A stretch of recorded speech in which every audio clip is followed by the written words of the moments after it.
Right, hello and good morning everyone. Welcome back again to Gahanga Cricket Stadium. This time around we are back with the Liberation Cup Elite Men's. I've got the two captains here in Genzi defenders, Imanzi Gardens, Oscar Manishimwe and Eric Yent. Our umpire there, Nganji, to official the toss. Can the toss begin?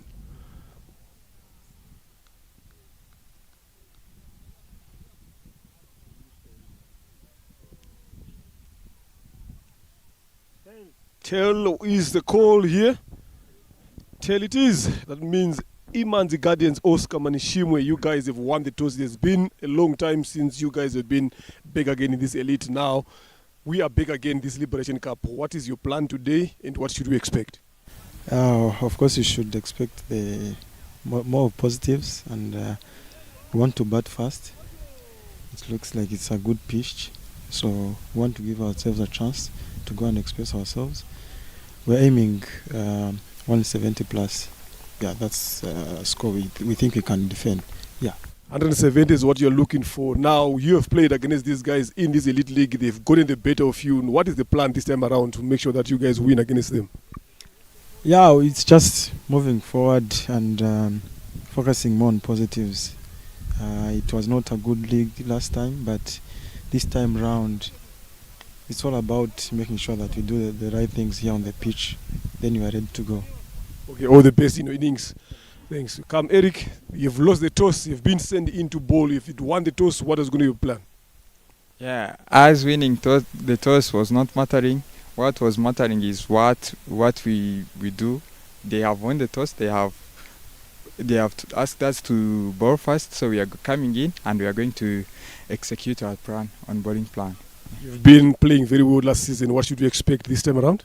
Yeah, expect a positive cricket with very aggressive and attacking cricket. As we know, it's T20 and we have seen the pitches. Last weekend, it was almost 600 runs on this pitch. So today, not just in this game, all the games, expect a positive cricket, a bigger score on the board, and as a team, we are looking forward to each and every run to improve. Okay, all the best in your innings. There, Eric, in Genzi Defenders.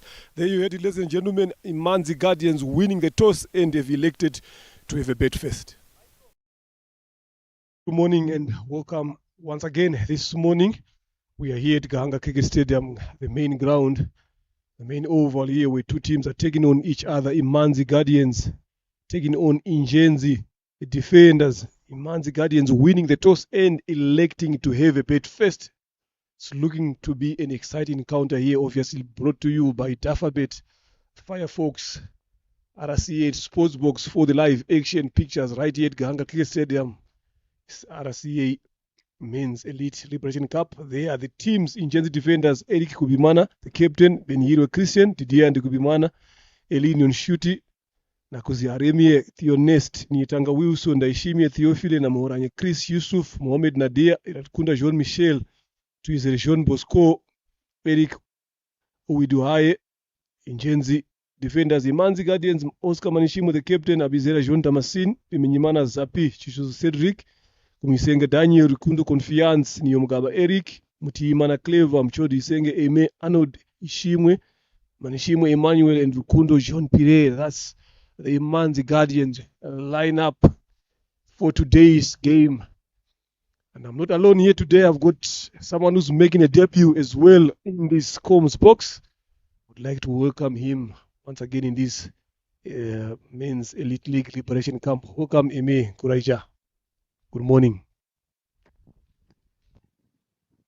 Good morning, Mr. Leonard. Thank you for the warm welcome here at Gahanga Cricket Stadium.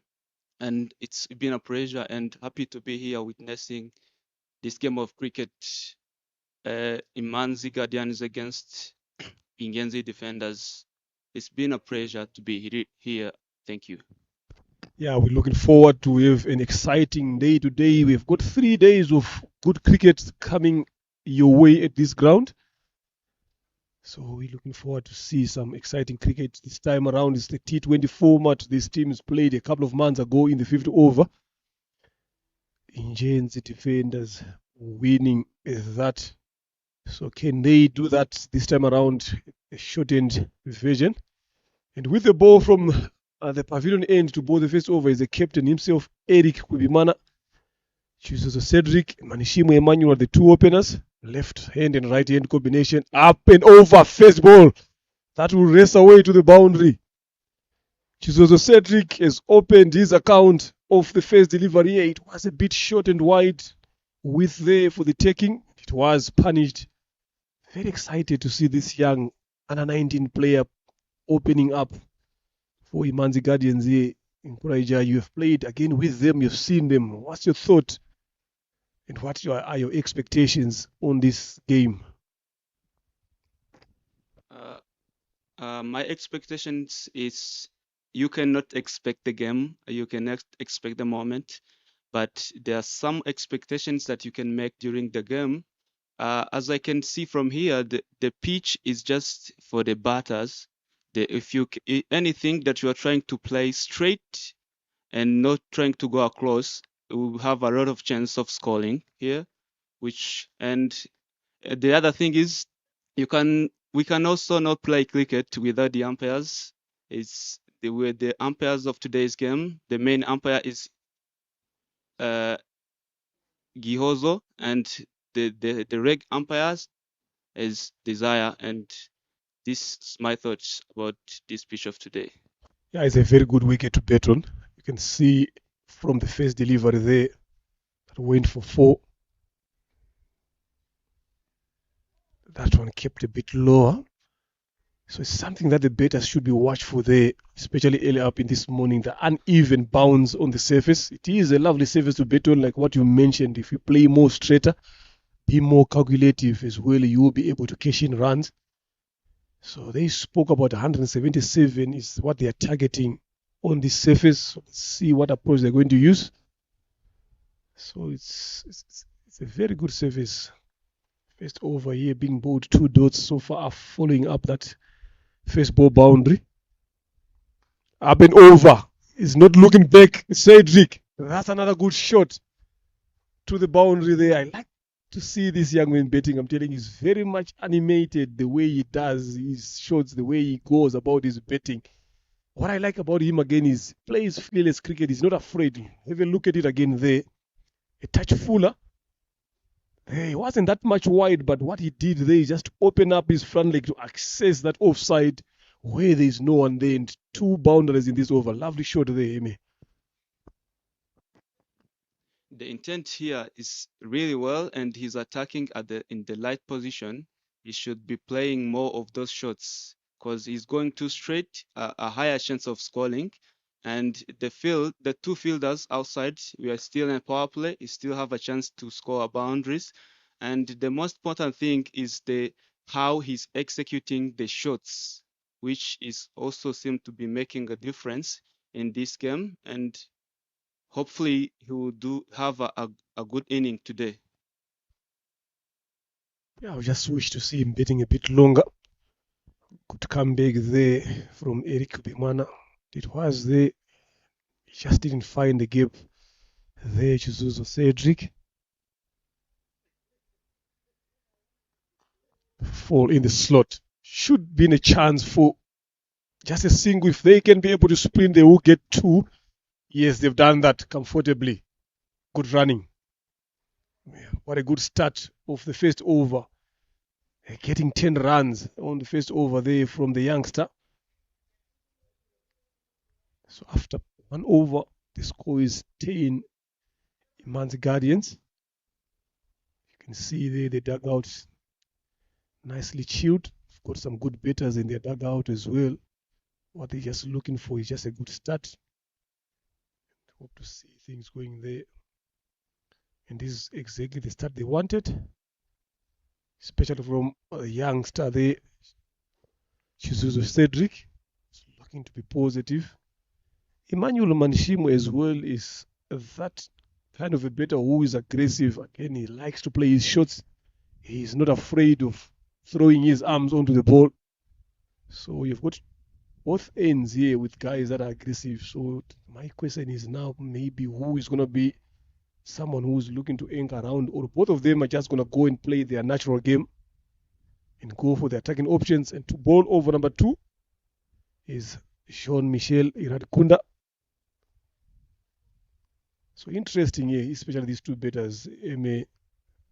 Both of them are aggressive. They like to free their arms. So I'm just waiting to see what kind of approach are they going to use going forward.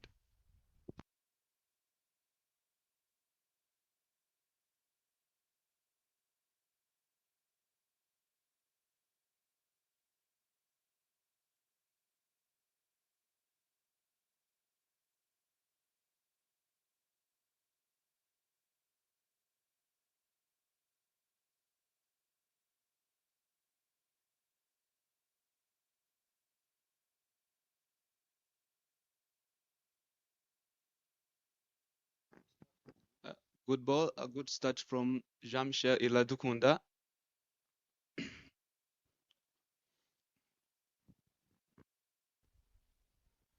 Yeah, very good start here. So they would like him to consolidate the other over that went for 10. But what I like about these two batters, like I mentioned earlier, these two batters here, anything in the slot, anything that they feel like it's poor, they don't hesitate to punish. Tries to go hard with this one. Applied a bit early, but what Michael has done in these two deliveries is bowled a bit more straighter, is bringing stumps into play, and that is the right thing to do on this surface. You don't want to be bowling it a touch full, you don't want to be bowling it a lot wide, again offering width. So the more you bring stumps in play, the harder it becomes for batters, especially if the batters are always looking to go one way.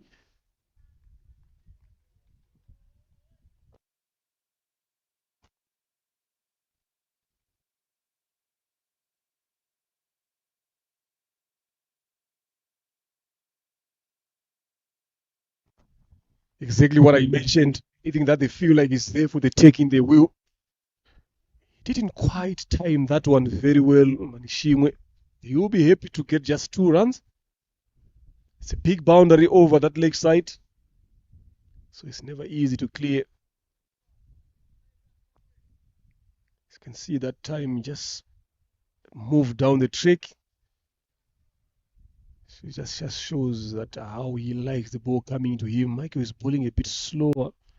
If you look at those three deliveries, not bowling at his full pace, maybe just looking to control, get his rhythm right.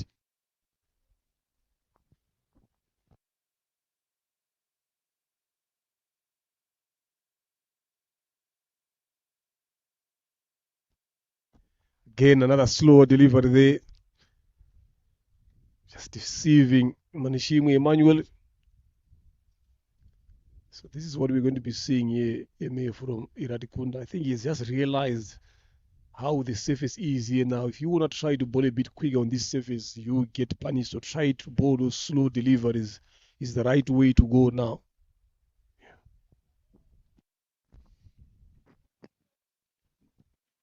Jean-Michel Iladukunda, maybe he has seen that the batters are playing so aggressive. That's why he's trying to bowl some of the slow balls. That this one's a bit quicker compared to the other balls that you have bowled. And 2 runs in this over so far, which is a good over so far. And the first over was considered 10 runs. So far we have 2 runs in 5 balls, which is wonderful over here. It seems to be one of the best over to be bowled since the game has started. I definitely will say there. So we're just looking to close off this over, one delivery left. Make it a better over. Nice one. We're about a bit quicker. Short of a length. Excellent over from Iradikunda Jean Michel. After 2 overs, Imanzi Guardians are 12 for no loss.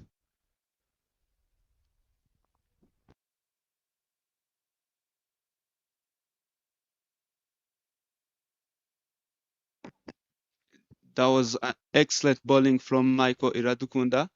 And to be bowling 2 runs over in power play is superb. It's very important for the team Imanzi Guardians, and we're really expecting him to having one of the best spell today, as from the start, as was shown us.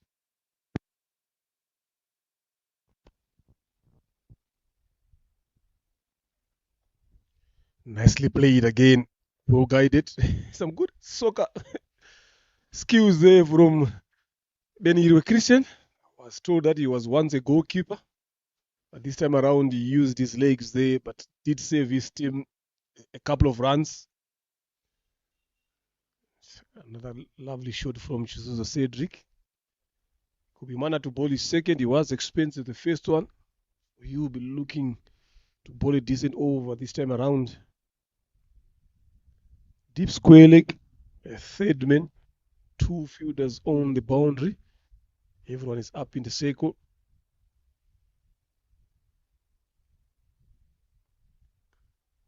Nicely played again. Just dabbed it just in front of cover point again for 2 runs. Smart cricket by these two batters. Maybe the batter have realized that going for the big shots is not working. They're trying to go to run in between the wicket, which seems to be working right now, and was nicely placed by Emmanuel in between the point and gully, and 2 runs are conceded.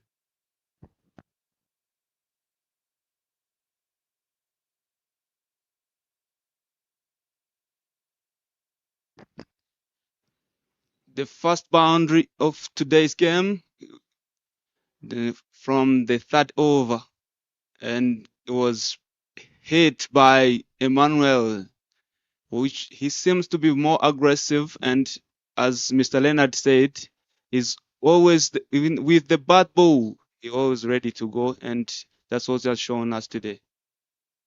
That was a lovely shot. Well picked, fixed maximum of this inning. And he was waiting for that, to be honest. And they are looking to target Eric Kubimana here. Much better, slower this time and a bit fuller. Just throws the bait at that one. Not sure he was washing that, but the intent is clear there that they would like to be scoring runs as quickly as they can. Because they also understanding that they've got someone like Nadia Mohammed who's not an easy candidate to hit. So if you want him to come, you need to make sure that you play a lot of runs before he comes into ball, so that he comes in when they are already under pressure.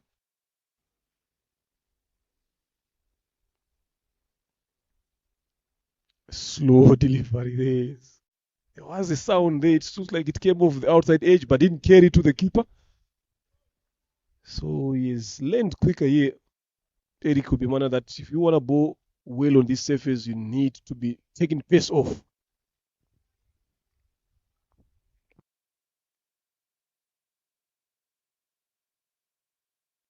Yeah, you're definitely right. You have to be able to take pace off, but definitely now he's bowling according to the batsman.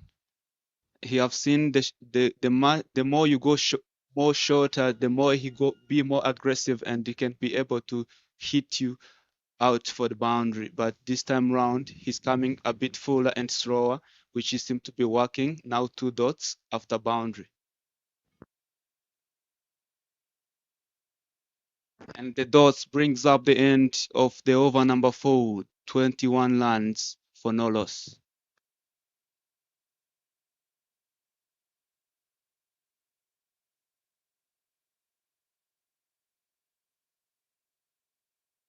Yeah, going very well, going at 7 and over with these two. Got a decent start, a 21 run partnership between the two. So Kunda, he bowled a very good over. The first one he bowled went for 2. So he's also looking to have a good comeback. That's now the first time he's bowling to Chizuzo Cedric. So let's see what the plan is going to be. Is he left-handed better?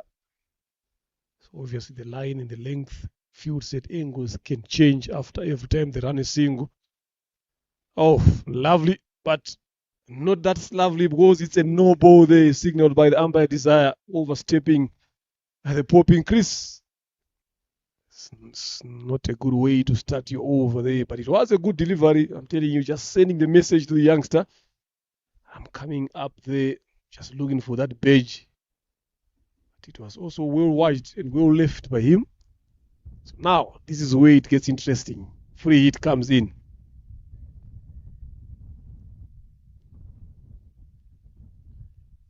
Obviously, Cedric will be looking to aim for the boundary here.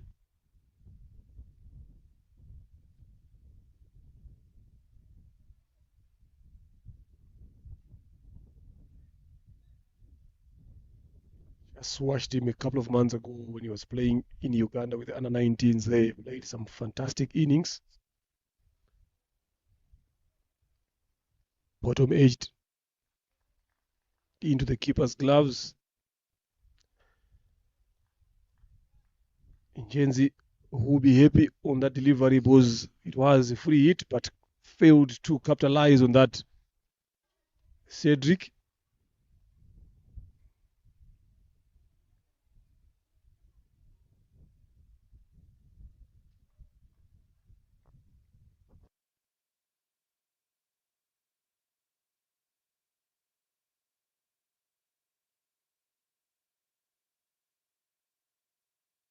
Swing and a miss there. Just trying to wake that one over. Short third. Just begged away there. You can see a lot of banter happening there. Look at on your left side of the screen there, Nadia Mohammed just having a chat with the youngster. This is what this brings. And if you look at the youngster, just moved away, just turned his back on him, pretending like he's not listening. So it's going to be a tough battle here. This is what this game brings.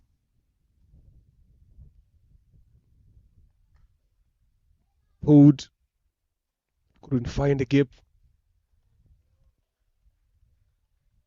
Finds the fielder, Theophile and Ishimi at mid-wicket.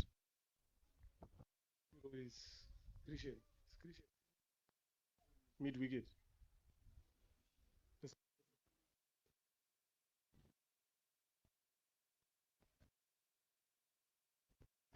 Yeah, beg your pardon there. That is Benihirwe Christian who does the fielding. It should mid-wicket. Again, shorter delivery. Tries to duck away from that. Just got a touch of the top edge of the bed there, or maybe the gloves. The umpire signaling leg by is there. So it might have come off the arm, maybe. So he's been bowling a lot of these short deliveries here now. The umpire is cancelling it. It came off the bat there or the gloves. So that will be signaled as runs.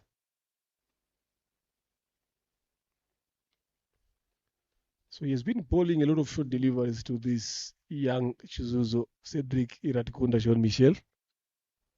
He has realized that anything a touch fuller, he is able to free his arms. So it's a good plan so far. This one was well treated. Dispatched. That should be another maximum. Yes, it is. Just a couple of meters outside the rope there. Flatter as much as you'd like it from Emmanuel Manishimwe. That was a loose delivery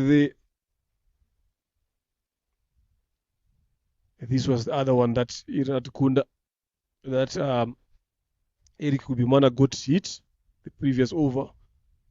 And this one was on the other side now. Iratikunda Jean Michel, Manishimwe Oscar. Sorry, Manishimwe Emmanuel. I'm not sure why I'm thinking about Oscar. A lot of surnames here are the same here. That is the one. It was a short delivery. Right asking to be punished. It's just a couple of meters outside the rope.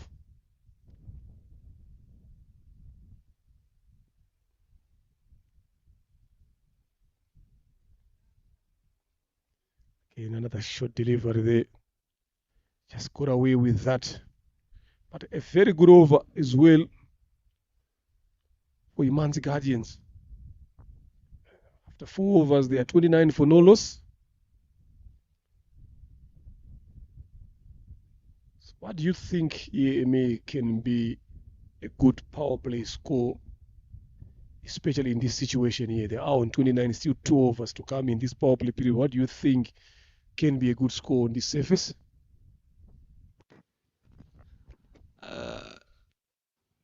The good score now can be anything which is not below 50 can be a good score for the power play, especially if it remains like this with no loss. Not below 50, it will be a good target for the power play. Yeah, definitely. Because if you look at the way these two are betting, they look to be in control, punishing bad balls. Then there is change of bowling from the pavilion end. Elinion Shuti, coming ball is first over. Starts off with a beamer, and that will be given as a no ball.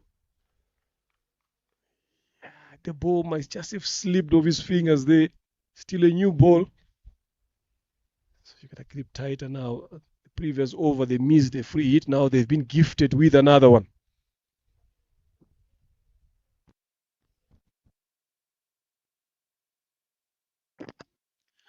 Early starting with a no ball, which is not a good thing to start with in the game, and even in this, if I used to be a pace bowler, and when I was bowling, I used to focus more, and I was told to focus more on the fast ball because that ball determines how you can bowl the rest of the balls.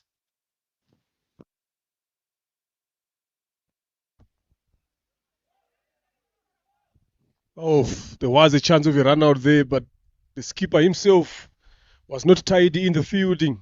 Poor communication between these two batters, but they managed to survive that. Yeah, it's the first ball. You may always set the tone of your over. So you'd want it to be your best delivery there. And you wouldn't want to try to do too much. Just stick to your stock delivery most of the time. That one was well put and flatter, races to the boundary. That's another 4 to choose your Cedric. I think this is the bowler that they are looking to target here now, just to make sure that they up the tempo in terms of the right scoring. We talked about anything less than 50, more than 50 being a good score in the power play, especially after having a good start. Look at that. Like one thing that I'm liking about that shot is the control in the placement, knowing where the gap was. He didn't try to overhit it, he just placed it between those two fielders, mid on and mid wicket, to the boundary.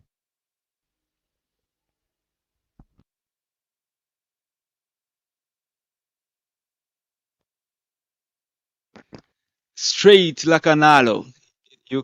A pure control of the shot. That was one of my best shots. I like to see that shot. It's in the gap. It's unstoppable. And Chizo Cedric is doing a very good things there in the middle. And he seems to be playing like I was saying. If anything, you're trying to go too straight, you're likely to have a chance of scoring, which is Chizo Cedric is doing the same thing, like I said, Leonard. And that was a lovely shot. I'm telling you, so far the best shot we've seen, especially it has been played along the ground, straight as you'd like it to be. But the power he possesses, Shizuzo, is massive. Again, this time around, a bit aerial umpire was in danger there. Races to the boundary. You can see the smile from Angenico. You need to look after yourself there. Look at there. Almost got in trouble. Lovely piece of betting there. Look at that. Overpitched. Again, hold his pose. Umpire was quick to go down. Get off the way. What? We've talked about the first one being a lovely shot, but this one again, he keeps on pushing them. So a hat-trick of 4s in this over. Short pitch delivery. Got away with that. Elinion Shuti has been treated not with a good welcome, especially from Chizuzo Cedric. Expensive over so far, 14 with 1 delivery left. I think a wicket here will do justice for him. Shuti.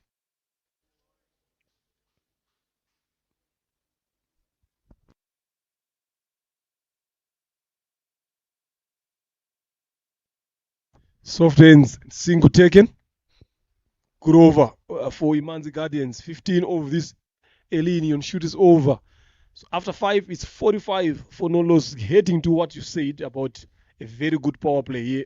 This is where they're getting, you can see there the two coaches of Injenzi defenders, Landry Rurangwa and Crespo Tuizere, just having some discussions there. And on the left side, on the right side of the screen, there is the man in charge of making sure that the tournament goes on there at Amasin.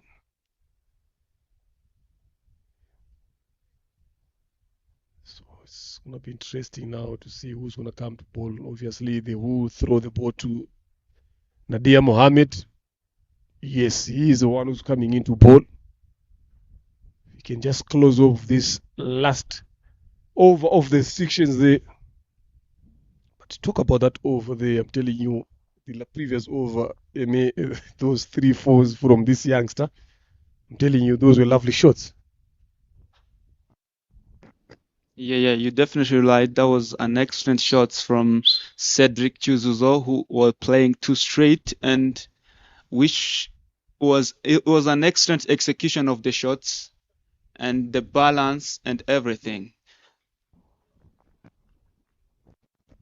After being expensive in his over, now there was a chance they offered. He puts it down. Then it's not a good day for Onion Shooty Eli today.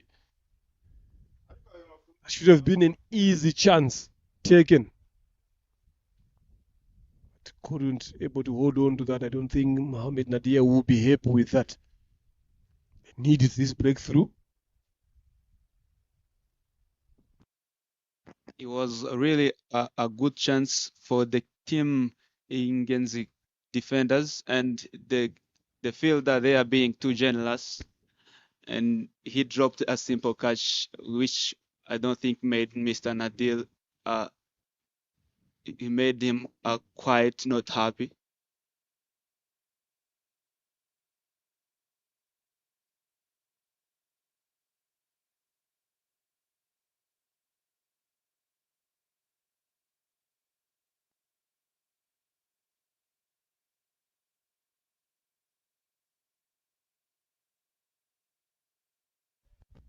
Yeah, let's see what Nadia Mohammed can do. Use of the feet, drives it powerfully. There's a good effort there in the deep. And Hirwe has been one of the busiest fielders so far in this team. Yeah, this is what they should be looking to do here. These two, they are well in control, to be honest. So they should be able to carry on through this power play period. First ball, Cedric didn't time the ball very well, dropped in the covers. He's been given a life of Nadia Mohammed.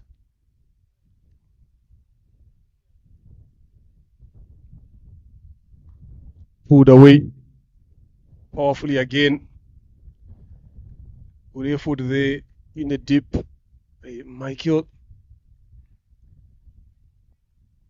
So I'm liking the positiveness in these two batters. Again, is one of the best bowlers so far in this league. Just finding ways to play him. Always targeting the sweep fielders. Trying to do much. Bit of some extra bounce there from Nadia Mohammed. Doesn't turn the ball that much, but the accuracy and the thinking, the way he changes his pace is what makes him a threat when it comes to his bowling.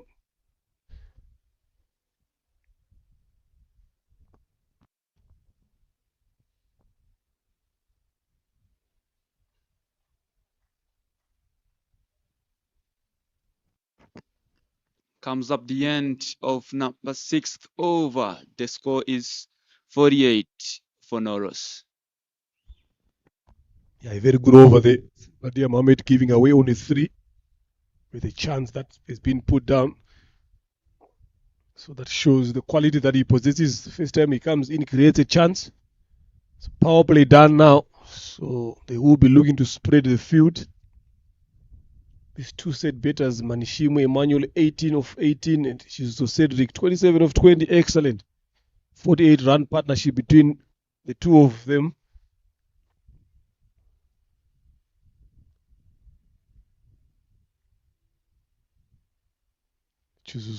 Cedric looking to be like the senior here. If you can look at the contribution, he has contributed 27.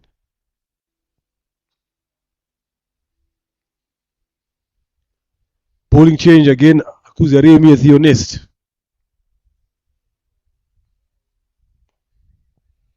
Driven along the ground, should be a single.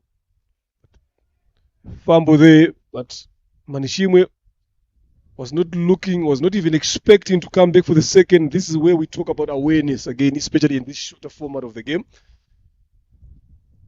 Should have been easily 2 runs. Kuzaremi as the next is also another bowler who is capable of having those breakthroughs.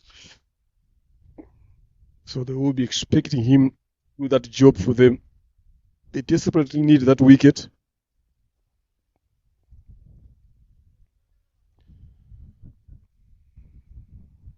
Deep square leg, mid wicket, long on, long off. Deep extra cover. Use of the feet. Again, hard on the ground. Score 3-0. Just some fumble there, but good enough to stop them from coming for the second.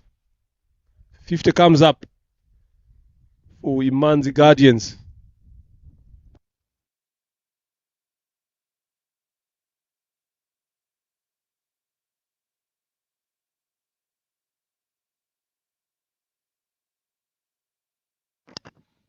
Another good shot from Cedric, trying to go more straight. And I'm liking the confidence that the young man is having there.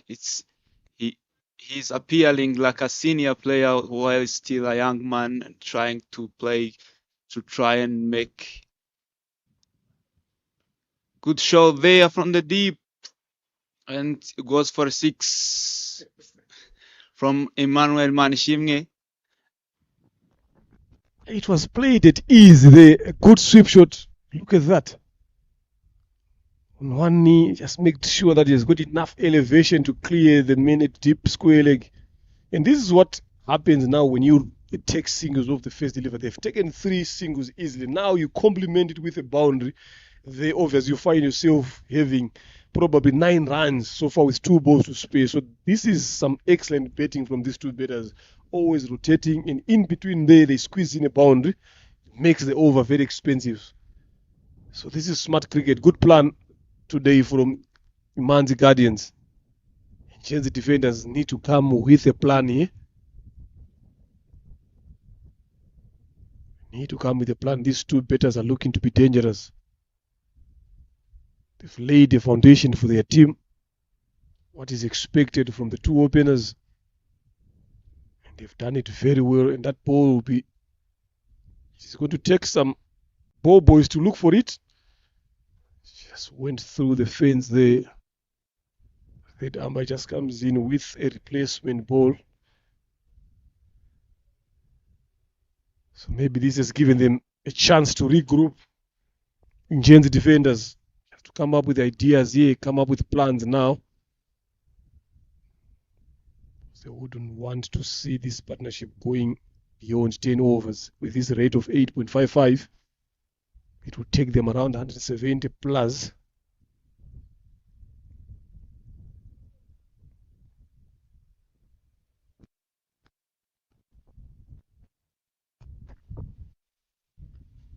Emmanuel Manishimwe, the man who's making the big shot looking very effortless, and it's brilliant to see him playing that shot on one knee, and he plays it like he was really expecting that ball to come his ways. And he followed it up with again an easy single there. So a very expensive first over for Akuzaremi, the honest. And very smart bowling. Sorry, very smart betting by these 2 batters.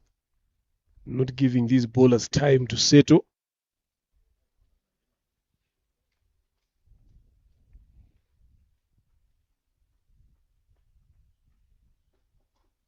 Again, another hard shot there.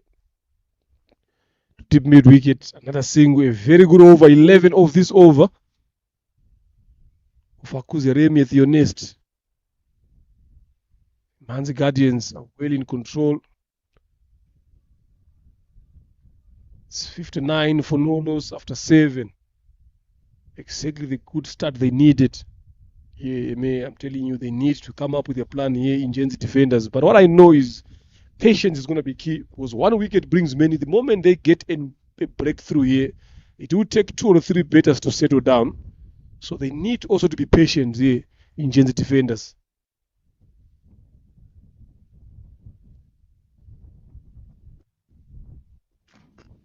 Change of the bowler on the airport end. The Theophil is coming.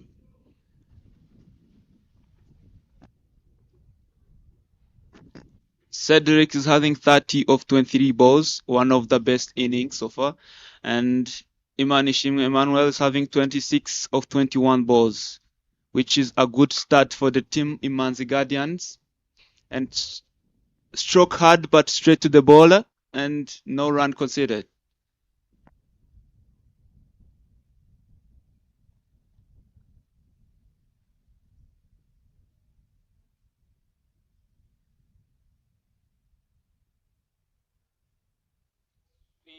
Swing and miss.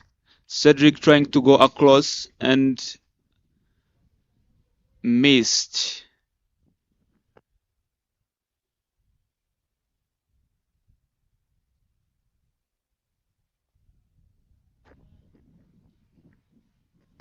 Well played, Cedric. A good shot there in the short fine legs from Cedric. Here the target is only one. Keep the scoreboard ticking. Keep the scoreboard ticking. And once you get the boundary, it comes as complement to those singles that you have taken.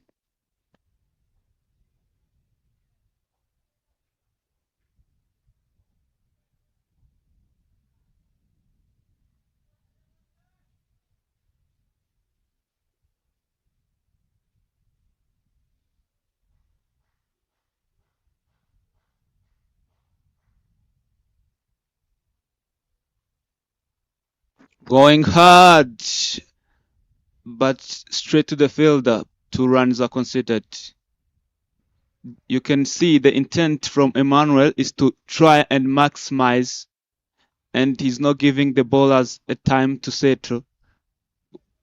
He has been there for almost 8 overs, and his intent is still the same. The use of his feet, but he couldn't get the ball and dot balls.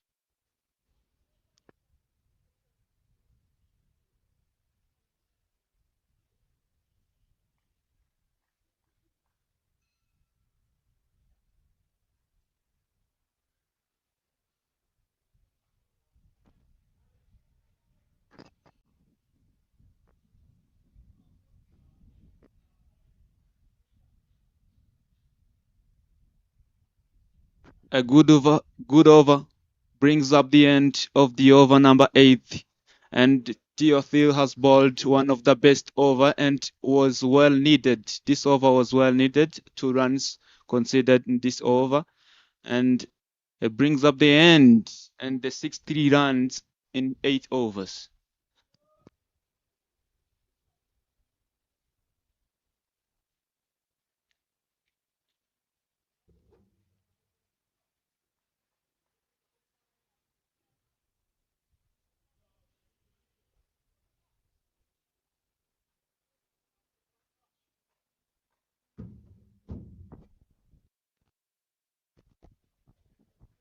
Nicely played. Deep extra cover. A fumble there allows them to come back for the second. Good running. You know what they've done here, these two? They've played some sensible cricket here. Well controlled shots. Anything aerial, they are making sure that it clears the rope or it's between fielders. See, exactly what I've spoken about. Up and over. Another 6 there, easily dispatched to the boundary by Manishimo Emmanuel. Bosco not being one of the tallest fielders in the field.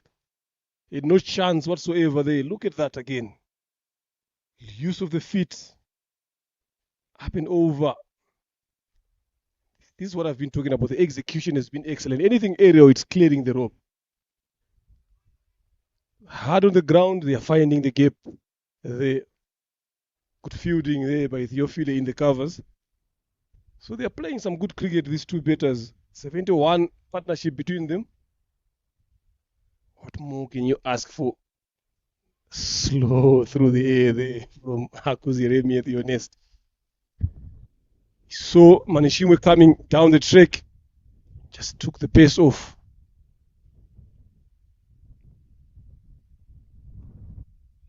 Exactly what I've said.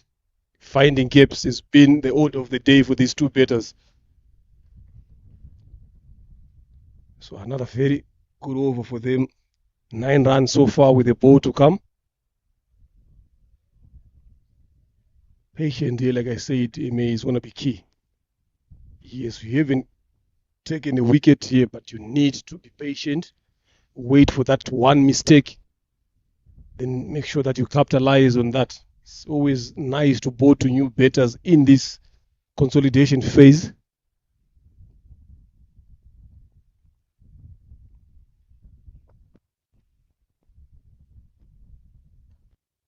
Smartly played again for a single. The single brings up the end of the over number 9, the 73 of no loss.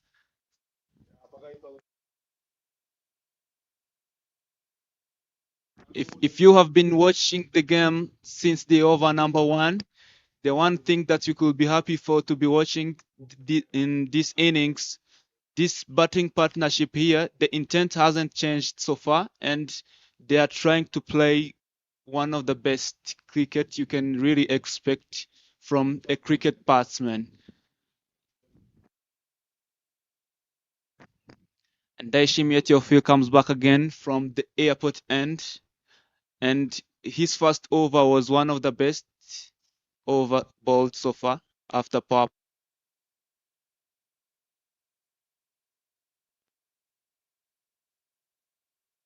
Just went for a wild swing there. Chooses Cedric.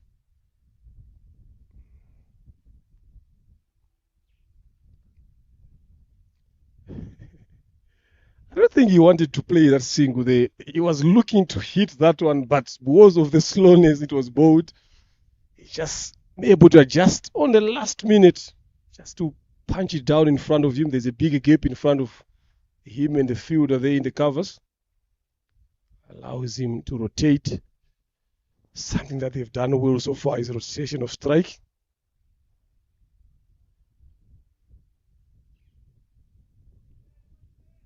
They've set themselves up for a bigger total here.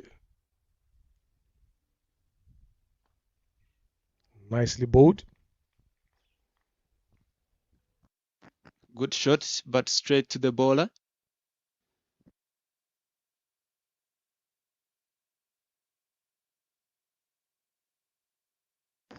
Ayapine catches the call. Oh, dropped. Eli being too generous has dropped. So far, 2 catches. Easy catch. Yeah, he has dropped twice here. It's not a good day for him. He was expensive. The over he bowled. Now that was a chance given again. So he dropped both batters here. Chances are being created here now. They need to put the right fielders in the right places. Bosco is one of the good fielders in the deep. He is up in the circle here. Played that on a bit early, premeditated shot from Cedric. Starting to lose concentration here. If you look at these 2 shots that he has played so far, I think Manishimwe just need to whisper in his ears to tell him to continue playing the way he was playing. Very good over again from Daishimi. 2 runs off this over. After 10, it's 75 for no loss. Halfway through the first innings. So 60 deliveries left now. The most important phase of this game now is where we are getting into. Especially if you're a betting team now, you have not lost wickets. You still have got a lot of wickets in hand. But I always say that wickets in hand does not mean runs. They need to come up with a positive approach. They need to come and support the foundation that has been laid by their two openers. So this allows you to come up with freedom. Still have got some betters to come. Gumisenge Daniel, Niyomgaba Eric, Manishimwe Oscar, Musho Dusenge Emi. These are betters who can bet. So still a lot of betting to come from this Imanzi Guardians lineup. The end of that over brings also the opportunity for Emmanuel to also have a chat with Cedric, who is trying to go across the wicket.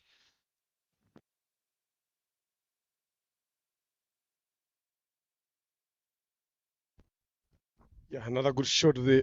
He seems to have a plan against Nadia Mohammed. Since Nadia started bowling, Manishimwe Emmanuel has been using his feet, coming down the track and hitting it hard on the ground, finding long on or long off. It's a good plan. You don't want to wait for Nadia Mohammed to bowl at you. Yeah, like what you said, let's hope that over brought that conversation between these two boys. Chizuzo seems to be losing concentration now, so he needed someone to get into his ears and tell him and remind him to keep playing straight, playing safe cricket, positive. Still trying to go across the line. It was a quicker delivery from Nadia. A lot of gaps in front of him.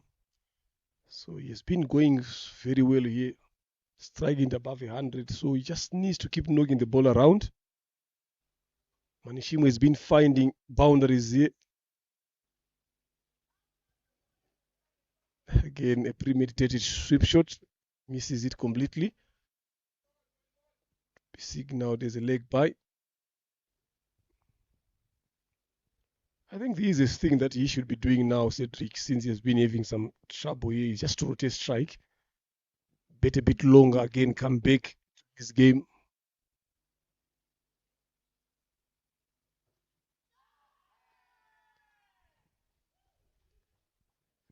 Breakthrough has been given the LBW Nadia Mohammed, dismissing Manishimwe Emmanuel on 40. Telling you he's not happy with that. Manishimwe is signaling to the umpire that he thought that was a bit too high. It's interesting to see.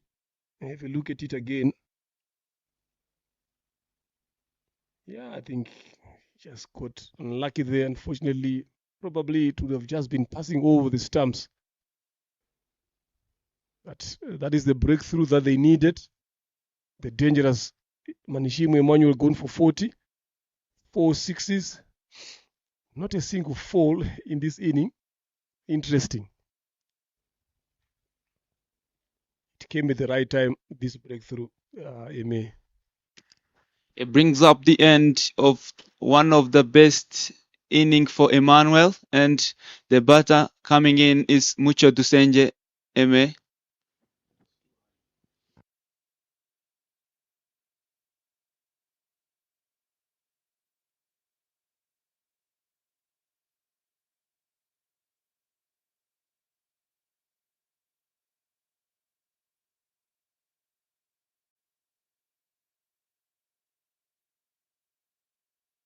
Mucho Duisenge Eme comes in here. He's not been having a good time with the bets of late. Sleep has been employed. It's a good option to a new better.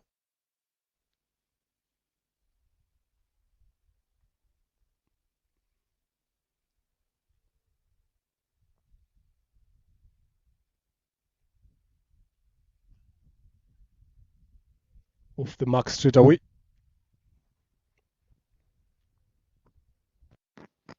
Mr. Leonard, I think this time is the time for Cedric, who has been on the pitch for a long time, to take a responsibility and keep the game going. Yeah, definitely, that should be the right way to go. But if you look at the previous 5 shots he has played, he seems to be someone who's not in control. So now he needs to be the one in charge. He's been there for almost 10 overs. Again, that one was tapped again, mid-wicket. One of his favorite shots that I've seen him playing. Couldn't find the gap that he was looking for. So he needs to keep playing that way, like what you mentioned, they take responsibility. and bit a bit long and bit through. Very good over from Nadia Mohammed. Wicket in that over with a few runs off it. After 11, it's 79 for the loss of one in Manzi Guardians.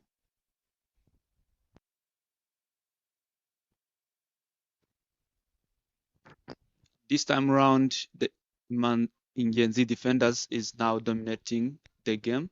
Obviously, the previous 3 overs, they have not considered the runs above 10 runs, which seems to be one of the best spell they have bowled in this game.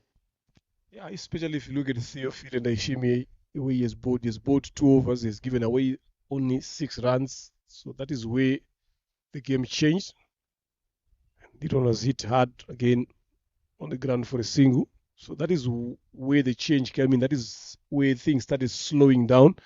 And then on the other hand, again, Nadia Mohammed also doing the right thing. So they've slowed things down for a while here in Jane's defenders. And they hope to do that in these next 5 overs. They can be able to squeeze in another 2 or 3 wickets. Could be better for them.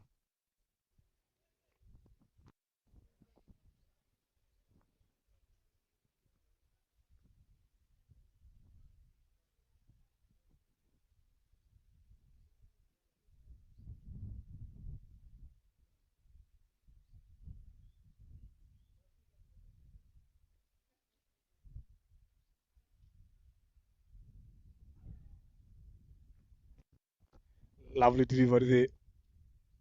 Missing the stumps, missing the baton, missing the keeper as well. I'm not sure there was no signal there, so it might have come off the edge. So that can go again as a chance.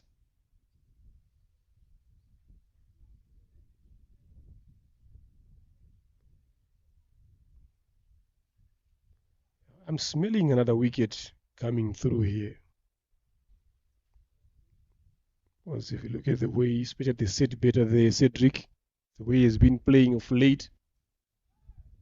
Again, trying so hard to get himself out. That shot was not there. If he can just go back to the way he started batting in the first 4 overs, that should be the right thing to do here. He's not even under pressure. He's well in control, 35 of 37. Nice one. First maximum of his blade. It was a short delivery there. Was quick to go on his back foot. Clears the rope at deep mid wicket. That will be a shot of relief. It wasn't that short, but if you look at him, he's not at all better. So lengthwise, it's gonna be hard to bowl. Much better shot from him. Tries to go for another one to a fuller delivery. Good finish of the over there from Daishimi. After 12, it's 87 for the loss of one. Manzi Guardians. Cedric is on 41 of 39. We've seen a lot of batters here, MA, when they get into the 40s, that's where they get dismissed. So even Emmanuel was dismissed at 40. This one is on 41, 9 runs to get through the half century. Probably should be his first in this format, in this elite league. Can he get there? Can he break the spell? That is the betting card so far. Nyan Shuti was the expensive bowler, going for 15. And followed up by Akuzi Aremi, Theonest also being expensive, 10. But Naishimi and Nadia Mohammed bowled very well, very economical. Nadia Mohammed picking that sole wicket. Akuza now to bowl. His third. That was there for the taking.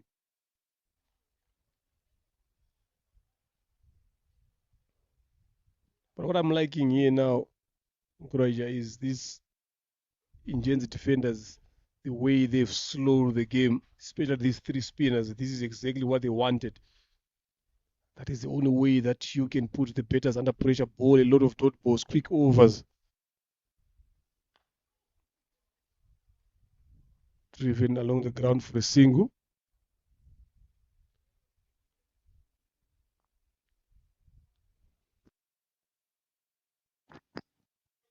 speaking of Cedric having 41 runs, and seems hard for him to make up to his first half centuries if he continues to go across like he's doing this time round.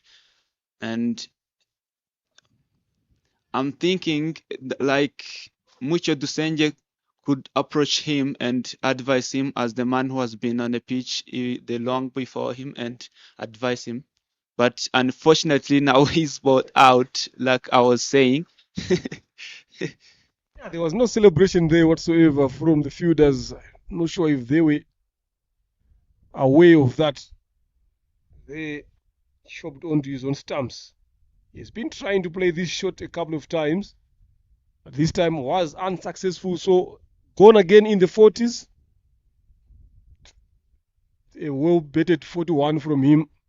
1654's been there for a long period of time. It gave his team a good start. Now it's up to these two senior betters now, Manishimwe Oscar and Mucho Dusenge Eme, to see how they can go about their betting here. They've been given a foundation. We've been speaking about a 150, 160 there plus. And remember, you mentioned about now in this consolidation phase, if you are a fielding team, you would like to be bowling to new betters, and exactly is what has happened here now. They've got two new betters at the crease. So probably they will be looking to give themselves a bit of some time just to see the ball around 1 or 2 overs. Then you start going there. By then, the overs would have been gone. So it is the right time now to start pulling things back to their side in Gen's defenders. Oscar Manishimwe usually opens the bet, but today is coming at number 4. So let's see what he can do there. Very much experience. Very dangerous better once he sets his foot on the pedal in this format. So there's only 8 overs left, so he has to be there for those 8 overs.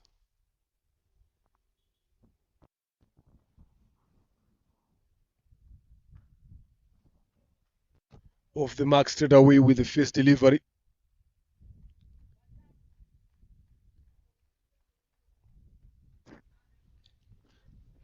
I think the intent here for the batting team should be trying and maximize the last 8 the 8 overs.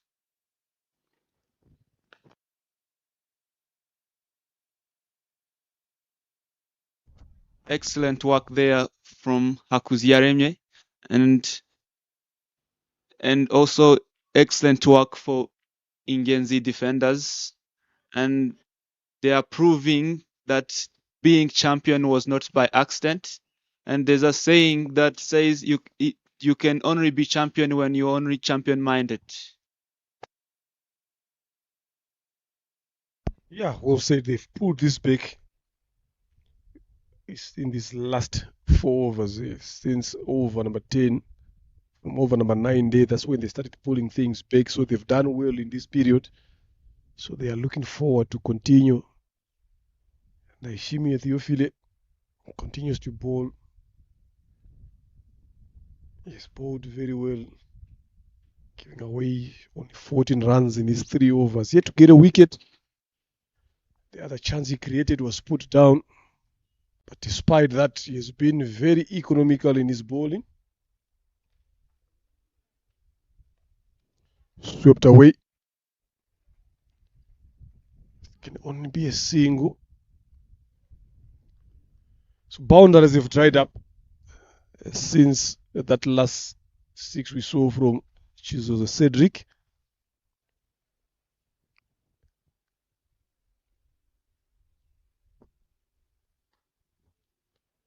Nicely played there. The call is 2. Tuizere is one of the outer ring best fielders there. Very quick. He's got a good arm as well. He's done well on that particular occasion to cut that one to only a single.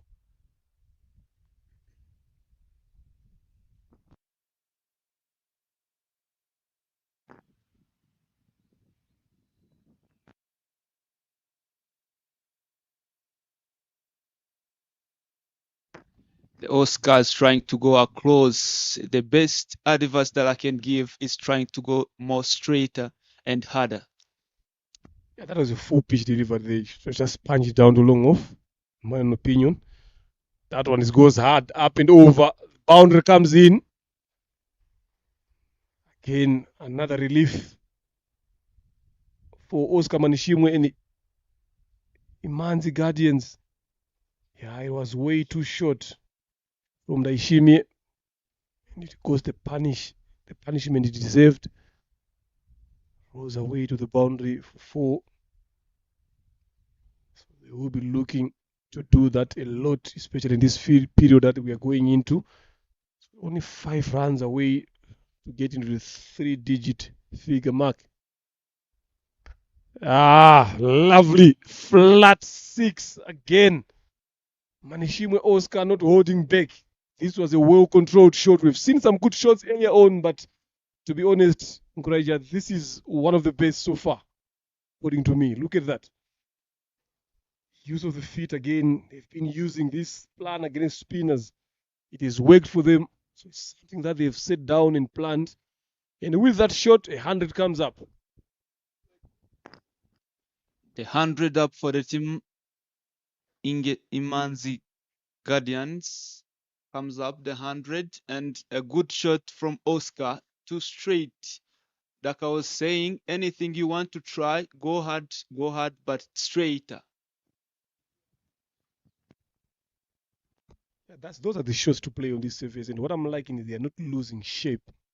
All the betters that we've seen, it's only those couple of delivers we saw from Chizozo who was trying to go across the line. But earlier on, he was playing more straighter, more hard on the ground, find the gaps there. Emmanuel Manishimwe again also coming down the track, playing straight. Still opting to go for that sweep shot. It was a bit full again, but it's a better over.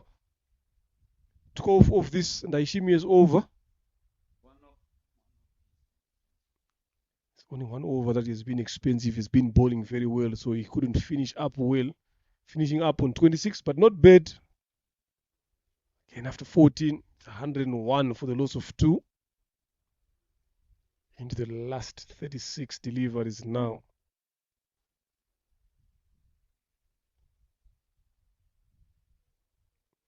Yeah, there are 2 games here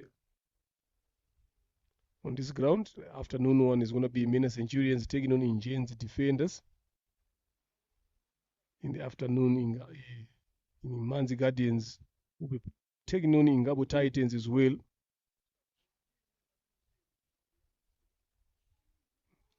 Nicely bowled. Dear Mohammed still employing a slip there. Very good from him. It's been very, very economical. 6 runs is given away. He's got a wicket.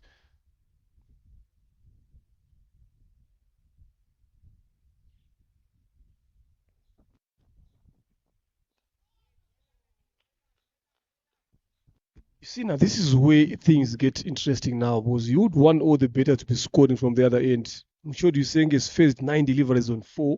Oscar 12 runs, 6 deliveries. So you wouldn't want pressure to be more on Oscar in terms of scoring. So he just needs to find ways to get off strike. Mushodi Senge. Yeah, that's the right thing to do.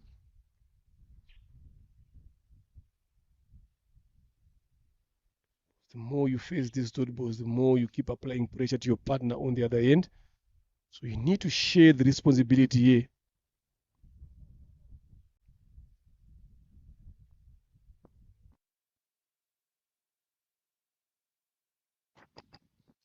Mucho Dusenje, who seems to play more defensive, and who really, if you play more of the dot balls, you are applying pressure to your partner, also yourself as well.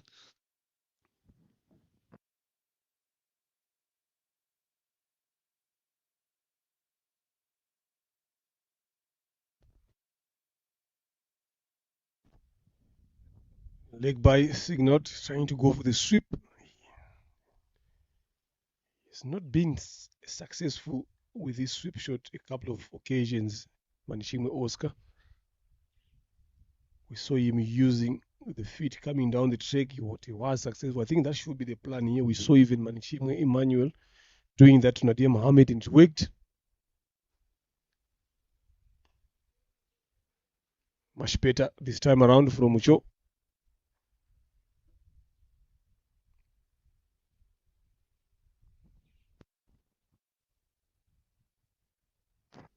Mr. Leonard, if you were part of this batting team, what would be your advice? Just remain positive. Keep rotating and getting that boundary in between the overs here. That should be the plan going forward now. Because you need some good overs here. If you keep taking singles here, you won't get to where you feel like it's a competitive total. Because anything less than 160 on this surface, to be honest, I don't feel it's going to be a safe total. So just keep rotating, but find that boundary every over now going forward. Now into the last 30 deliver, that should be the plan. You need to find a boundary or two every over in a lot of singles. So after 15, it's 105 for the loss of 2. Chodi Senge MA 6 of 11. Amanishime Oscar 13 of 8. Simmers has been brought back again. Irad Kunda, Sean Michel comes in to bowl. So this is where now the plan should be implemented here of trying to look for that boundary. He has good pace on deliveries. So easy to get to the boundary. If it's not there, just look to knock it around.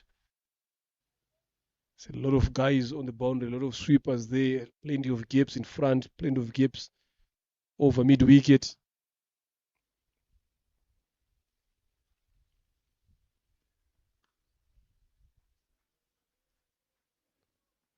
Nicely played there for a single.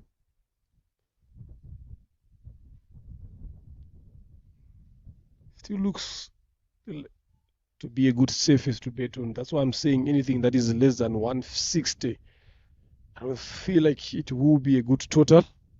You look at the Indians defenders again, sometimes you also need to look at your opposition. They've got someone like Tidia, they've got someone like Benhiro Christian, they've got Chris Yusuf, they've got Wilson Itanga, Bosco Tuizere.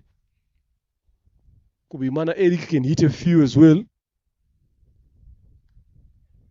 Nicely ducked away. Should be an easy 2.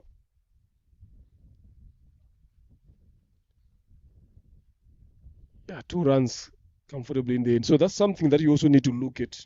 Look at your opposition. What kind of batters do they possess? Yes, you've got also good bowlers, but they've got batters who can be able to take the game away from you, especially if the score is not big enough. So they should bear that in mind as well whilst they're betting into this last finishing phase of the game. In this first inning, Mike Wiradukunda again, he can also throw some hands. As well, Theophil and Aishimi, Kuzeremi, Theo Nest. So they've got some guys that can bet. Hood, again, probably they'll come back for the second. Yes, 2 runs. So this is where they need to find that boundary now. I think they are attempting too hard to get that boundary.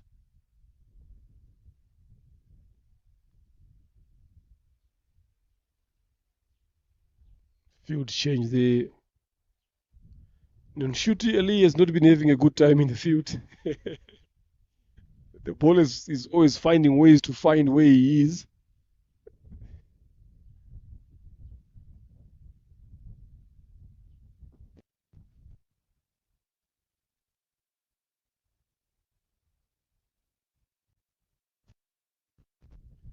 And it's to bowl short here from Ratkunda. We've seen all these 4 deliveries that is bowled. All of them have been short deliveries. But I'm not sure why, because there's no protection there in that deep mid-wicket region. There is a deep square leg, a bit squarer here. Way backward, then there is a long one way tighter. So that leaves a big gap in that mid-wicket region. Then you keep bowling those short deliveries. Something that you're just getting away with. Nicely played. And good fielding as well in the deep there by Benhiro Christian.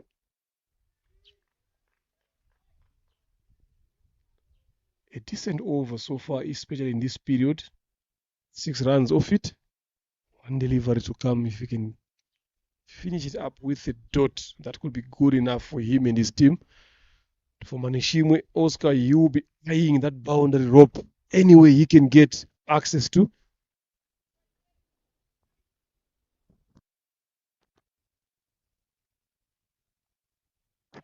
Up in the air, catches the call. Yes, call it. And that's the end of the inning for the Oscar, who was trying to go big, and the intent was right, and what he was doing was what the team needed, but unfortunately didn't make it right. And the only thing that I see here, if this batting team could get a 50 runs out of this last 5 overs, that will be a good total and it will be defendable. Yeah, the intent was right on that shot, but just the execution. They couldn't find the gap, too much elevation, no distance.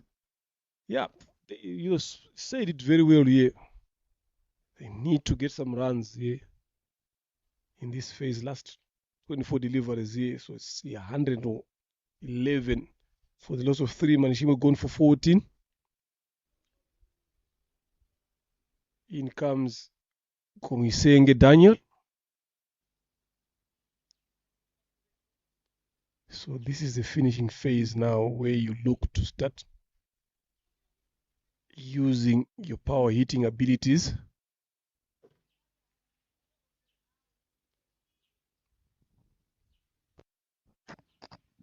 That was an excellent over from Jean-Michel Iladukunda as well for the fielding team. And this time round, if you are seeing bowler who's bowling in this kind of situation, it's the best time to try and execute a lot of variations.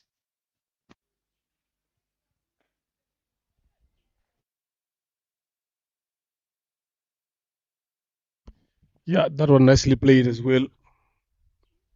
Good work in the deep by Chris Yusuf there in your screen. The captain has brought himself back into the attack. Just looking to close off things in this period. They don't want to swallow a lot of runs. They've gotten that run rate down from 7, 6.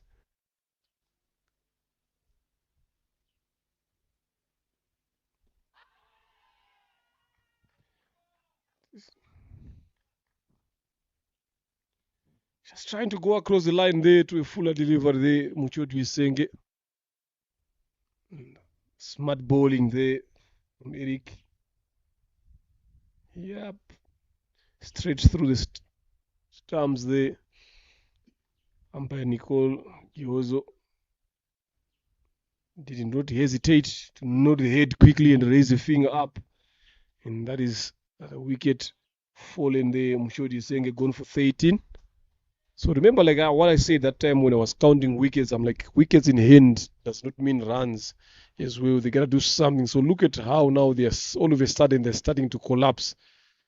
So after that foundation that was laid by those two batters, Manishimwe Emmanuel and Chizuza Cedric,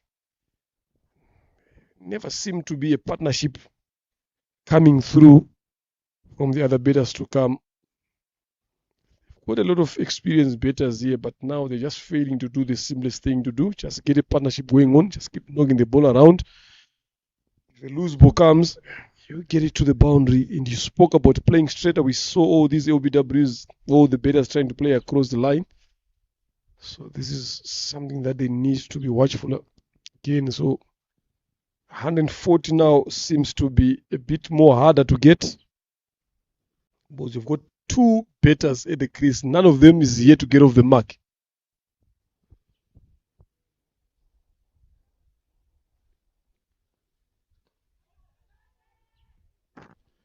Trying to work it leg side. New Mugaba Eric. Speaking of playing straight, apart from Oscar, all their wickets have come when the batter were trying to go across the wicket. And I've said it early in the beginning of this inning. If you want to play on this wicket and you want to hit the ball hard, go straight. That's the better way to score. Yeah, that's the easiest thing to do.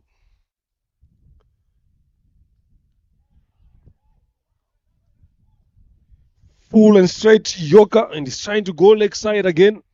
Close the line and got dismissed there for a duck. Things are starting to fall apart for Imanzi Guardians. Look at that. They're trying to go leg side with fuller delivery, head up into the sky. Misses that. So the other batters are not doing justice to the good start that they had early on. To be honest, we're looking well poised to be scoring anything above 160, 170 roundabout there. It's just that middle order collapse. It's hunted them. Now 5 wickets have fallen in a short period of time. 2 wickets in this over in quick succession. So they are now on the back foot here. They were in control. Now they find themselves on the back foot in Manzi Guardians. Good comeback by these Ingenzi defenders, bowlers.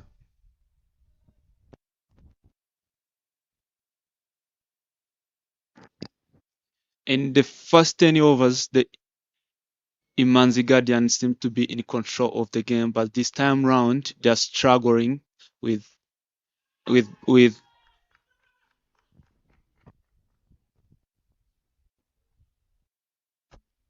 Another shout there for LBW, 10 down. Kundo Jean Pierre just joined in. So he's got a big job to do here now.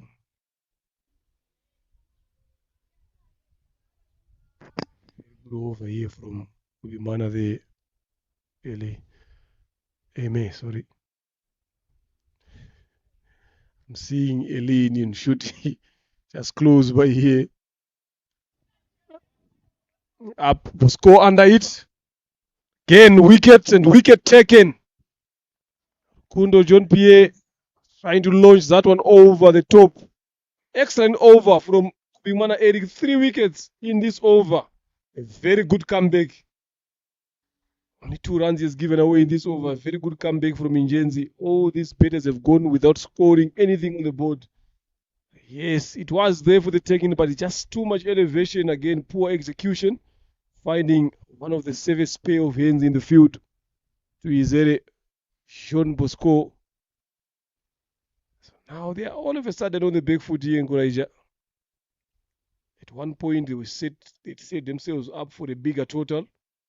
And then that mid-order collapse. That ability of not understanding what to do, what shots to play, how to control and finish up is what is lacked. So after 17, 113 for 6, it was 111 for 3. Now it becomes 113 for 6. So only 3 wickets have fallen for 3 runs.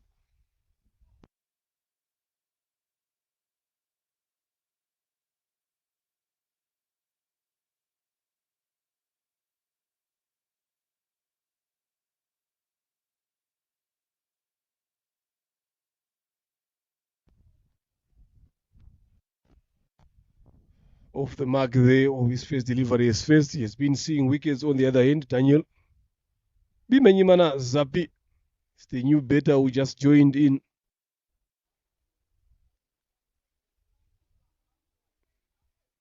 He's come at a time where they need runs and as well as wickets.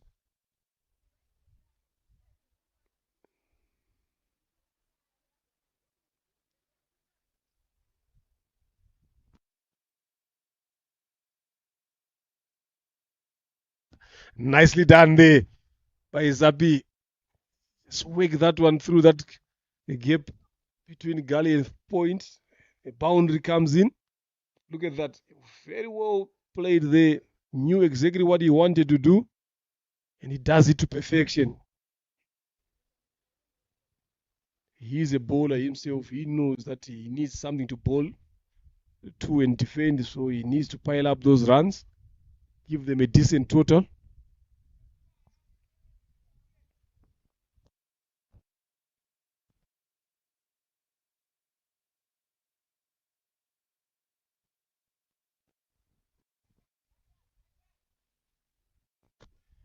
Nicely done as well for the single. Bimenyimana Zapi. He's just done the easiest thing to do, get the batter on strike.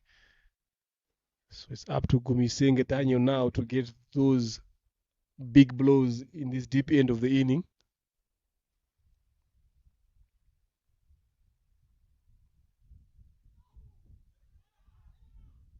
Oh, poor throw there. It had been straight into the keeper's gloves. That could have been another run out, but they survived. Always they say fortune favors the brave. Early calling from Zapi. Gumisenge didn't seem to look to push that ball the way he wanted. Just getting a bottom edge. Shot fine.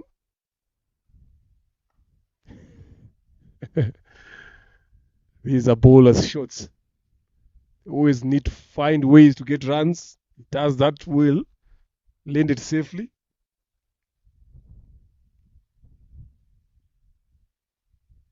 Last delivery to come of Nadia Mohammed spell.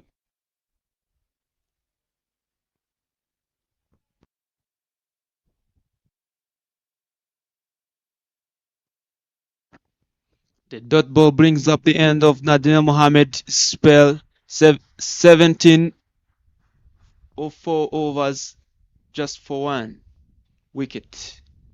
And brings up the end of 18th overs. The score is 121 for 6. And this time round, and the score has been restricted. And this time, the middle order batsmen have failed to execute the plan, and that's why they have come. They were in first 10 overs. They were going on 7.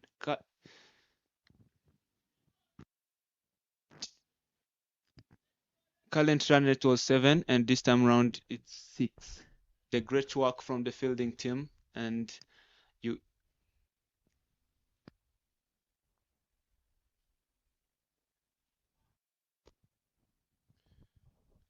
Good execution of that Yorker. Yeah, you've said it very well. It's been a very good comeback from the bowlers and the fielding team. So they need to make sure that they finish it up very well. And what they would like is to bowl more to Bimenyimana Zapi. It's not one of the known batters here if you had to compare the two. But he's the one who's striking the ball very well, found a boundary early on.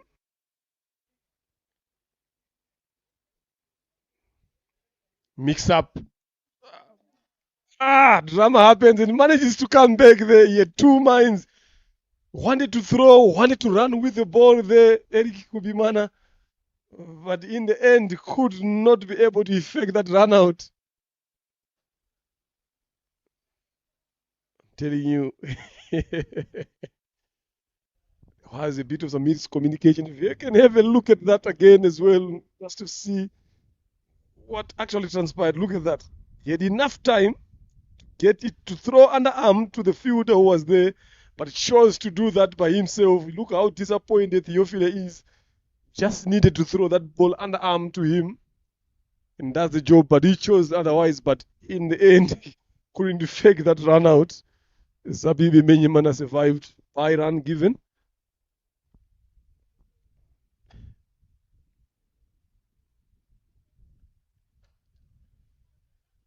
Driven hard.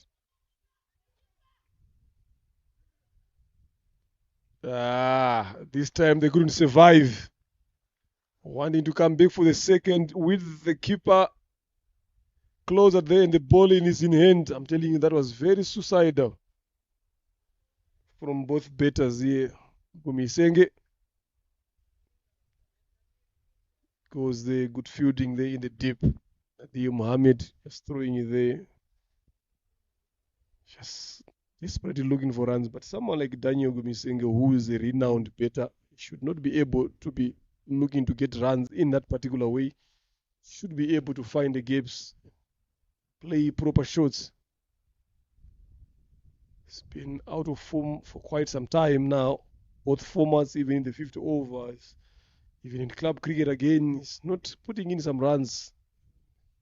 Out of form is continued to follow him even now.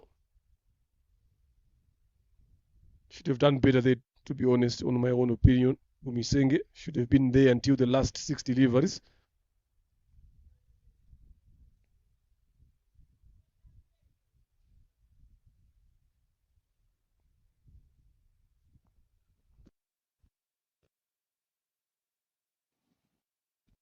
Let's have a look at it there. Well picked. Look, there is the one who made the call first up. Stopped. But how easy is that for Didier?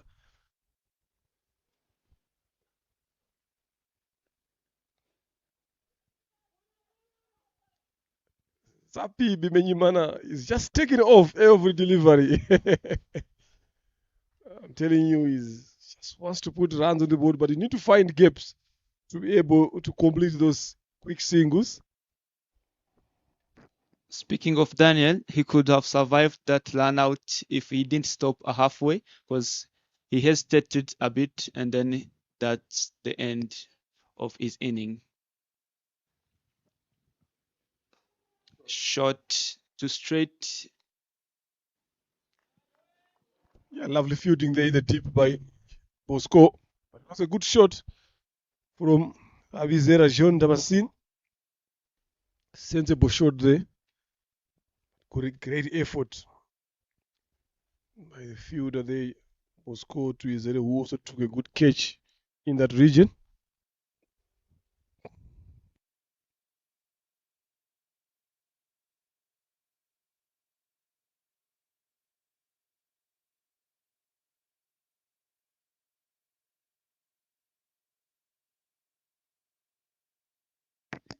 Abizera, who's playing some good shots, playing straighter, and this time's run out, he can't reach the line. Brings up the end of 19th over, 126 for 7.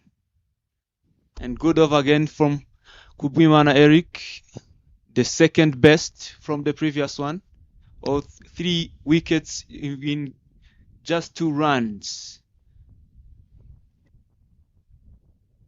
Sure how quick they think they are here. Now look at that. It was well picked. Again, a good arm. Nicely thrown, very accurate into the keeper's hands by Nadia Mohammed. So they're desperately looking for runs. But if you look at the way they've started, if they'd continued with that, I don't think they would be pushing in these twos that are not there. So it's just that middle order collapse that it did let them down, Imanzi Guardians. No one seemed to look to bet throughout the entire innings. The middle order batters, again, no one stayed. You always talk about having the right batters, betting at the right time. So you probably need one of your top 5 to be there all the way to the end. They find themselves 8 wickets down, 126. Up and over, edged. 6 runs it is.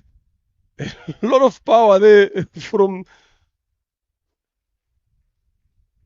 Sapi Bimenyimana. He was not in control of that, but he wouldn't mind that because what they want is runs. Look at that. It's one of the biggest sixes again we have seen in this game. Just coming from that top edge. What is important is he has added some runs here. His last 5 deliveries to come. If you can get another 2 or 3 of those big sixes, it can end up being a decent total to defend. But like I said, anything less than 160 a year, I'm not sure it can be. It's not going to be a good total. You would take some excellent bowling, especially if you look at up and over again. Another 6 there coming from Sapi Bimenyimana's blade. This time over extra cover. I asked for 3. He has given us 2 now so far. Strong finish there. It was there in the slot. He has got power, to be honest.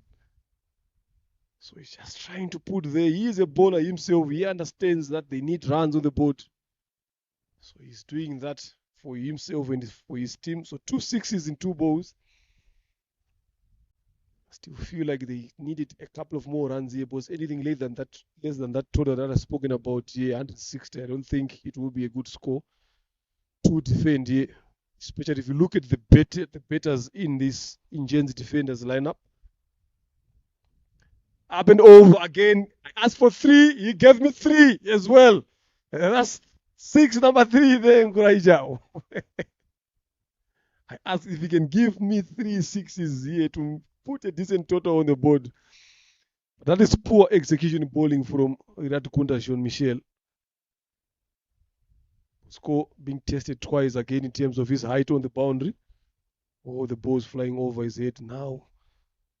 Look at how quickly they've raised to 144 in this over especially. So they might feel like they've got something on the board here now. Indians defenders. Hit hard.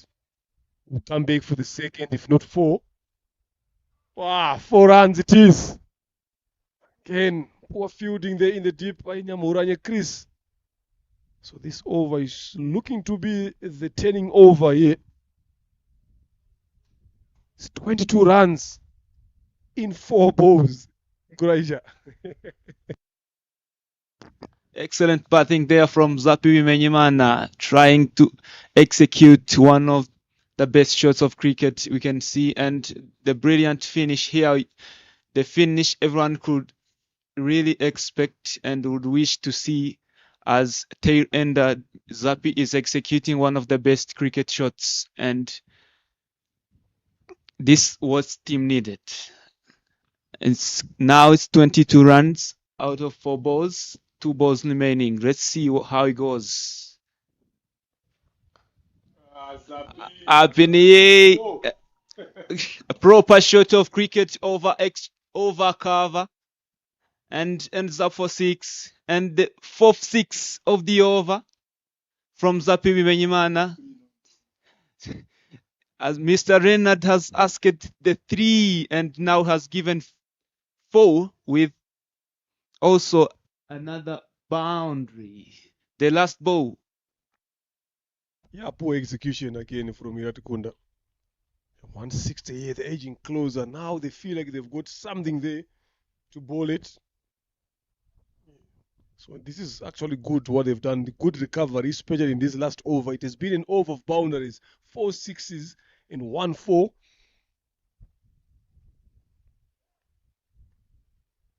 Yeah, even if they ran there, but it was an excellent over. 28 runs of this over, Nkuraija. Very good finish from Zapibi Menyimana. They finish on 154 for the loss of 8. Something to bowl it. We've got a good game in our hands here, ladies and gentlemen.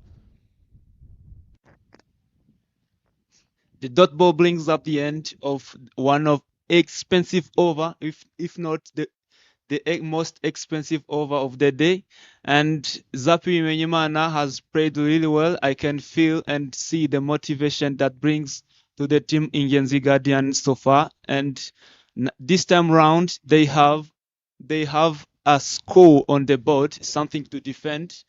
The total is not too high, but cannot be easily chased, and it can be defendable this time round, and will make this inning very brilliant to see. And we are expecting the team in Genzi defenders also to come in the second inning, but this over was very expensive, everyone could tell.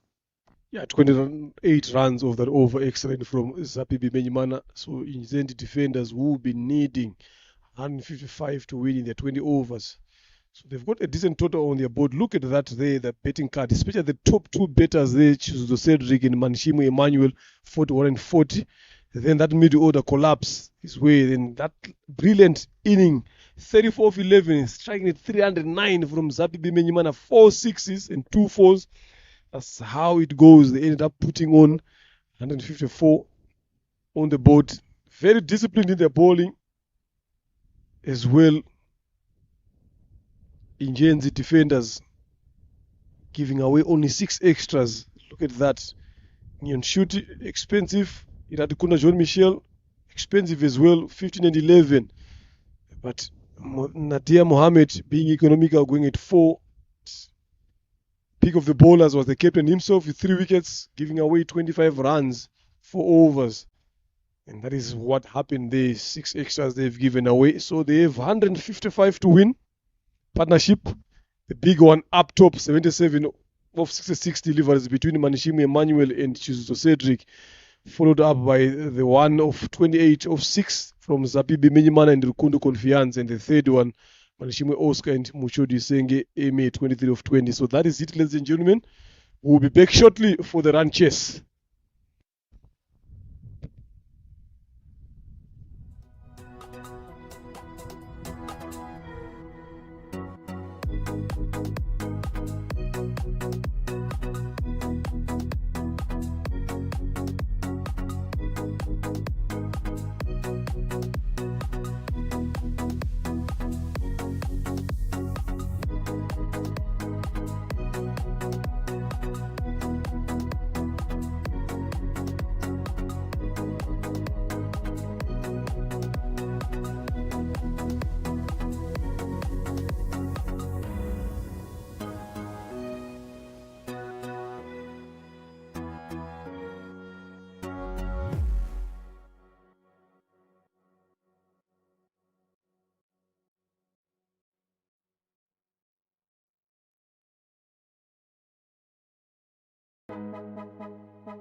Yeah, welcome back for the run chase here, where 155 is needed by Injen's defenders to chase and win this game. Imanzi Guardians, we have to defend that 154 they put on the board.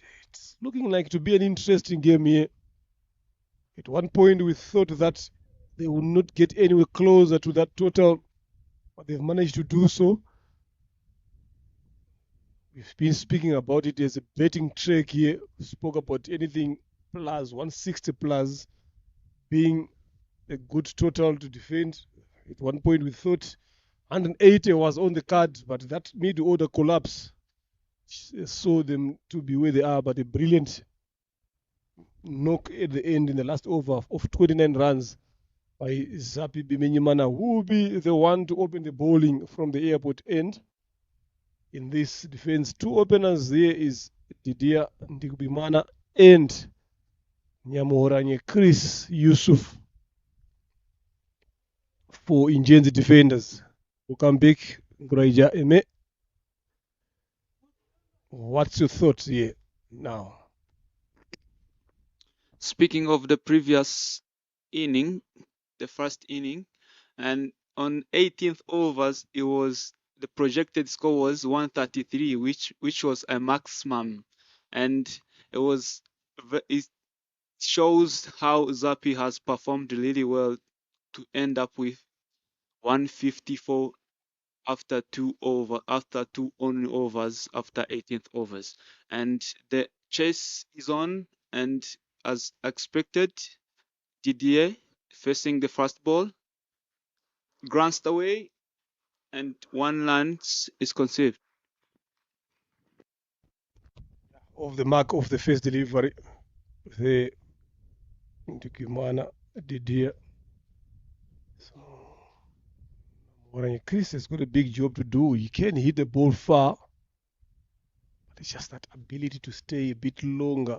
It's what lacks in him. If he can be able to survive for the next 6 overs, especially through this power play here, he would have caused the damage. Obviously, that's what they will be looking forward to be doing.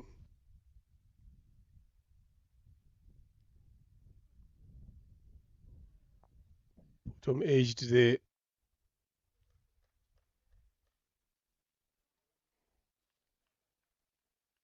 Just bumped in front of the keeper. So it's not going to be that easy, especially someone like Zapi bowling as well is very well experienced. He's a good bowler. So they need to find someone else to target. Nicely played. That should be 4.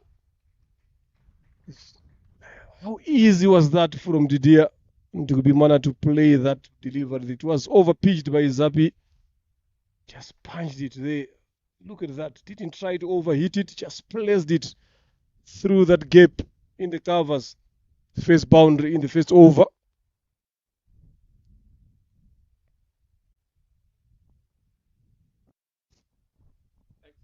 Excellent shot from Didier Ndikubimana, and I'm very curious about to ask you a question. If you are part of this team which is now chasing, what would be your approach?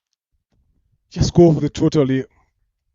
Go for it like what they are doing now. If you've got a chance to get it to the boundary, you make sure that you get it there. If you've got a chance to get a single, keep pushing, because also you need to look to lay a good foundation so that you don't apply pressure to the other incoming batters that are going to come after you if you get dismissed. So you need to try to get as many runs as you can in this period. So I would look to be aggressive as well. Nicely tucked out. And what will be your expected score after this power play? At this rate here, going at this rate, definitely we're talking about 50 plus. That should make things easy. Anything less than that is going to put them in a bit of some pressure, so they need to be targeting to get around 50 or plus in this power play.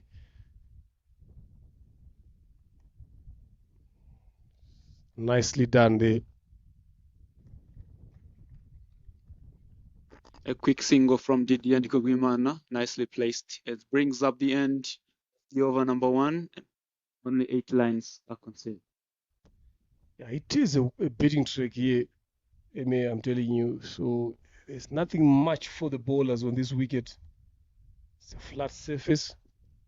You can see how easy Didier has been playing those shots there. It shows how much it's not offering for the bowlers. So he's a bowler like we spoke about earlier on in the first inning when Michael was bowling again, always targeting stumps. So if you're bowling on such a surface here, you don't need to offer a lot of width. You don't need to offer a lot of full deliveries.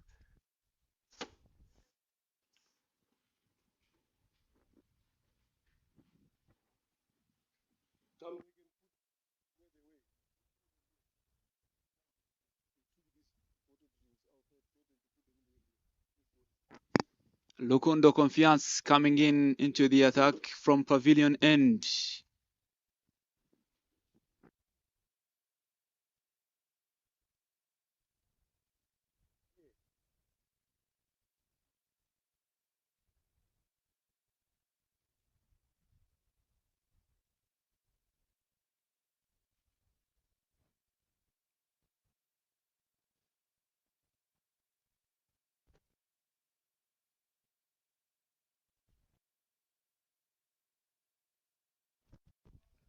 That was gonna be an exciting run out there. He was not anywhere closer there. He had hit stumps. It was gonna be a sad way to get dismissed there. Namoranye Chris just need to be watchful. You don't want to lose a wicket early on, especially on these ranches. Rukundo Confiance is bowling from the pavilion end to bowl the second over. Pulled away. And it is a no ball signaled again by the umpire. And that's two hits, especially on a surface like this. Just overstepping that line. Just trying to do too much there, trying to bowl too quick.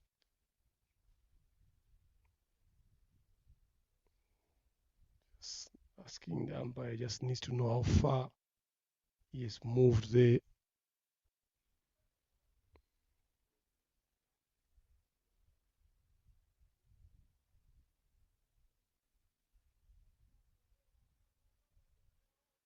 He's not actually happy with that. There's been a lot of explanation there. He was a bit tighter there on the line. So you know how painful it is to bowl a no ball for it, especially to someone like Namoranye Chris.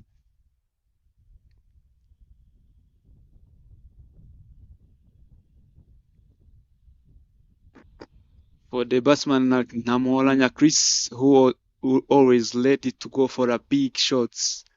A free hit, it's like a bonus ball to him, and will also increase his confidence as well.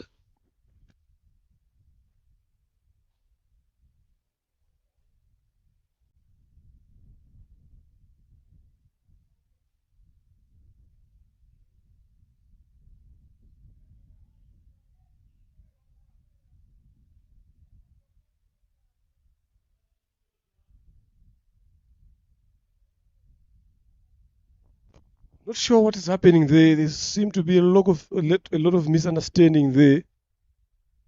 The umpires and the fielders there, Manishima Oscar, the captain, is just questioning there. They need to hear what has transpired there on that no ball. They know how painful it is, but those are not good signs as well for the game.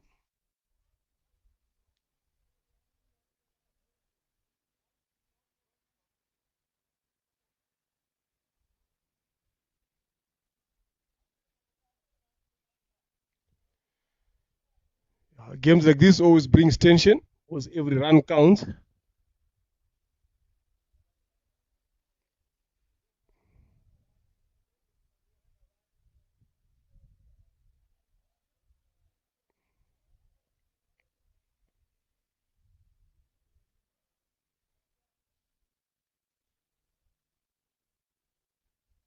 I think I just gotten a hint that it should be something to do with the scores there on the board.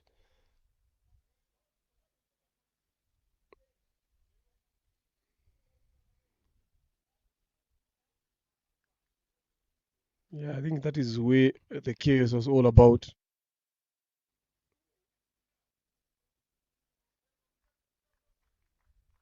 It's always force you to miscalculate as well, but that does not take away the fact that this is a free hit. Let's see what can be done here. A slow one, smart bowling from Rukundo Confiance. Excellent bowling from Rukundo Confiance and proper execution of a slow ball.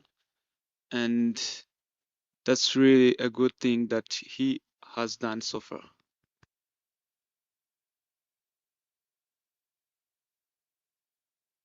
Yeah, there's a lot of tension here. They know how important it is. They feel like they didn't put enough runs on the board here. So they need a good start with the ball like that. A lot of the times, well played by Didier, well watched. So if they can be able to squeeze in a lot of these deliveries here, that'll be good enough.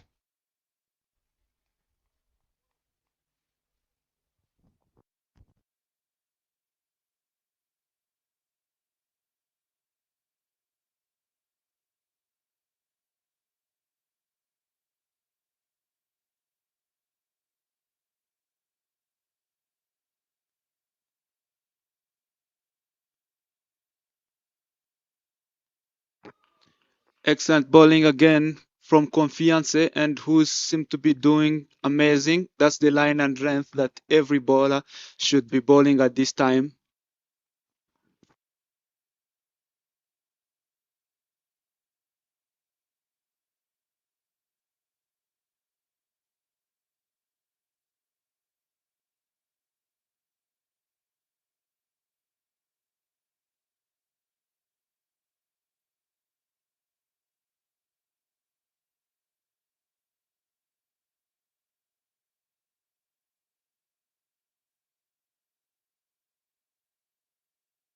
Opens the face of the blade there, fine statement for near single. If a decent over so far coming through. He had to concede the boundary. So last delivery comes in, most important ball of the over here. If he can get a single or maybe get a dot, he would have done good for himself and for the team.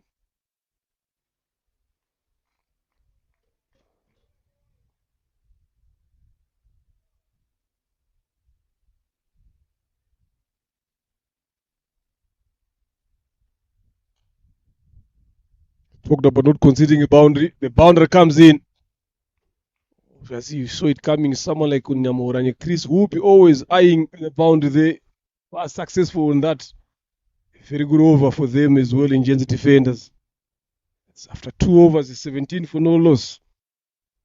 They didn't time it very well. They just come off the bottom end of his bet.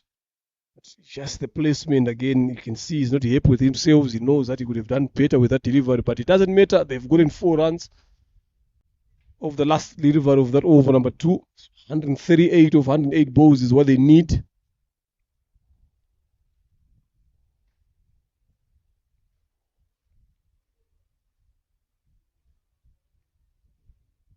Going at 8.50 and over, way above the required. So if they can maintain that for a long period of time, using a wicket, fair enough.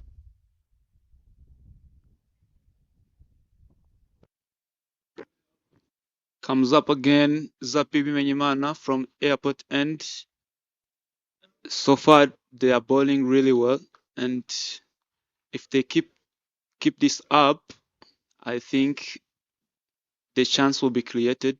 And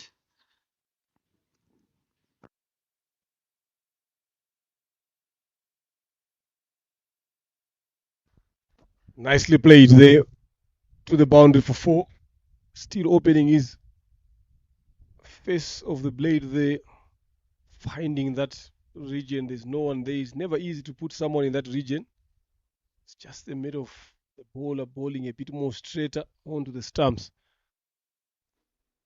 But see what I've been talking about, how easy these shots are coming. Look at that. Has a lot of width. What he just did well here is to open his blade to access that side. But it's very, very easy on this surface to bet.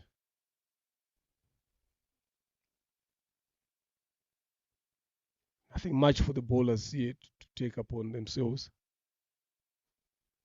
So I wouldn't blame Oscar Manishimwe for winning the toss and betting. They betted very well early on. 77 first wicket partnership from the openers. Just that middle order collapse again that found them in this position. We should have put anything closer to 180, maybe 200. It's going to be a good total here because, to be honest, there's nothing for the bowlers. They just need to be well disciplined. They just need to be bowling onto the surface, bring the stumps in play. Because anything with width, anything with full, is getting treated. Much better ball there.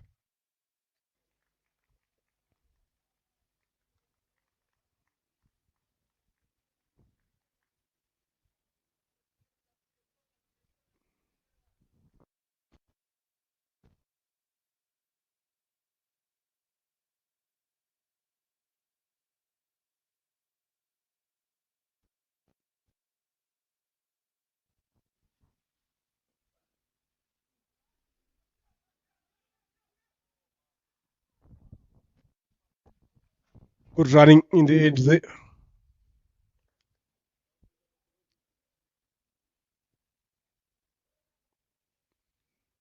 That's the awareness that you need. Every mistake made in the field, you need to capitalize on that, and that is what they have done on that particular occasion. The keeper was not able to hold on to that. Then Eric calling from Namoranye Chris.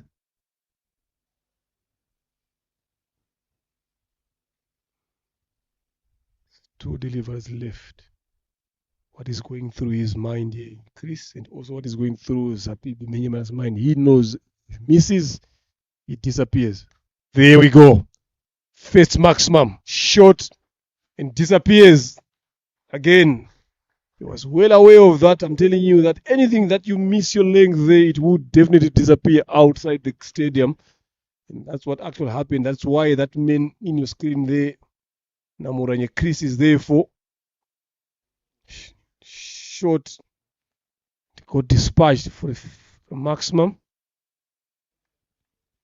So they are looking to get there quicker. And why not? If you've got a lovely surface like this. Excellent shot there from Chris Namhoranya and proper execution of the shot. The ball was way too short and he executed the shot.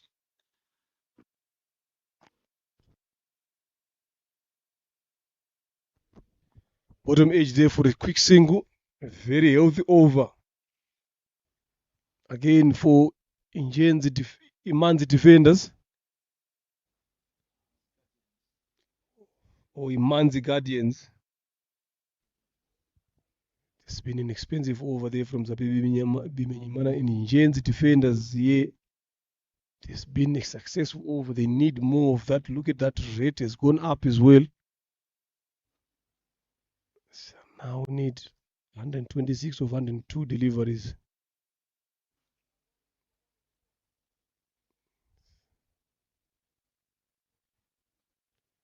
It's 23 for no loss after 3.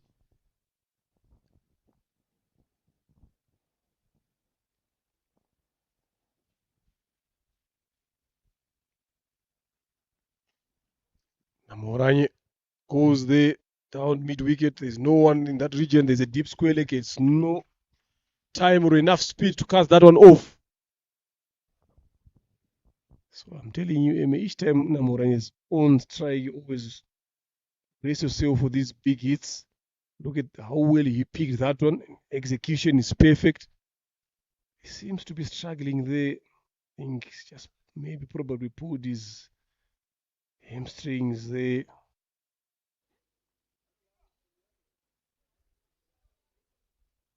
So every time he's on strike, always brace yourself for these big hits here. He judges length very well, clears the rope at ease. So every bowler is aware of the kind of batter that they're bowling it. So it's always good now to be well tight and well accurate.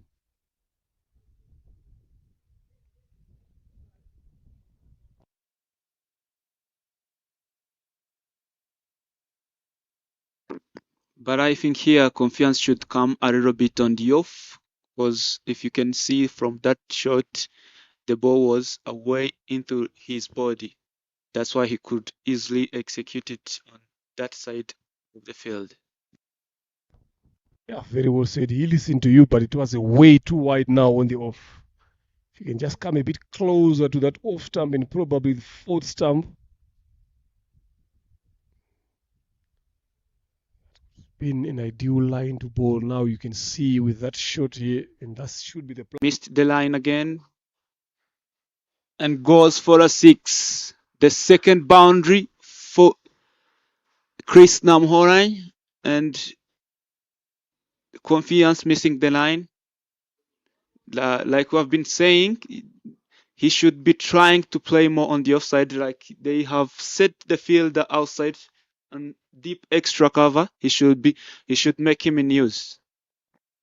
That is poor execution. You've got protection on the offside, then you bowl too straight, you get hit on the leg side. So it becomes hard now for the captain to set a field set up for you. Slower delivery, well executed this time. Played a bit early. Then Amoranye. This is the thinking now that you need to see from your bowler here. Try to bowl your field set.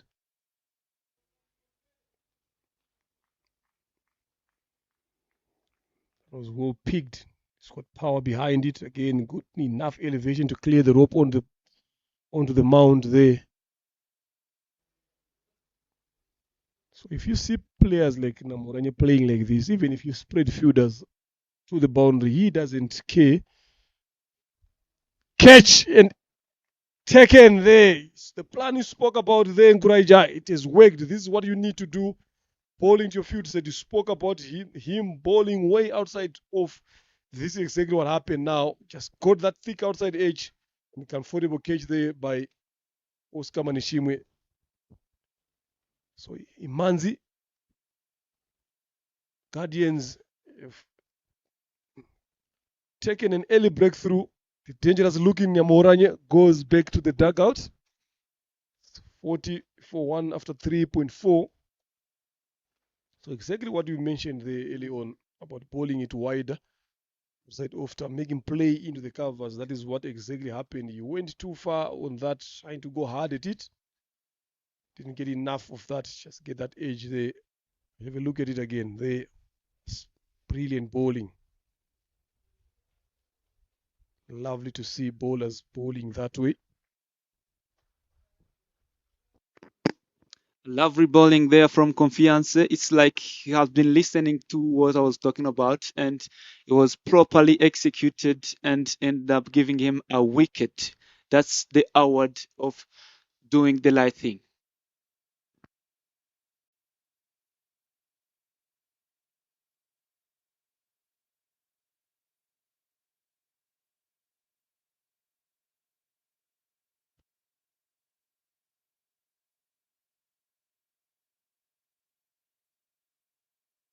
Yeah, you get the award of doing the right things.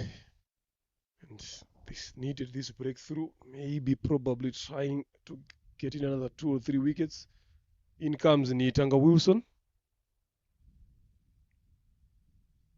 Coming in at 3.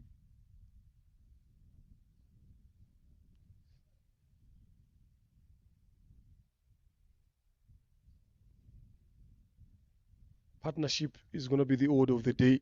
So this is what Nilsson should be looking to do together with Didier. Not a lot of pressure to come. 115 of 98. Very much achievable easily.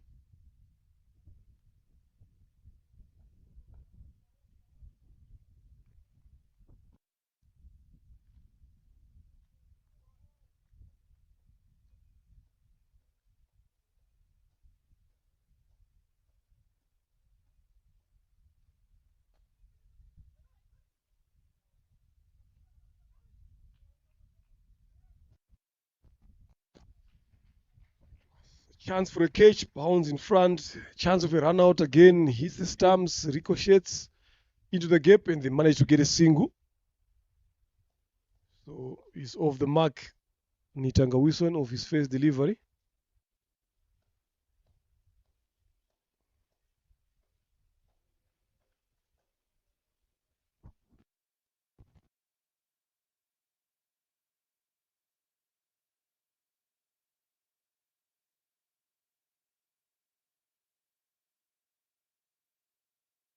Excellent bowling there from Confiance Rukundo, who is bowling really well.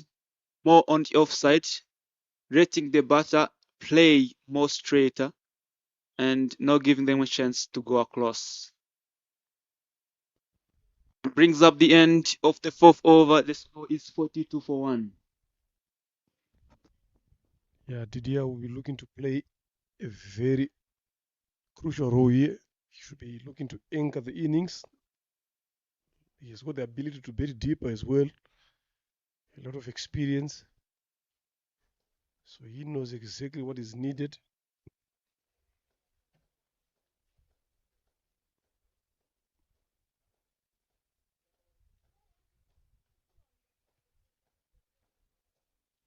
Bimenyimana has appeared to bowl his third. He's trying to see off this power play here.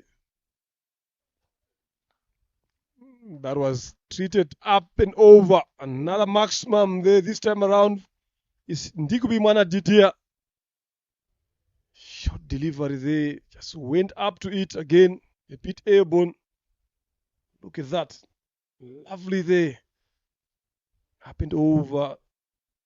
Extra cover there. Even if he was there, you need someone who's way too taller to get that one, but it was way hit. This is exactly what he's looking forward to do, Didier.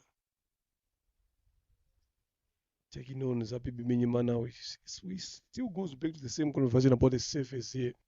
Telling you the surface is good for the batting. So as a bowler now, if you miss your line in length, you will get punished. Slower delivery. Quick single.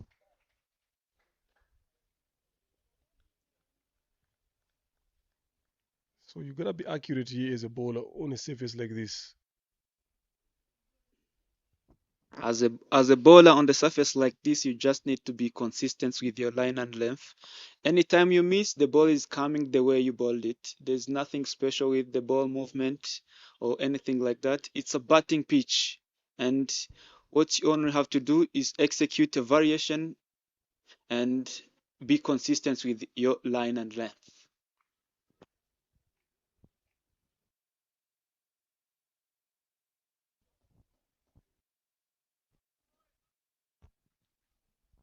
Nitanga's got the easiest job to do here. Get off strike.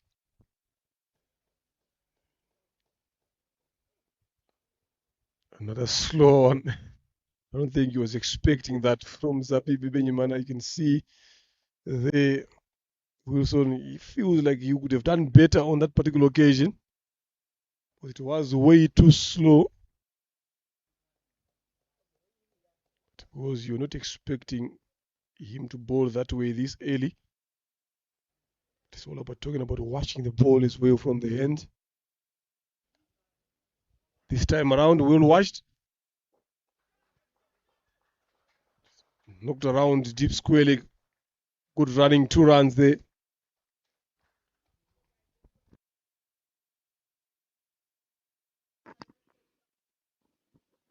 Zappi coming for the slow ball again, but Nitanga Wilson has played really well. He placed it really well and he managed to get 2 runs out of it. And here comes the fifth ball of the 5 over. Straight, drive straight, but straight to the fielder.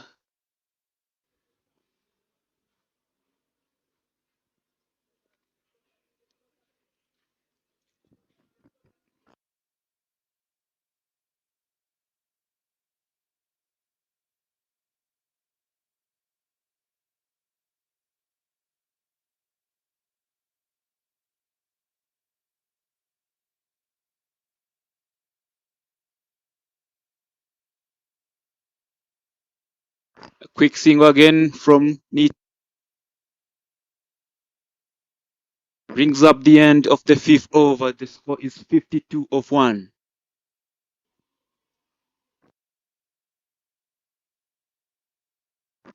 Imanzi Guardians needs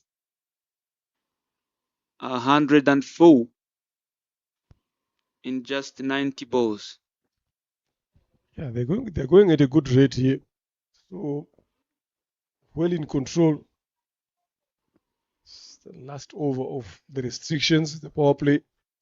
In comes the left arm spinner, Timana Clever. So let's see what he can do now. He's a good bowler, very energetic. He's always looking to attack stumps as well. Each time he bowls, his deliverers are always threatening something. But most of the time, his deliveries are quite quick, which is not needed at this moment, which here we just need slow and turning balls. Let the batter execute their shots.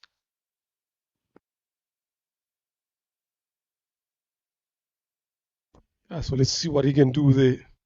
They need another wicket quickly. Just break this partnership that is slowly developing. How did that one get there? It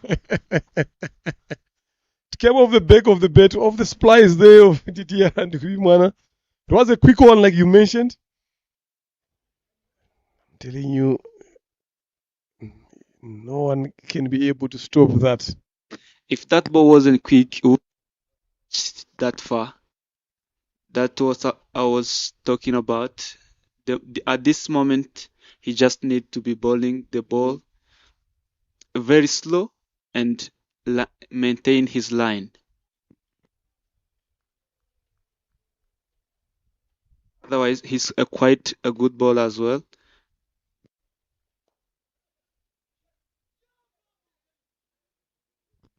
Chance there, put down.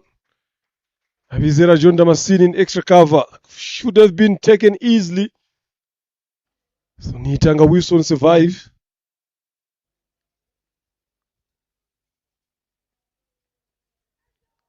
Goes for a bigger one. Got an outside edge. This time a healthy one. Enough to get to the boundary. It's a quicker delivery like what Eme has been saying. If he can slow the ball up a bit here, Clever, he can be more effective again on this surface. Look at that. Hint of some 10 there. Just because of the pace that he's bowling it. This is what you get. We say if you're edging, edge it hard.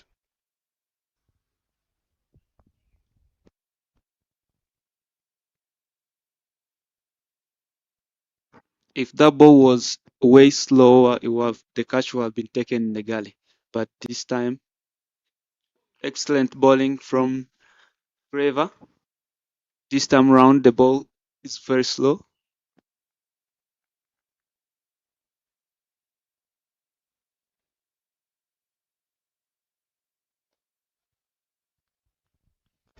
That was a quick one, a very quick one. And look how quickly he runs back to his run up.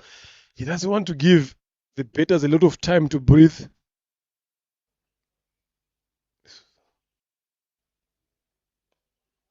Much better. That's the pace. Well watched there by Wilson Itanga. But after 6, it's 64, the loss of 1. Cruising at 10 runs and over. Way above the needed of 6.79. So they need to maintain that.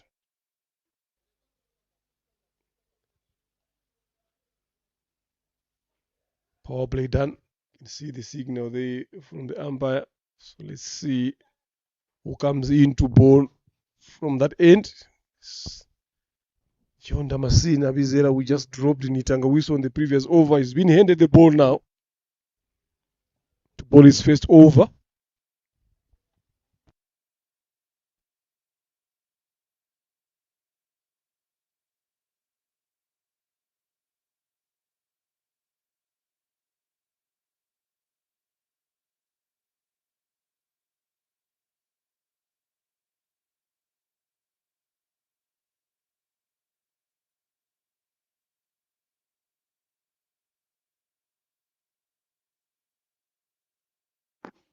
Abizera coming in into the attack from the airport end.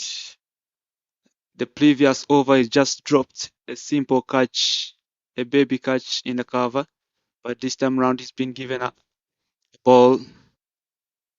Like I was saying, this time round he seemed to be doing good, and if he bowls the same way he normally bowls, he will get a chance of getting a wicket because he's not known for the pace. He's known for the slow spin and turn, which will be more important at this time.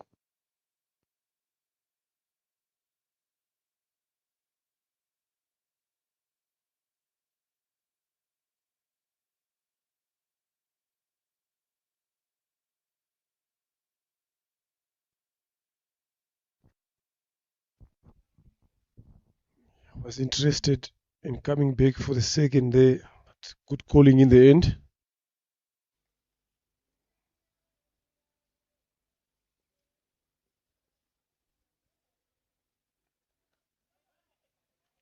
You see the pace that Abizera is bowling it here now. Probably that should be round about the speed that Clever should be looking to do that, mix it up with those quicker ones. But if you bowl quick one, a lot of them, it becomes easy for the batter to play. Look at that. Nice one. That's what you need on a surface like this. Then if you can fire in that quicker one again, it will be like a surprise variation ball to the batter.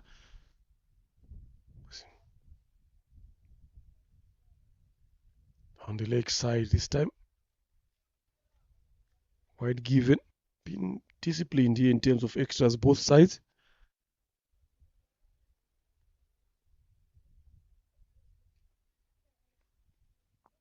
Swept away.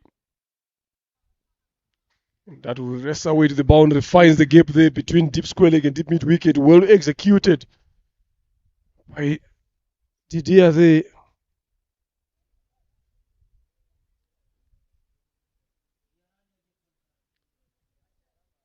He's well in control here.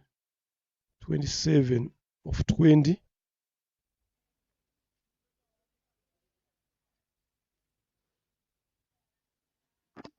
I think this time around it's very risky to attack on this big end of the field.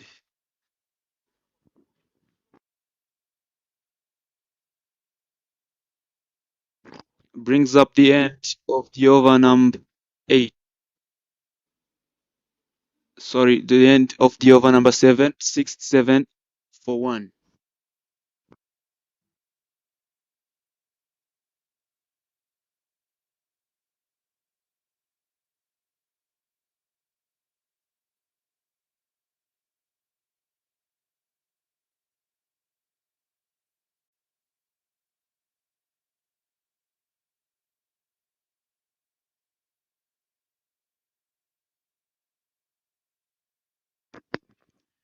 Ingenzi defenders needs 80 runs in 7-8 balls.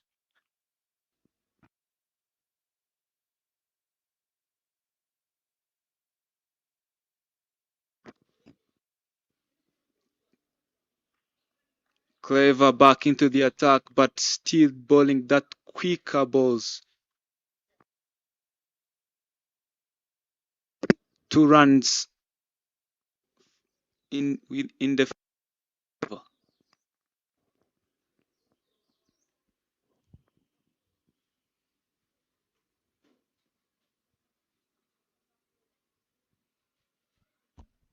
I like the positiveness that these two batters are showing now. Wilson is already on 15 of 13, here 27 of 21. And they're not looking to hold back. They're not allowing themselves to be put under pressure. Again, another quicker one.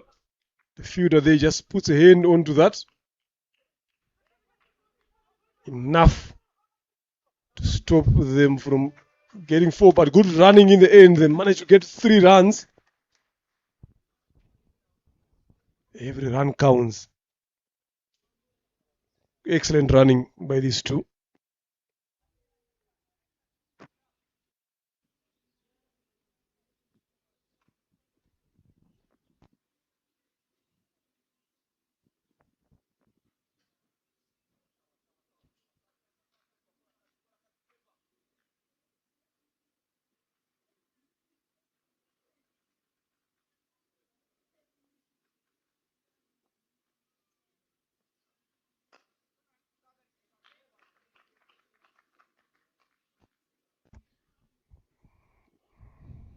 Lovely shot there.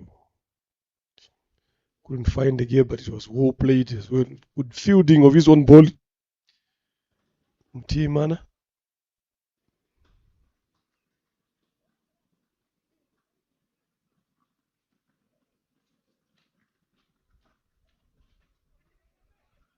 Goes reverse.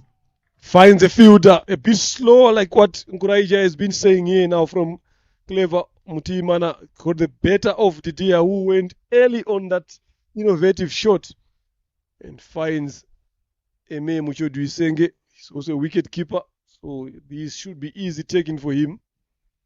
I'm not sure why Didier is standing in there. It's clearly it was taken from what we can see here.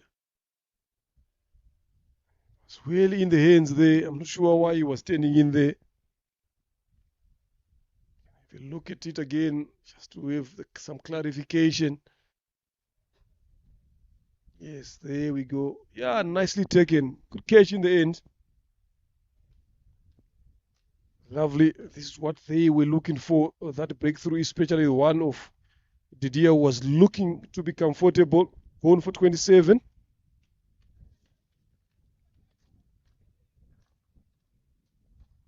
So, Ingenzi defenders loses their second. Still well in control, 83 of 74 balls.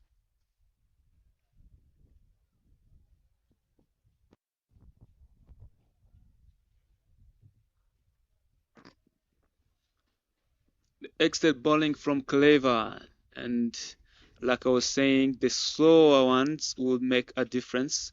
This is the moment for him to see and keep doing what is working for him. And the batter coming in is none other than Bosco Tuizere, the man who is known for his running. He's better at running between the wicket and also making more singles and doubles, and he's not known for the big shots, and which is obviously the thing that the team Ingenzi defenders needs at this moment. If he could execute as the shots and play and spend a lot of time here at the pitch, as we could expect a win from Ingenzi defenders from Bosco to Yizel.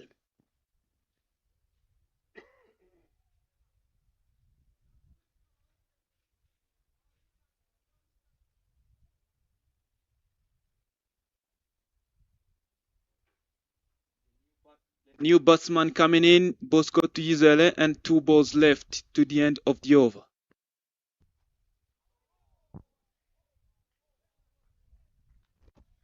Lovely ball there. Still sticking to his quicker ones. It's very effective with that, beating the outside edge of Tuyizele. Jean Bosco just joined Wilson Itanga.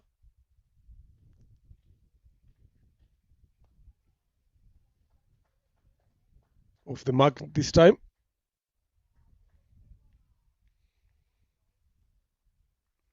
Six runs off this over with a wicket in it. Excellent bowling from Mutimana. After 8 is 73 for the loss of 2. 82 in 72 is what they need in Genzi defenders. So like I said here, Nkuraija is only about having a partnership here.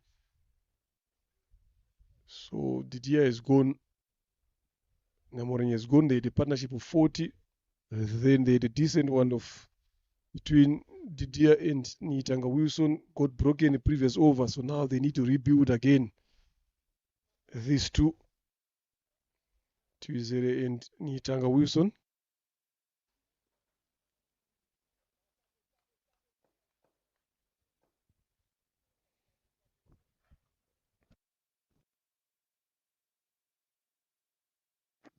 Vizela coming back into the attack from the airport end.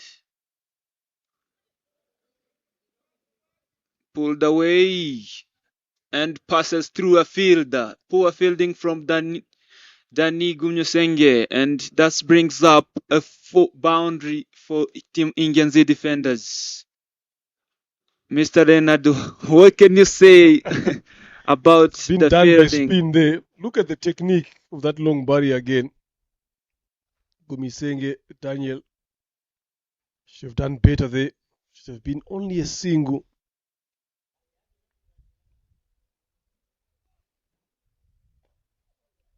Up and over. Was a call for a catch, but landed safely.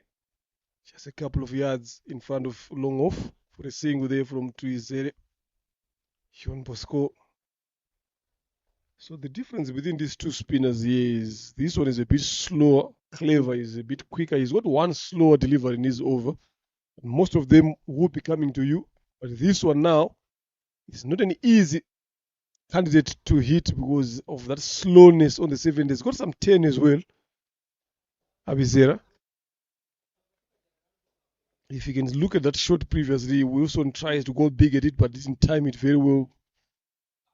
He played it a bit too early.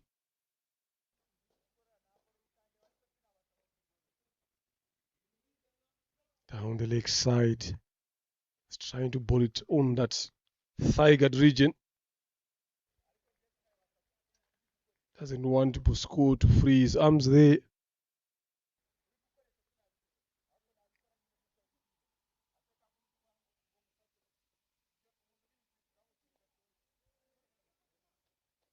Still not timing the ball very well. Bosco. Bottom edge, that one, from a single. Just the slowness that is being offered by Abizera that is making it hard for these batters to time the ball very well. They are trying to go hard at the ball, then trying to overheat it.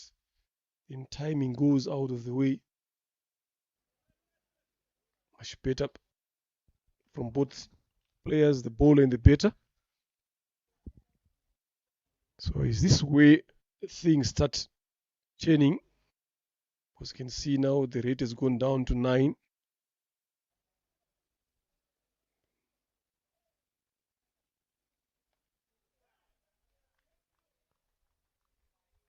Nicely done. Wickets taken there of the last delivery of this over. Abizera John Damascene. Wilson Itanga dismissed on that particular occasion. So you see, they keep getting wickets now. This is how dangerous they are becoming now. Imanzi. As soon as I talk about a partnership developing, then the partnership is broken. Not happy with himself there, Itanga Wilson. Not sure if that one was a quicker one from Abizera. It seems like it rushed onto him.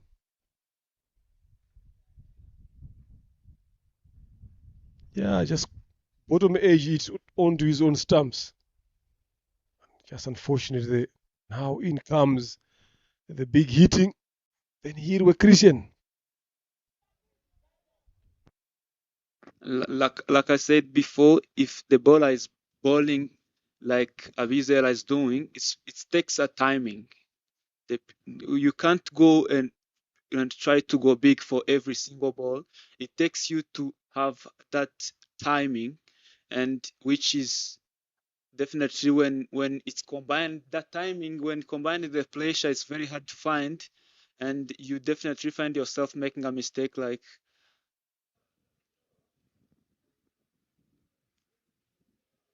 and coming in is here in the middle. The new batters are meeting in the middle, and the good thing that they can do is like rotating the strike, keep the scoreboard ticking, and if they get a boundary, it will be like a compliment, but there's no pressure both sides. The game is still on.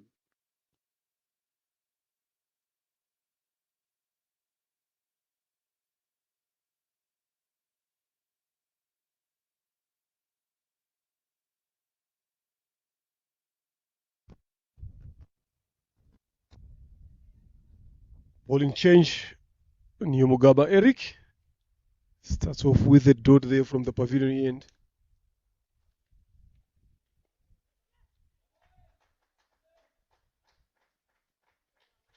Good run there. Just taking on Muchodu Isenge in front.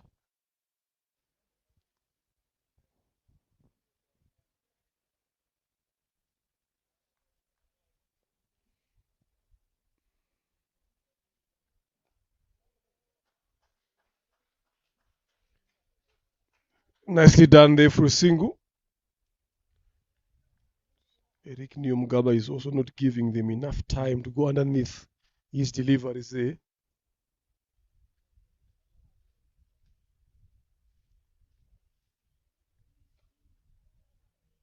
Hood finds a fielder. Another single taken.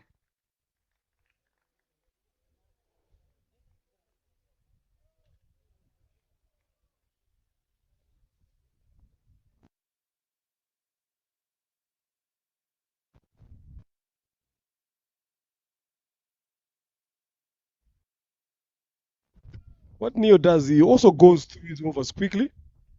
You don't notice how balls have passed. Look at that. Hard hands, but safe, chipped it over the bowler. An over that they needed.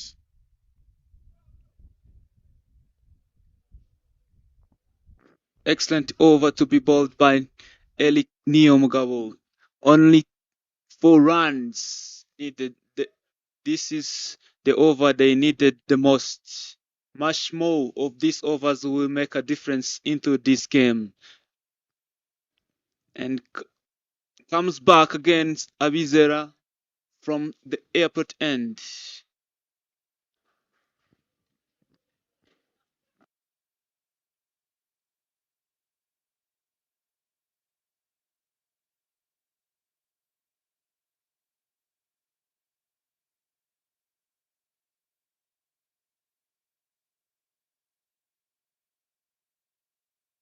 In his previous over, he bowled really well, and hopefully we'll see more of the good balls into this over as well.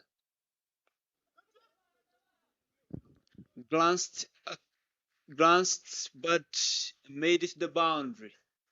It was a catch chance to Clever, but he seemed not interested into that ball.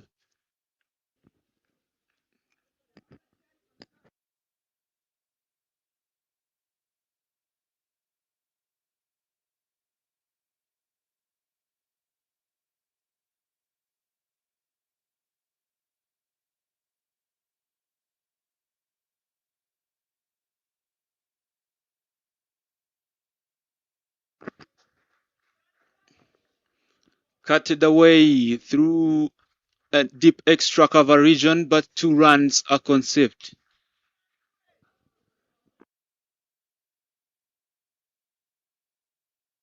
Excellent fielding down the deep. Hit hard and goes for a 6. The man in the middle is known as for his big hitting techniques. He's none other than Christian Benhirwe. Proper execution and timing and the power.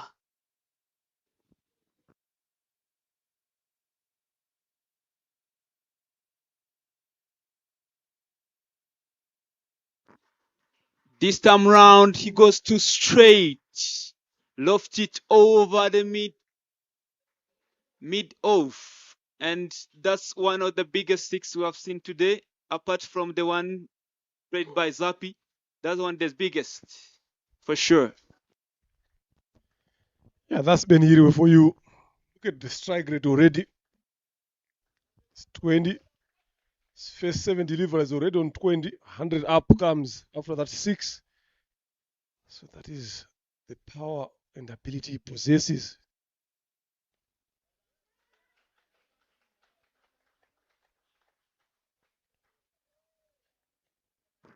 Abizera this time round comes the quicker one, and it worked. It was a dot ball.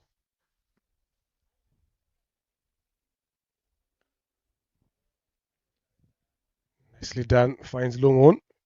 That's a good job there. A very good over for Ingenzi defenders. Courtesy of Benhirwe Christian. So after 11, it's 104 for the loss of 3, 51 or 54. Edging closer to victory here. So what Imanzi his thinking now is how can they get a wicket, especially the one of Benhiro Christian. Should be the plan now.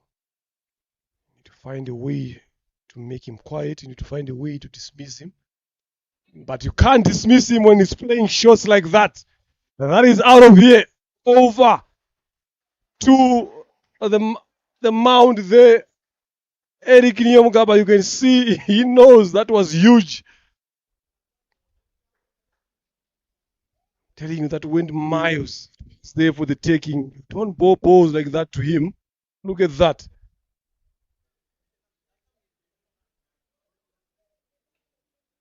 Went over to Gahanga B there. That's the hugest six I've seen. He's been hitting some sixes, but this one is huge. Then he does that. That's what makes him dangerous now.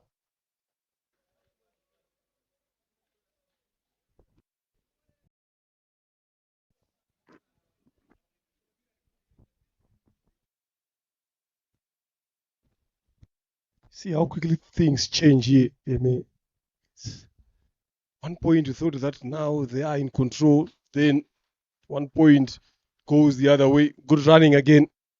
One other single.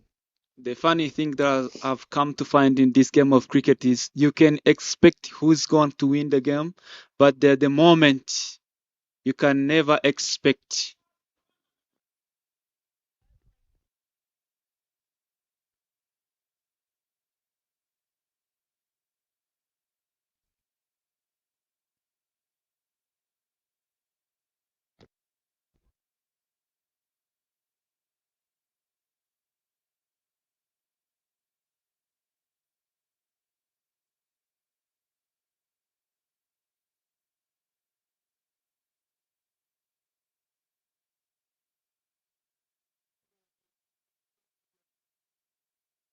That's a quick call. This very well Benhiro Christian when he finds an opportunity to get a single. He's taking on fielders in the inner ring. Started off with a boundary. Can he close this one with a boundary as well? Because I'm quite sure that is what he's thinking. Because if you see the way he falls that single, he just feels that he needs to score more runs. So it's 10 runs so far in these 5 deliveries.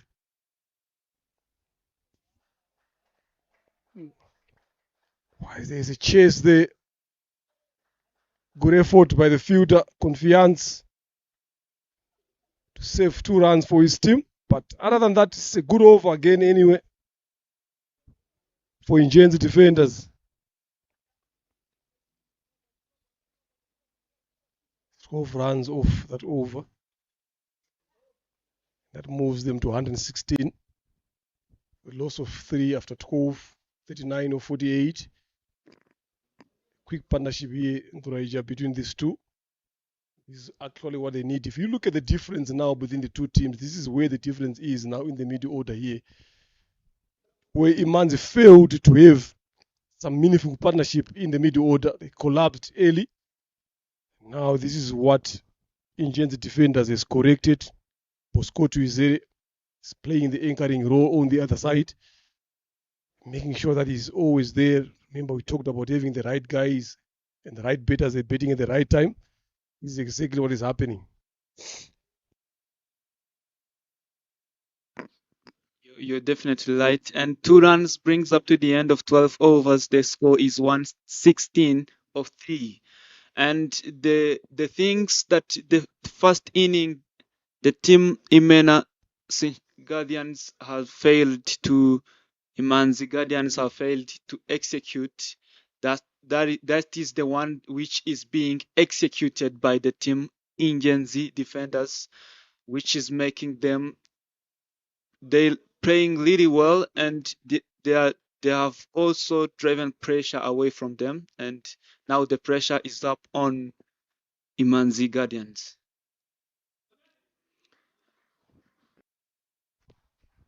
Nicely played there. Just runs it down to third man for a single.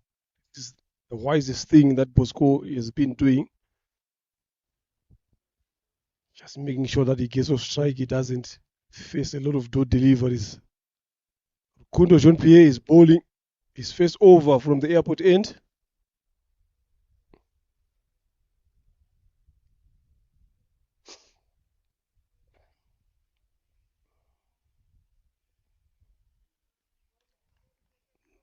Good line, swing and a miss. Some, if I get my memory right here, I think he should be your brother there bowling. So the brother is sitting here just watching him bowling. So deep down there in the heart, he will be itching to say, get a wicket.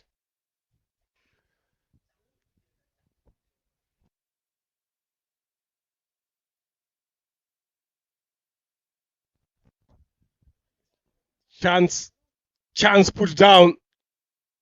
Again, is that man again who played and batted very well.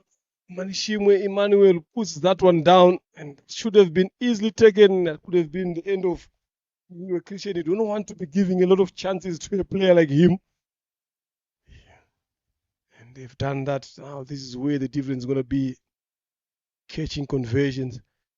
You need to make sure that if an opportunity is given in games like this, you never know, they will make a big difference.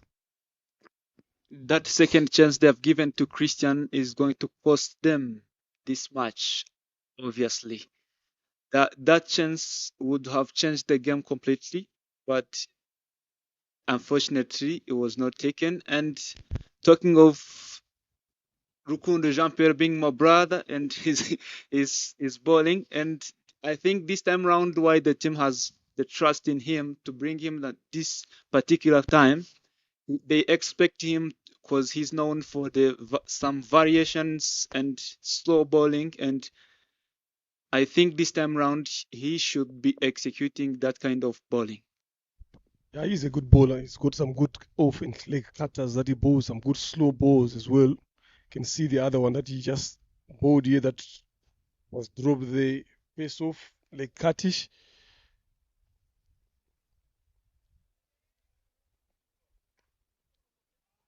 There's no protection in that region. Moscow to Izere. So the width. He's taken advantage of that and gets a boundary. This is what, if look at that. Yes, just went under it there, knew exactly where he wanted to play it. It's like what I was saying there in the morning inning, there is always knowing what you need to do as a batter and also sharing the responsibilities is the difference. If you look at here now, Bosco 16 of 12, 32 of 15, Ben Hirwe. This is the dangerous thing that they are doing now. Always finding that single where you think is not there. So the moment you start sharing responsibilities as batters, you're always relieving pressure from each other. So you don't want to rely on one end again to do the scoring. Both ends should be doing something. Both batters should be doing something. And this is where the difference is now from both sides. At this particular moment, I think, from my perspective, I think the bowling should be more into the wicket, not away from the wicket. The more you bowl away, the more you give a batsman a chance to throw his arms because there's no pressure on him. He will be able to execute his shot the way he wants. So 1, 2, 3 for the loss of 3. It's what's on the board after 13. Just needing 32 of 42 balls. Well ahead. So that shows how easy the surface is when it comes to betting. So whoever bets here on this surface, you need to make sure that you put yourself in a position that you score a lot of runs. Speaking of the surface being of the batting, and here it still seems like if it was even 170 or still a chaseable total, I think.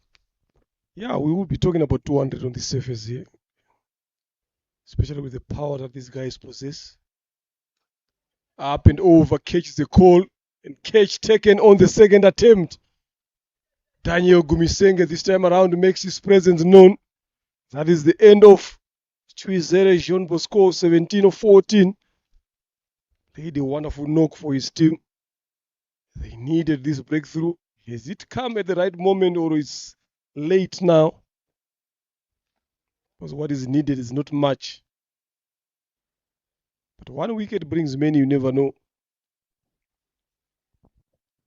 Yes, it was there for the taking, but not enough distance to clear that many years on the second attempt. But he kept his eyes on the ball, hands up.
He comes in at a good time. There's not a lot of pressure.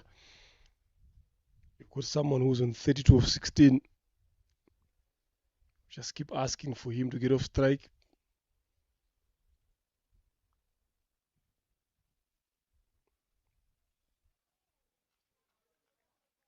Beats the outside edge. Clever. Wicket of the first ball of his third over. Can this be the turning point now? Is the question. Again, quick running by Ben Hirwe. Successful this time. Now he comes on strike. Everyone moves back to the boundary.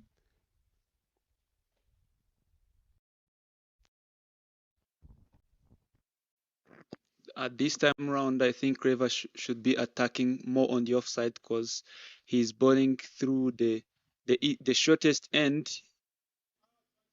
From the shortest end, I think should be attacking more on the offside.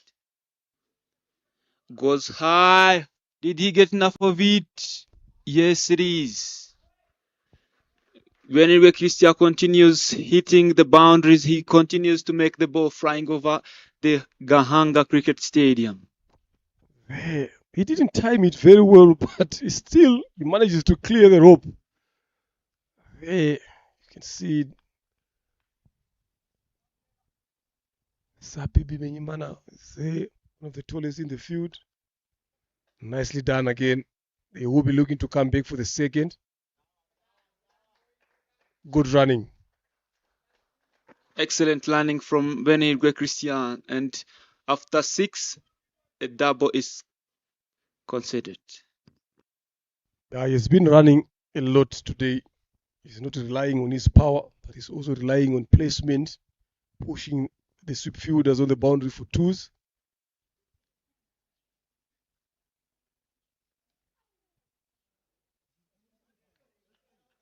Tags the shot fine. Did not good enough to stop that single. End of a good over again for Ingenzi defenders. It's 133 for the loss of 4 after 14, 22 of 36. The equation. Deep down there, they feel like they've gotten the first points of this RCA Elite Liberation Cup. This is what you need to have a good start like this. Put yourself in a good position. It will be a busy 3 or 4 days of cricket here. So even fitness is going to be tested on day 3. Because they will be playing back-to-back 2 games. So when you get an opportunity to get points, make sure that you capitalize and always stay ahead of the race. Comes up again, Lukundo Jean-Pierre into the attack from airport end.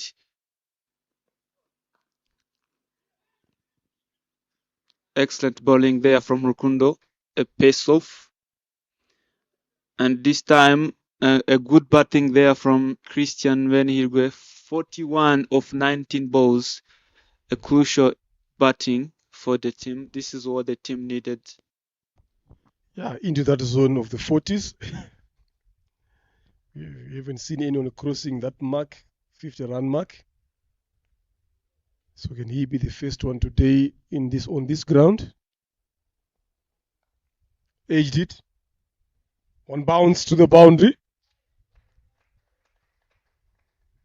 He's got power, even edges will race away to the boundary of his plate, and he moves on to 45. What I'm liking about what he's doing is not holding back any length that he feels that he can throw his hands. He's doing that, and he's doing it to perfection. No matter how runs they come, he don't care as long as there are runs on the board.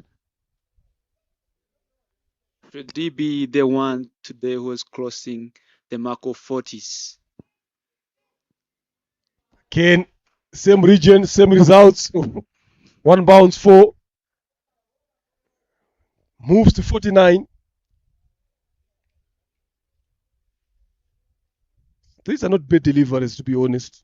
Just that power and the connection that he's getting.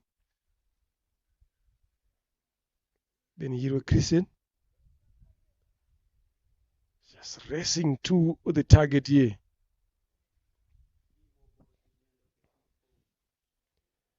Just 3 to come. Then he goes hard, he goes big. Enough. Oh, good effort, good attempt there by the fielder. But 6 anyway, and what a way to get to a 50 on this. There you can see he's very happy with himself. It's a good knock. 50 of 23 deliveries, 55 of 23. Telling you, he's very happy there. He's trying at 239.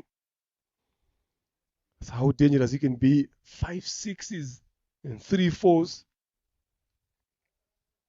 He's not looking to hold back.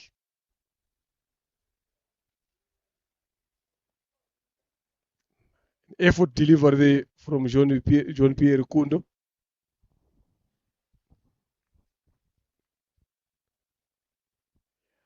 I feel like they didn't put enough runs here. Obviously, the pitch was for the batting. The runs wasn't enough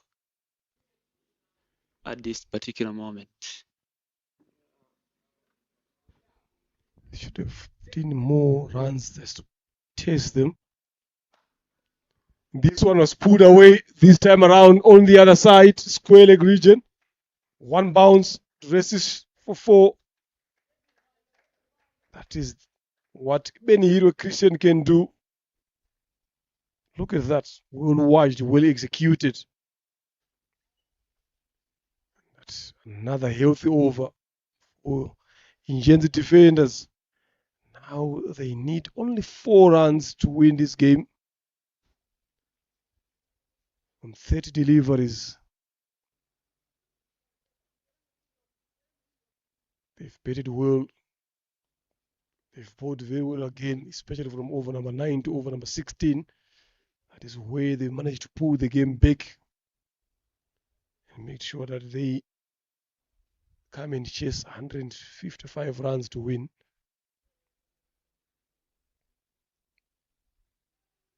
Akuzeremi Theonis has been doing the watching from the other side, enjoying some highlights from his partner. Tries to go big again. I don't think it's ideal here. They've opened a lot for him, so you can just punch it around. Just give strike to Benhiro to do the finishing job.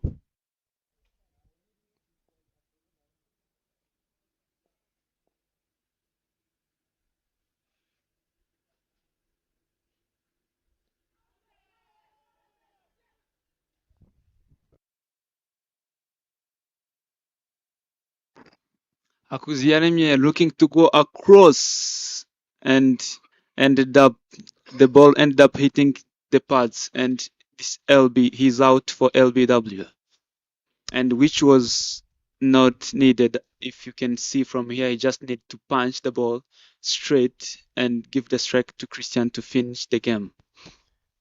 You want to play a heroic inning there, but look at that shot. There's nothing there whatsoever. Good decision there from umpire Nicole. Should have just played it a bit more straighter, just knock it down the ground. Going for one. I think he just wanted to be the one playing that winning shot for his team.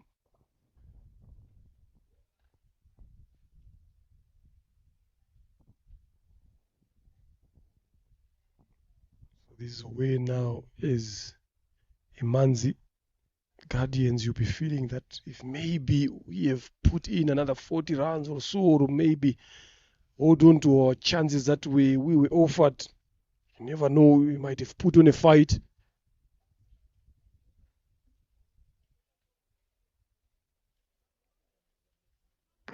The batsman coming in is the captain himself, Eric Kubimana, coming with only 4 runs needed out of 28 balls. And we have also witnessed one of the best innings. We have seen the ball flying over Gahanga cricket from Christian Benihirwe, the man with power and timing, and he has shown us, he has entertained the people around Gahanga here, and it was joyful to watch him play. A couple of juggles there got dropped. Should have been easily taken. They ended up getting 2 runs there. If it's on your side, you'll be on your side. But I'm telling you, what was Eric Kubimana thinking? I think these guys, they just want to have those heroic finishes. But it's not needed at this point of time. You've got someone on the other end who is well in control of the game. So the simplest thing to do is just to get off strike. I might have injured himself in the process.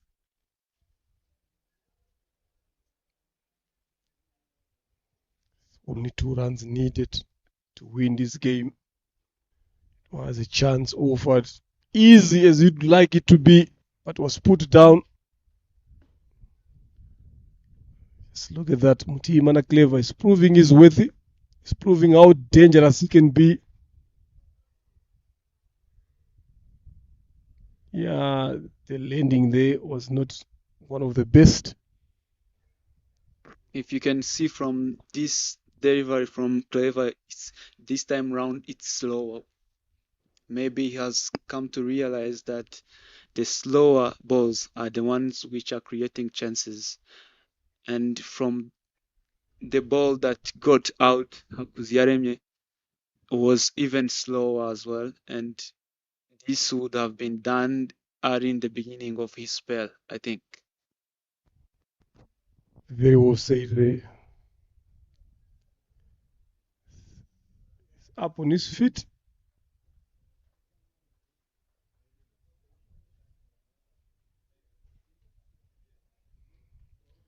Not a lot of time left in this game. Not a lot of runs again.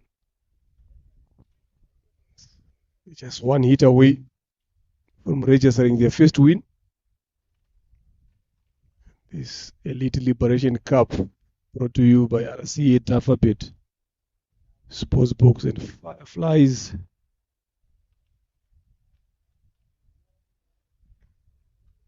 Goes up again, is trying hard to get himself out and manages to get dismissed again. The Kubimana Eric. Like I said, they're all trying to be heroes. They're all trying to hit those winning runs for their team. By doing so, they are losing wickets. Clever claims his 4th wicket. Excellent bowling from him. Got dropped the previous delivery. Managed to get 2 runs, then got dismissed the next over.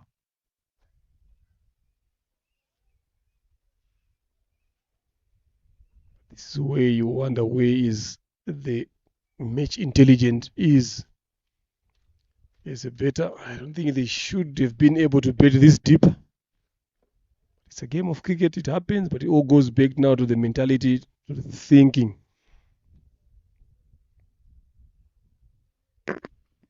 You're definitely right. But at the end of this tournament, I think the run rate, the net run rate will be the thing. You can find yourself in a situation where you need the net run rate, and if you're doing things like this, it will drop your net run rate you should have at the moment.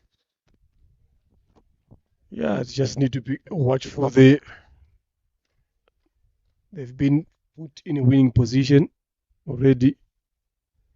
Christian, who's on 59 of 25, only 2 runs needed. They've lost 2 wickets when they need 2 runs.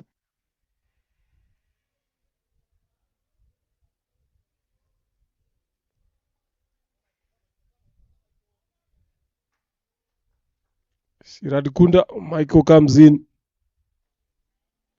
Is he going to go for the big one again? Clever.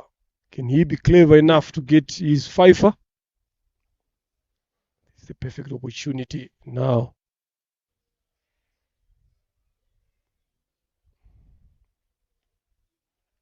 Goes big again and puts down. That could have been the 5th wicket there. Confiance. I'm not sure if he was watching there, but I'm telling you, what I'm worried about here, Kuraija, is the mindset of the betters here. What exactly are they thinking now when they walk into bet in this position now? You just need only 2 runs to win. I don't really see a need of a new batter trying to go for a big shots. But they still have the man in form, the man who has given them the game. Still in the wide goes for 4, brings up to the end of the inning of the game. Ingenzi defenders against Imena Guardians.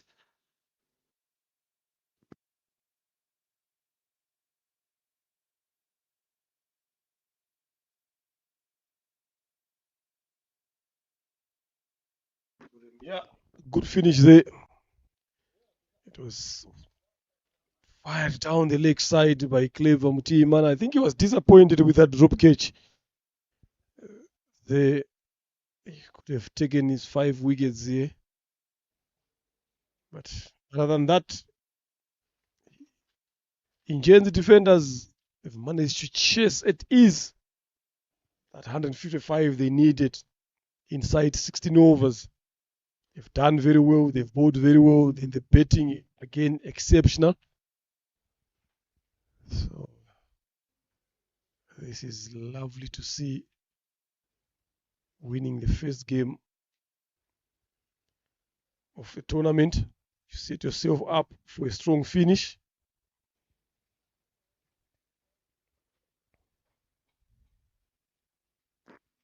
Ingenzi defenders winning their first game. It's a good way to start the tournament.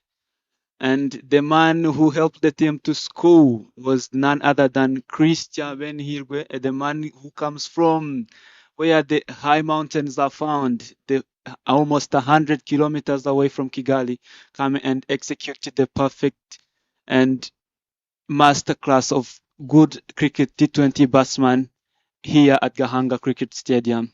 Congratulations to Ingenzi defenders for the first win of the tournament, and hard luck to Imanzi Guardians. Yeah, they've won it by 4 wickets, and you can look at the betting card there. Benhirwe Christian, 59 of 35, outstanding. Again, look at the middle order here. Everyone got into double figures. Everyone passed 15 runs. That's where the difference is if you have to compare the two sides.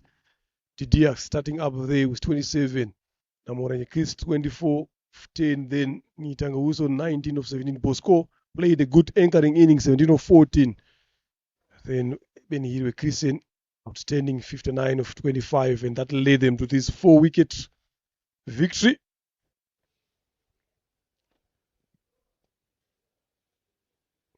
So the bowling there, Bimenyimana Zapi and Rukundo Confiance going for 10. Kane and Abizera ended up being expensive 11, and Rukundo again 12. So it's only Clever Mutimana took 4 wickets, excellent economy of 7.3. Yes, one who was outstanding with the ball. The other bowlers, they've been given a thumping. 5 extras again have been bowled, very well disciplined with the bowling from both sides today. And that is the summary there of what transpired today, the outstanding performers. Ingenzi defenders winning by 4 wickets. Just join us for the post-match presentation to find out who is the player of this match. And after that, we will have the second game in the afternoon as well. At 1:30 should be the time. So just don't go away. There is a lot of cricket happening right here at Gahanga Cricket Stadium on both grounds. So join us shortly.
Right, good afternoon and welcome to the post-match presentation of the game between these two sides. We have been treated to some good cricket that we have seen today. Imanzi Guardians taking on Ingenzi Defenders winning by 4 wickets on this particular game. I would like to call upon Oscar Manishimwe, the Imanzi Guardians captain, just to give us a brief of what he thinks about what transpired today. Hard luck today, Oscar.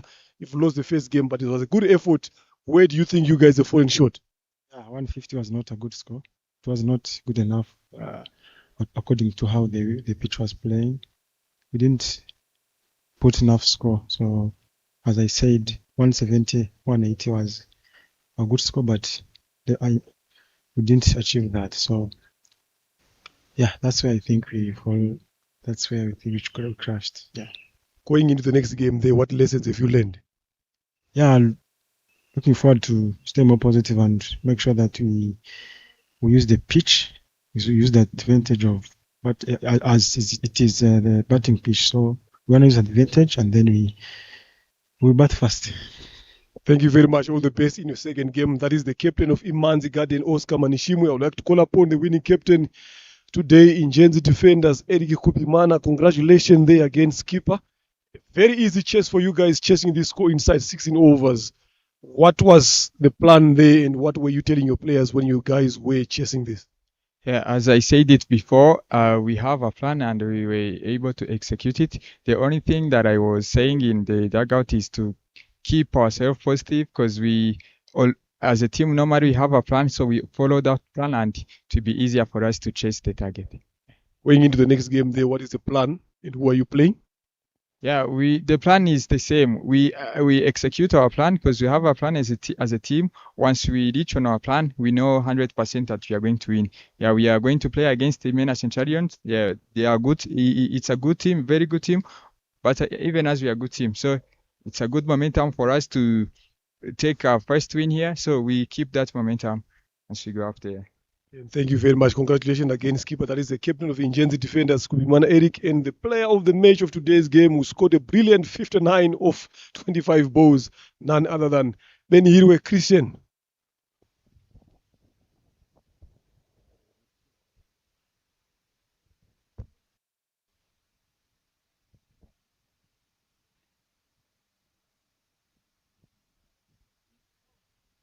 Congratulations there, Benihiro, being the player of the match, 59 of 25. Just talk us through those sixes. What was going through your mind?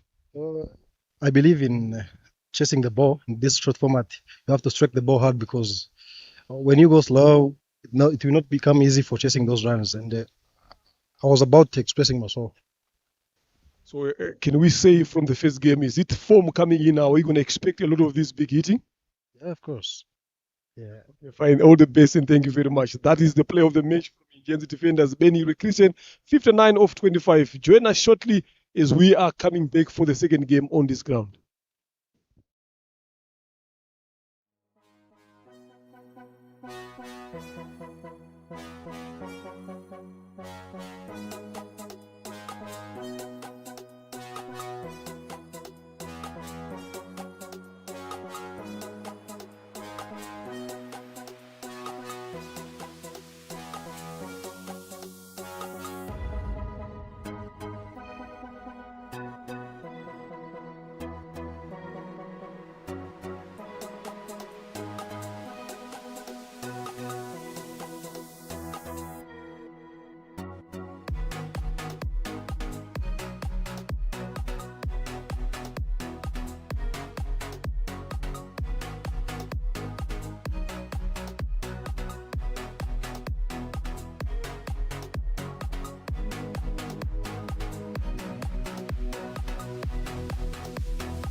Good afternoon again. Welcome again to Gahanga Cricket Stadium. And today we are witnessing the game of Ingabo Titans versus Imanzi Guardians. And from my right side, the captain of Imanzi Guardians, Oscar Manishimwe, and the next is captain of Ingabo Titans, Emile Rukiriza, and the third umpire of today's game is Nicole. And we are here for the toss.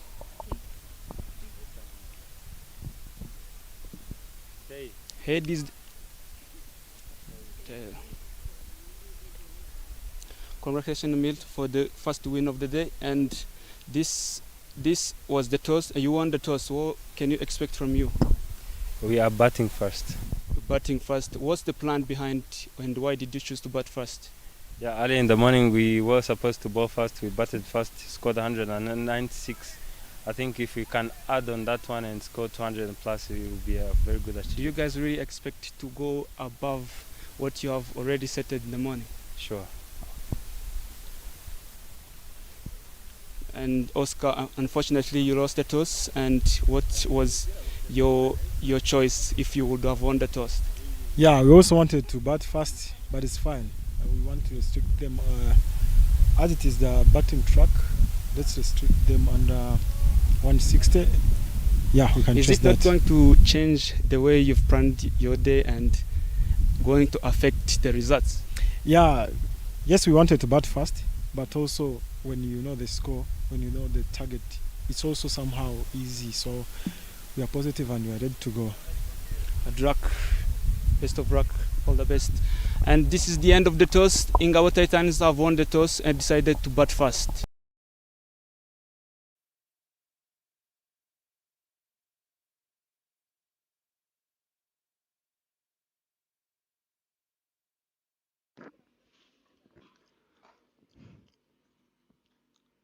Good afternoon again. Welcome to Gahanga Cricket Stadium. And this is the game number 2 of the day, Imanzi Guardians versus Ingabo Titans. Ingabo Titans have won the toss and decided to bat first. And unfortunately, the Imanzi Guardians lost the toss. And they also wanted to bat first, but unfortunately, they lost the toss. And the umpires and players are out in the middle, and batsmen are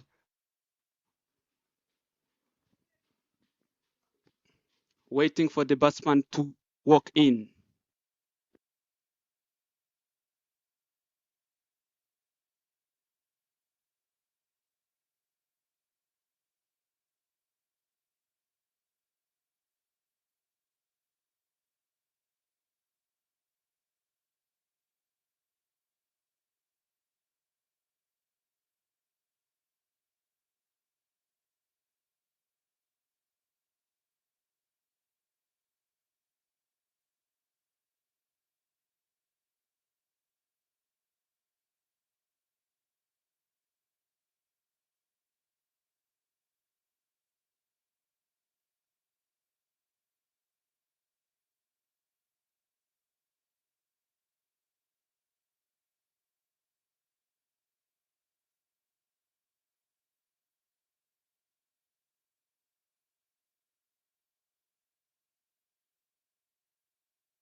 As you can see from the screen, the batsmen are walking in.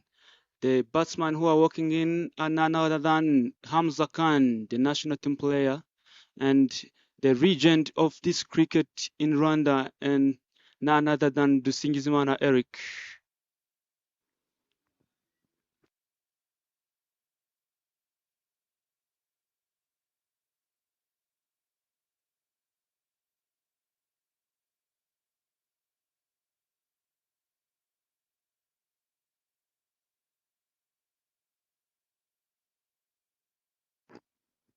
And the bowler to open bowling from Imanzi Guardians is none other than Zapi Bimenyimana, as usual.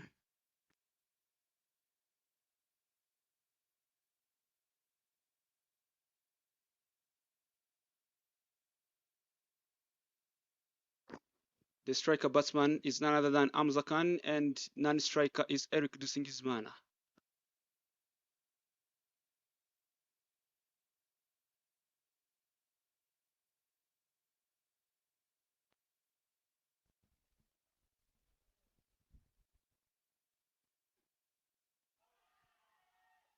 Catches the call. Yes, it is. The first ball, the first wicket of the match from Zapi Bimenyimana. Excellent bowling and excellent catch from Oscar Manishimwe.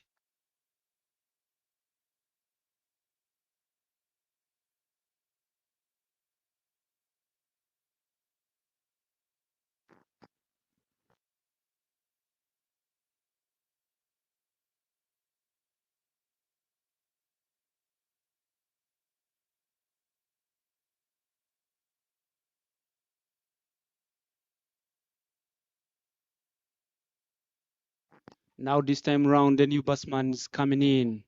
His name is Rukundo Patrick, known as Bebeto, and walking in.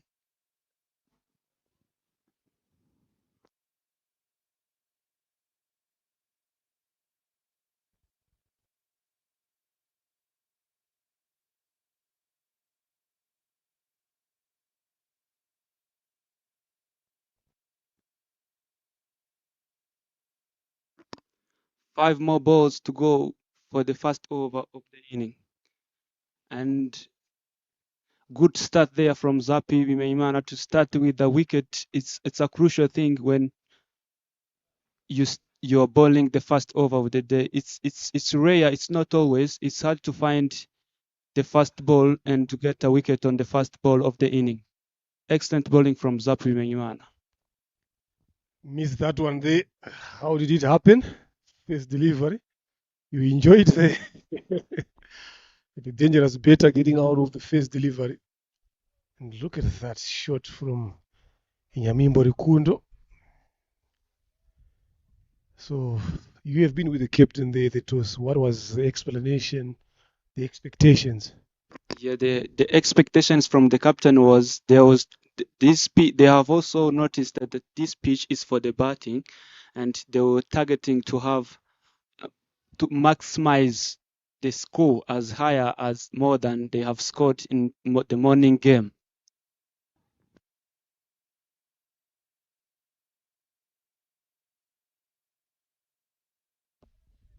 Let's see how it goes. Those Double Titans, after winning their morning game, put in 197. And managing to win that game comfortably. So let's see how they go on. Up and over. Flashes the hands there. Couple of bounces. Finds its feet to the boundary. First boundary.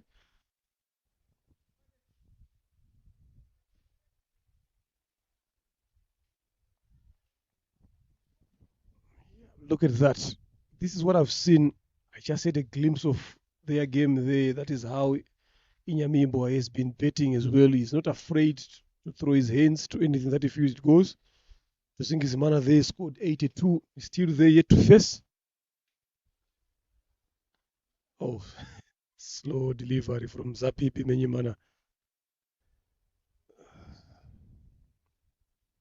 So the feeling there, Eme, after getting the wicket of the first delivery, knowing that he's one of the most dangerous batters in this league, how is the feeling, especially in that man in our screen there? What do you think is thinking, and the whole team, are they thinking now after dismissing Hamza Khan?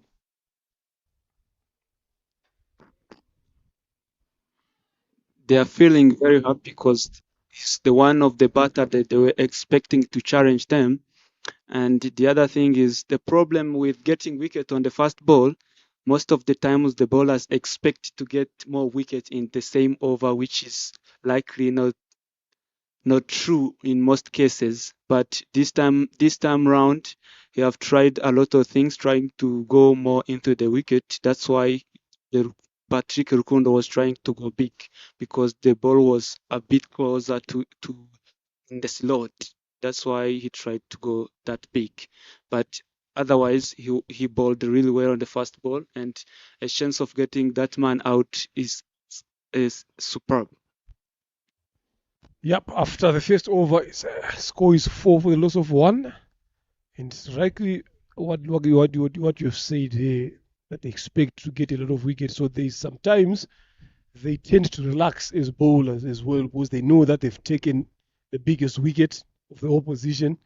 So hoping that the other wickets are going to come in cheaper. So the work has not been done yet. You still have got someone on the other end in the name of Tosingizimana Eric, who just scored 82 for his team. We know how destructive he can be as well.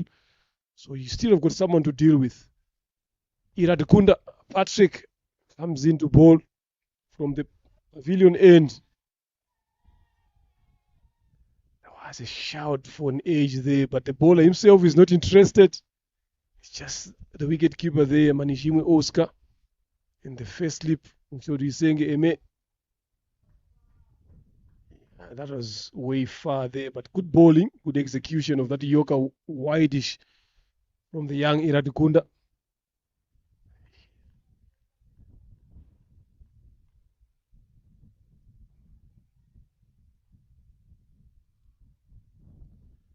Way outside reach, given as a no ball.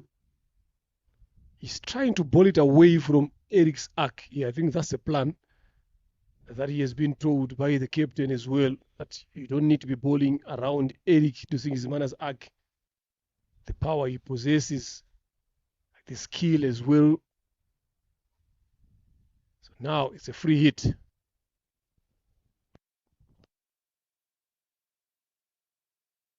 Goes big, but straight to the fielder at mid-off. 1 run is got from no ball. Excellent bowling there from Patrick. Yeah, it was a good delivery there. So let's see what Patrick can do. Still early stages of this first inning between Ingabo Titans and Imanzi Guardians. Imanzi Guardians lost the morning game. Nicely driven, but couldn't find a gap. But you see the length in the line that Iradikunda Patrick is bowling. That full aiming for that Yorker length, not giving too much room to the batters. So he's someone who showing that he came with a plan and is sticking to it in these 3 deliveries here.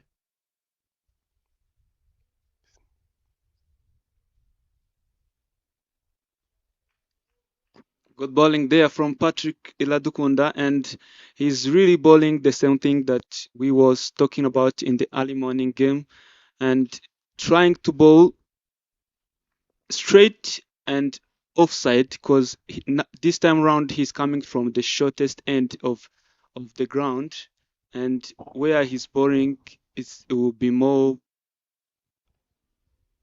important to continue bowling from that line. The other thing that is favoring Patrick is that he's a left-hander, and bowling that side is like moving the ball across the pitch. Yeah, it has been a good over so far. 2 runs off it yet. 1 delivery to come.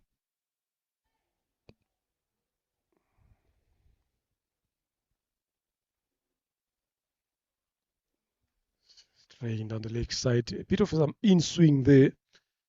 It was not well directed.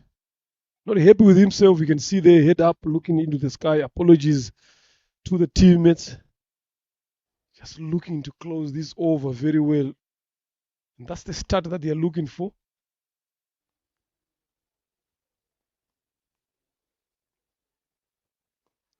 Lovely. Good over. Excellent bowling from the youngster, Nadukunda Patrick, giving away only 3. So after 2 overs, it's 7 for the loss of 1.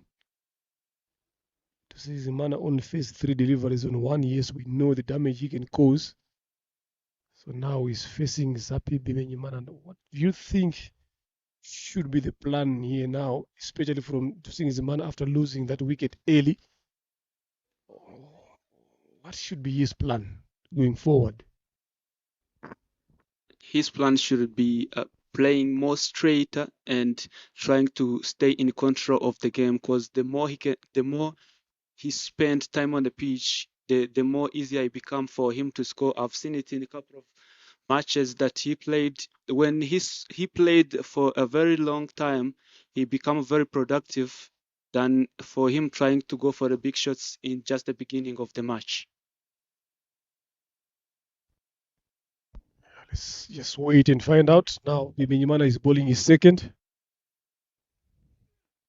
Slower delivery, full toss, bowled him.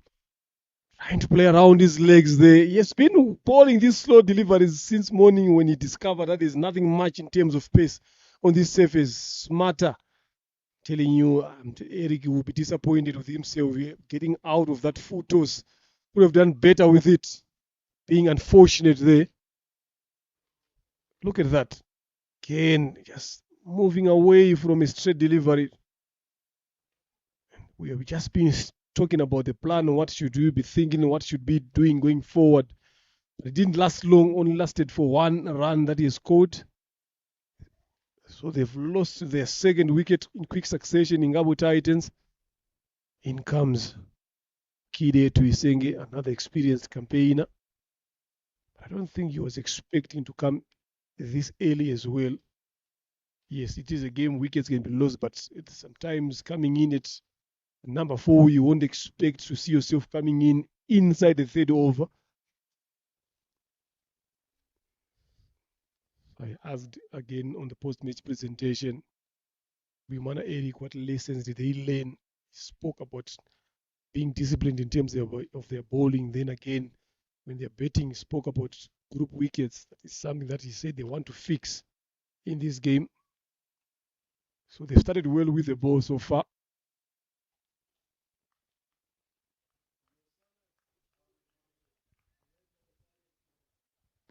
Speaking of the last wicket that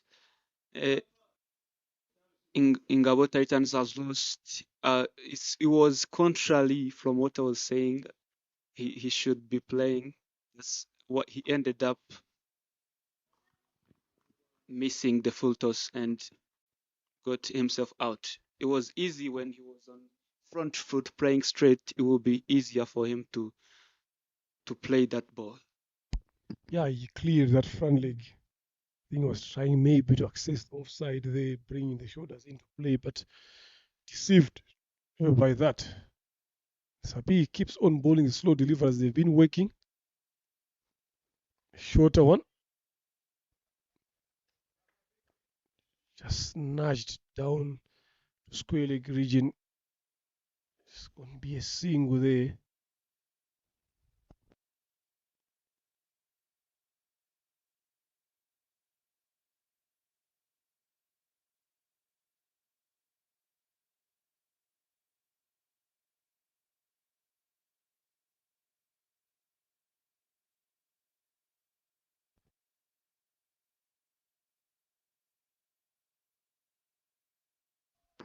Chance for the catch, but unfortunately the fielder couldn't reach, and so the one land is considered. Yeah, deceived him again with a slow delivery. Played a bit too early there. Inyamimbwa. So he's playing with their minds here. Zabibi Benyimana exactly knows what he wants to do with the ball and is doing it to perfection. Driven, finds third man for a single. So these two gentlemen have got a lot of work to do now here to single Gide and Kundo Nyamibwa. Try to get a partnership, try to bet as much deeper as they can. The right thing to do that is to try to rotate as much as possible, especially at this stage here, then later on start launching.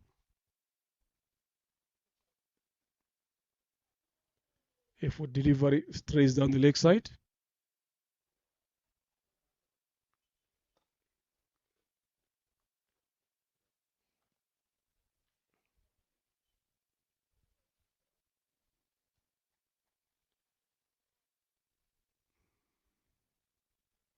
Again, if you've lost 2 wickets, you start asking yourself a lot of questions.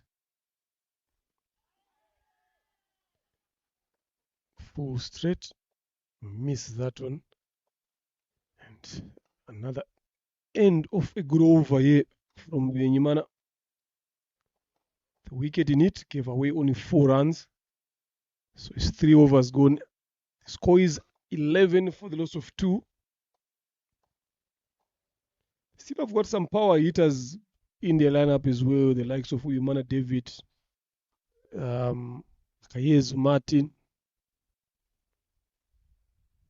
the captain himself, Emil Kiriza. They're all good strikers off the ball, so there's no reason to panic here from Ingabo Titans.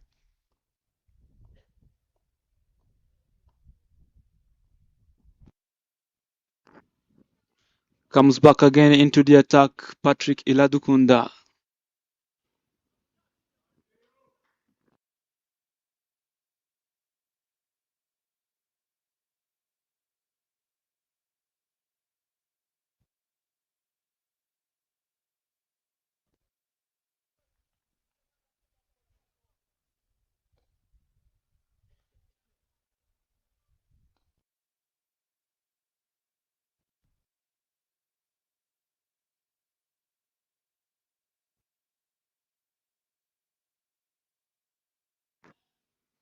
This time it's Patrick Iradukunda against Patrick Inyamibwa.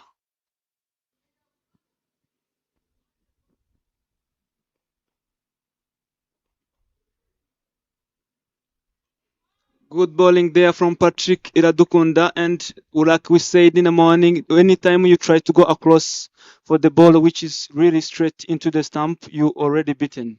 And that comes as a result of the Inyamibwa Rukundo Patrick trying to go across the wicket, and then he missed it. That's the end of his inning. Yeah, lovely piece of bowling there from Iradukunda Patrick, always straight on stumps.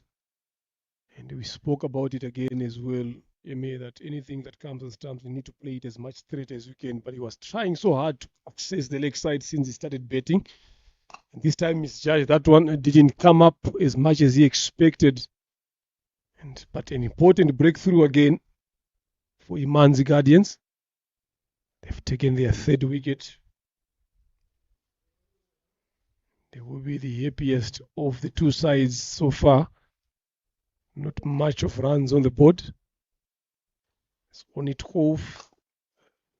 We talked about it being a good batting surface. So it's just the execution of shots here from the batters that has let them down in this period so far.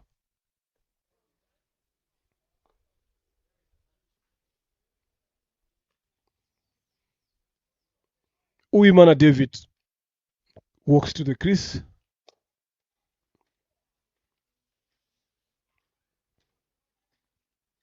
Again, another power hitter.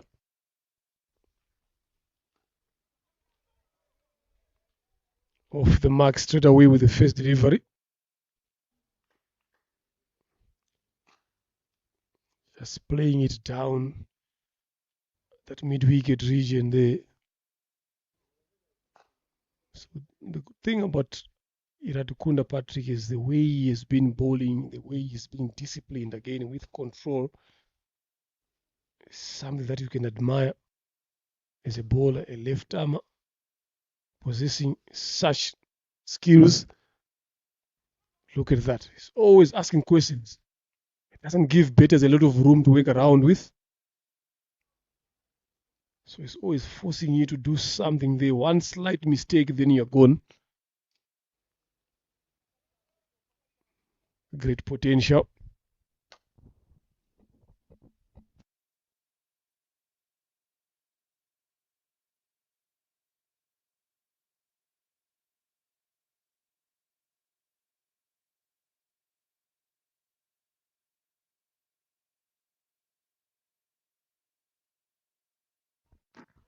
Great piece of bowling there from Patrick Iladukunda, and I like the way he's bowling, and when he make simple mistakes like he excuses like he wasn't part of the plan.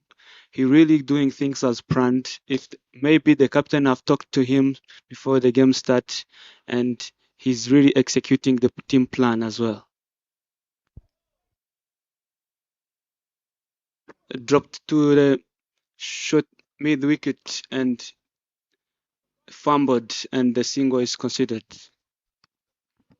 Yeah, another end of a good over there from him. Iradukunda Patrick. 4 overs gone, 14 for the loss of 3. So still, Ingabo Titans are finding themselves catching up, are finding themselves rebuilding. So Uyimana David and Gidetu Isenge also need to rebuild and rebuild big time. Both of them have got experience in terms of the number of games and number of cricket that they've played. So this shouldn't worry them. They should be able to find a plan on how should they get a partnership going on, a big one, and try to bet as long as they can, put their team in a good position in terms of runs. So they've been there, they've been tested. So I don't think they should be worried with this. So let's see how it goes on now in the last 2 overs of the restrictions here to see if they are going to look forward to hold back a bit longer. Because both of them, they also likes to hit the ball. Especially Uyimana David is someone who likes to score quickly. So, but in this situation now, I don't think it's really ideal. It's just where you need to adjust. Just knock the ball around for a couple of overs, then start launching as you go deeper.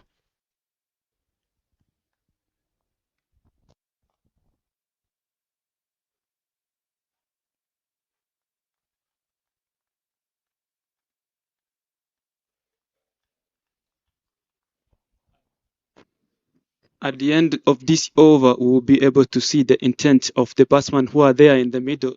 If they are trying to avoid partnership or they're trying to score, like you said, we should be able to see that because we are outside. But the plans they have currently could be different from what we are talking about. Let's see after the end of the over, then we can see the intent behind their batting. Yeah, it's definitely true. As we can see and talk from here, boys, we are not playing any part in this. So our thinking is different.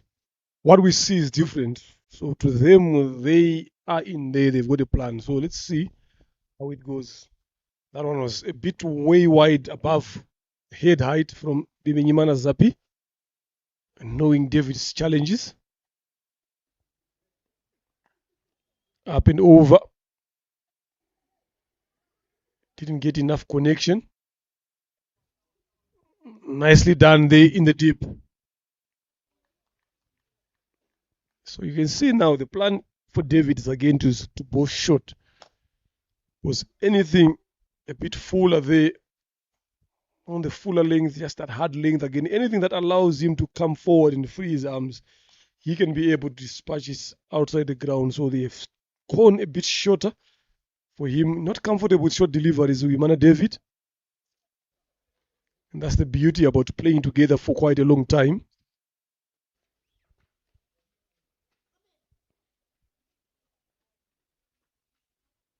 You can see some field adjustment there. Long on has been pushed back to the boundary. Driven.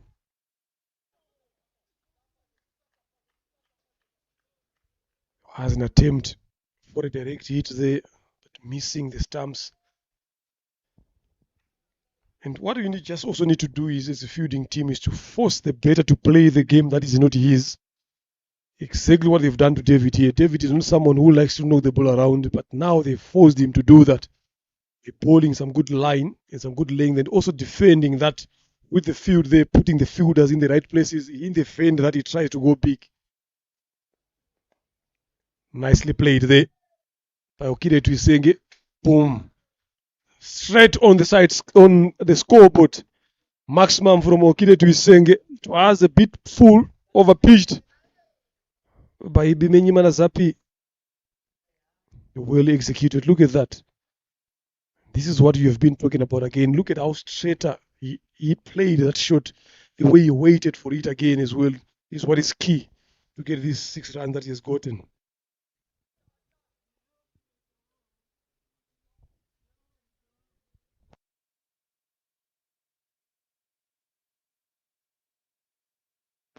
Trying to go down again, but he misses it completely. A good bowling there from Zapi Bimenyimana, and the last ball, the one ball to go to the end of the 5th over.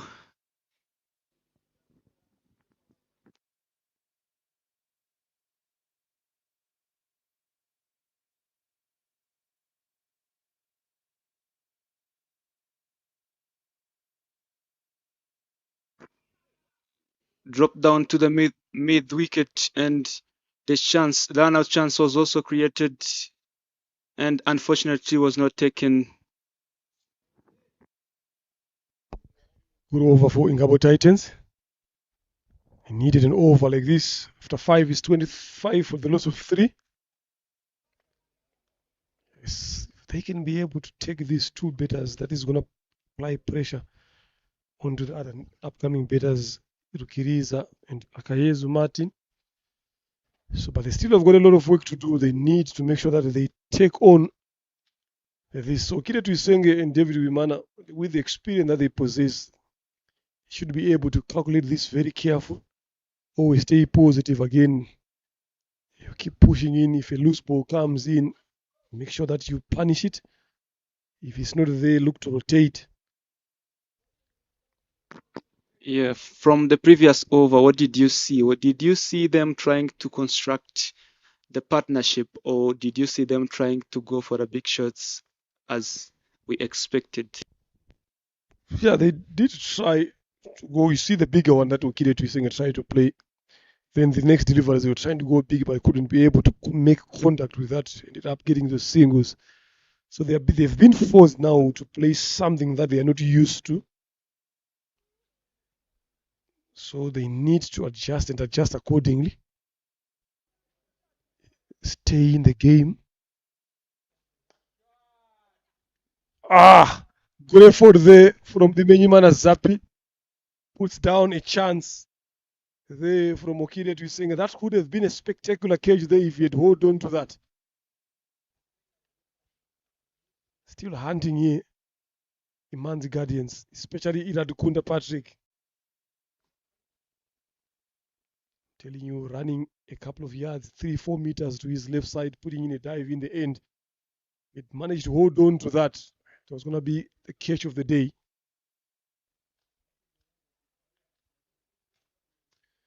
Comeback is not good down the leg side. Every over that he has bowled, he has managed to bowl a wide in that over, especially the ball that moves into the right-handed batters there.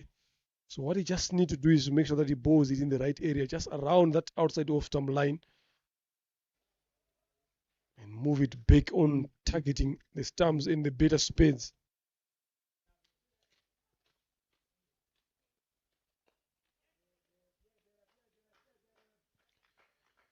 Sensible there from Wimana Devi. Those are signs that he's understanding what is needed. Good adjustment so far. You've lost 3 wickets inside the power play. So sometimes you gotta put the gear a bit lower. Set yourself up for a good finish. Nicely bowled there. Bottom edge for a single, but I'm impressed here. Nguraija, by the way, Patrick has been bowling. Patrick is really consistent with his line and he's not trying so many things. He just bowling the ball, let the batsman do his thing. And the other thing is he's not being too excited so that he forgets his intentions and the team plan as well. Yeah, another extra there again. Last delivery. No, I beg your pardon. It's 3 balls to come. It's 2 to come. The graphics have just changed, so 2 more to come. So he's just looking to close off the over. He doesn't want to give away a boundary. Catch and lovely taken there. Muchodi Senge at square leg in the circle. David trying to open his arms there, but didn't quite connect. That one came off the inside part of his bat. And Muchodi Senge, he took another brilliant catch again in the morning game at Backward Point. Now he's at square leg, another brilliant catch. Wicket keepers are one of the best fielders you can have in the ground, and this is a perfect example. What a way to dismiss a good batter there.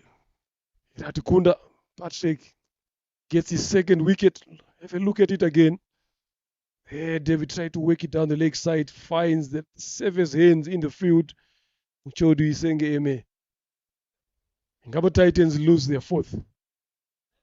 Definitely good bowling from Patrick Iradukunda, and there could be a slight movement of the ball because there's no way that ball has gone to that point if there's no movement of the ball. And the Patrick has been really bowling really well, except with some extras, but so far he still has a good over. In to bowl the 6 to 5, 6 runs and over in a power play is still a big thing. Yeah, they've been taking wicket at regular intervals here. That is what is important. So in comes Rukiriza Emil, the captain there. Kenny has got a big job to do. Partnership not being builded.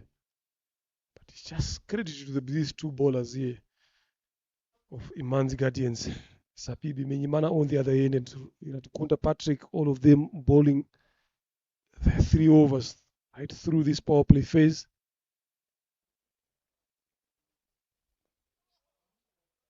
Nicely bowled. Good over. Very successful one.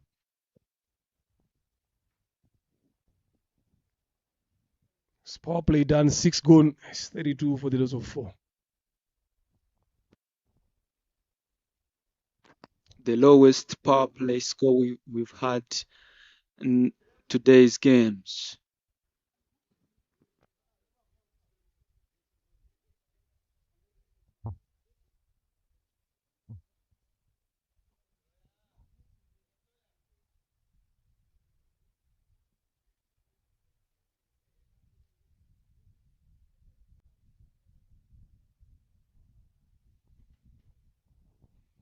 So interesting now.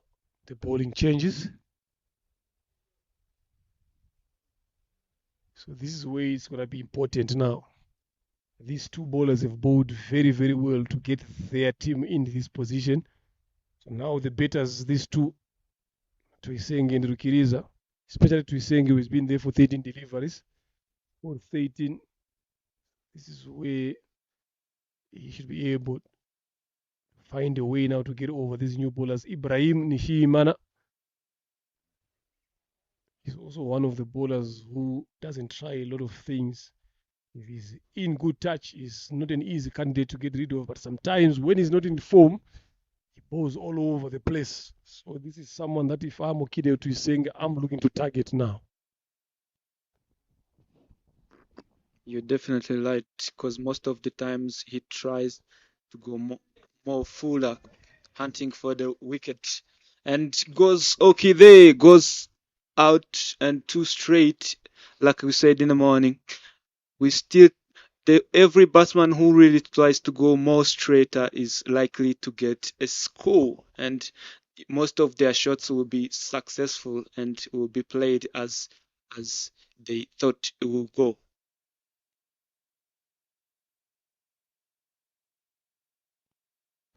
Yeah, it's been welcomed by a boundary. The maximum it is Mokide to Isenge Ibrahim.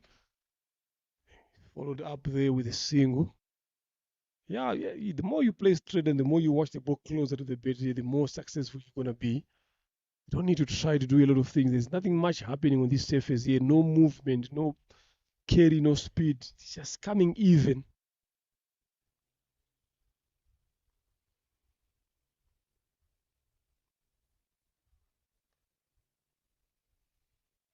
This one is a bit shorter from Nishimana.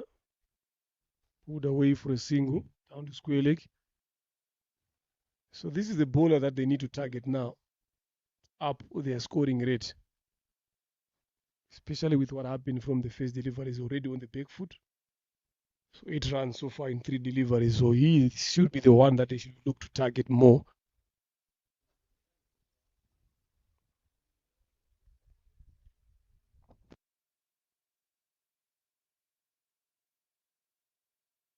Swing and miss from Okide to Senji.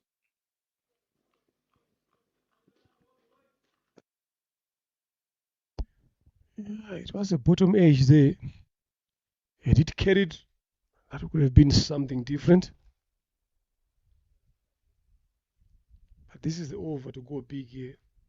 A new bowler comes in. He obviously is coming in when he's relaxed, knowing that the two openers have done a good job. So he's someone that they should look to target. On the other end, Ibrahim is looking to hunt for that wicket. Goes up there again. Effort there from Rukundo, but not enough speed to cover that one. Like I said, he's someone that when he's not in good touch, he bowls all over. Look at this over here, how inconsistent he was. Look at that.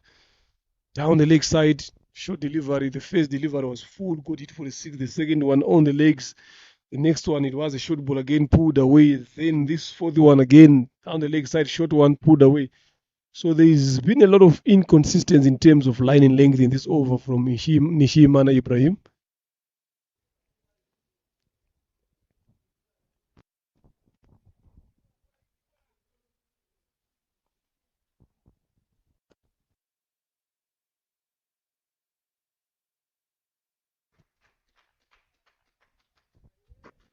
Bowling too short again, but one run is considered. So 14 runs from this over for Ingabo Titans, a very good one. So after 7, it's 46 for 4.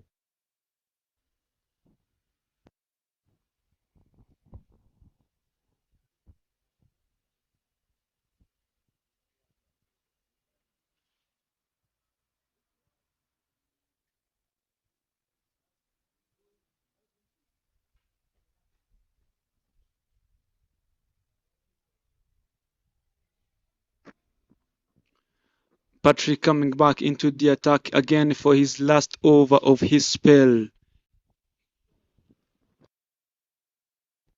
Yeah, they kept entrusting him. He has bowled very well. Took 2 wickets, give away 11 runs. So maybe probably they want him to get another 1 or 2 wickets in this over.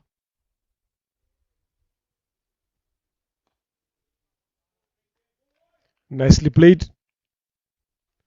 Single to long on.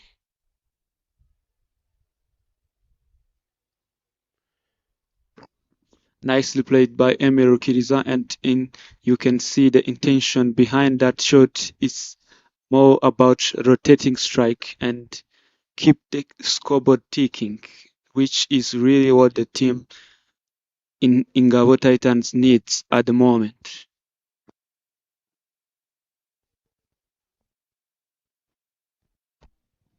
Yeah, they need that. And sometimes you don't want to be caught in two minds here. To be a bit slower and trying to be cautious as well.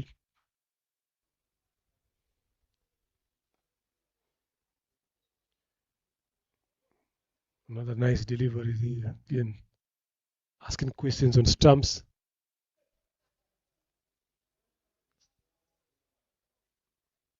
So they've recovered a bit here now in Gabo Titans, especially Okide to saying 21 of 17. Okide is a 7 of 5 now. I think he should start stepping up now. He's going at 6 and over, not bad, but you need to make sure that you try to play it around 8 or 9. Use of the feet, fancies down the track and finds the gap, a deep square leg. That's a boundary from Okide to Isenge. They need him to play a good knock here.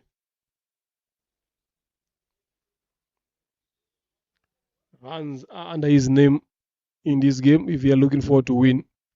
So that is something that you should also be thinking. The longer he bets, the more runs he's going to put on the board.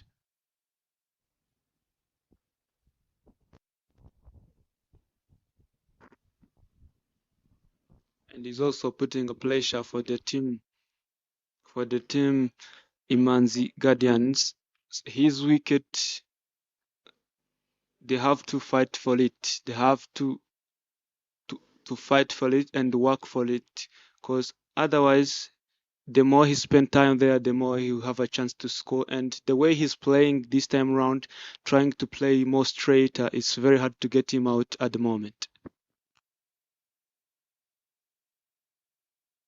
Yeah, they gave him a life, so he's capitalizing on that. Nice one. Into the surface there from Iradukunda. He is bowled very well, to be honest. Just 2 delivers left to finish his overs. How many more is he going to give away? How many wickets is he going to look to take? Probably 3, 4, depending on what happens on this delivery.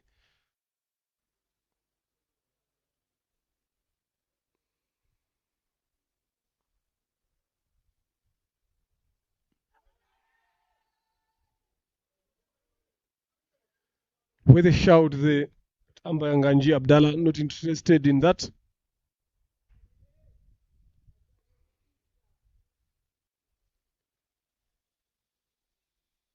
Last ball to come in this over number 8.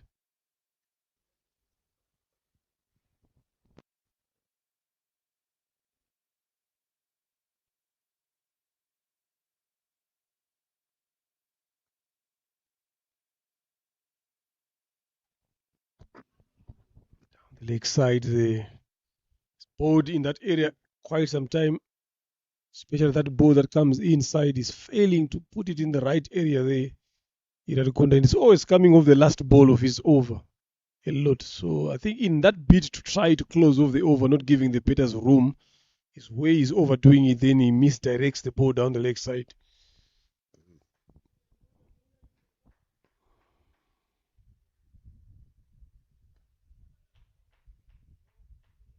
Much better this time around. Good spell from the youngster. 4 overs, giving away only 19 runs and took 2 wickets. Important one as well. So Gahanga Titans are 54 for the loss of 4 after 8. Still a long way to go here. Calculations they are getting us to maybe if they go at this rate which they're going at the present moment, probably they end up around 135 plus or minus.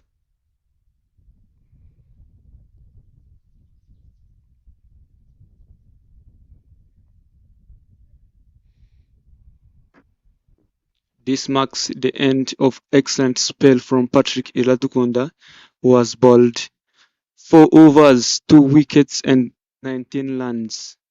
Excellent over.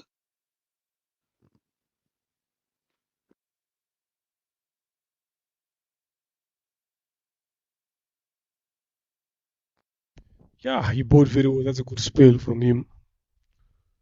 Look at the wickets that he took again. Also big wickets. Fantastic catch there taken by Shodu saying a square leg to dismiss Wimana David. So very good piece of bowling from Iradukunda Patrick and Imanzi Guardians. Clever Mtimana. Left arm spin comes this time around from the airport end.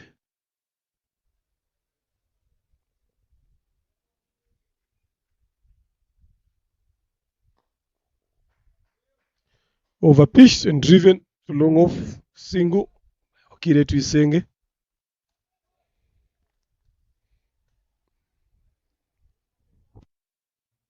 Comes into the attack, the man who has taken 4 wickets in the morning game. And should we expect him to do the same in this afternoon game? Yeah, he is the right candidate. He's a good bowler. He doesn't try to do much. So he can be able to do that as well. Goes hard at that one. Only single there, Kiriza into mid wicket. Yeah, we expect that to do. He's such a good bowler. Mtimana clever. It's not easy to just hit him all over the park.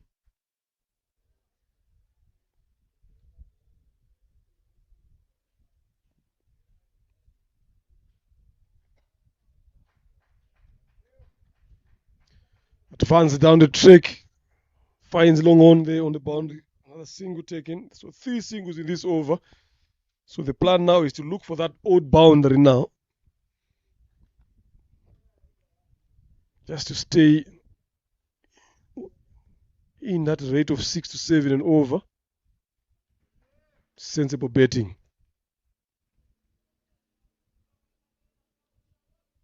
Another single taken.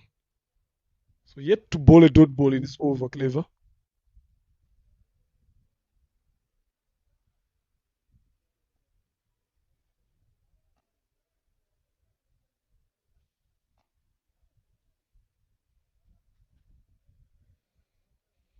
Lot of field placement adjustments here.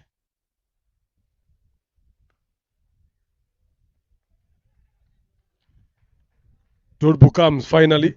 Ball number 5. That's the fielding of his own bowling.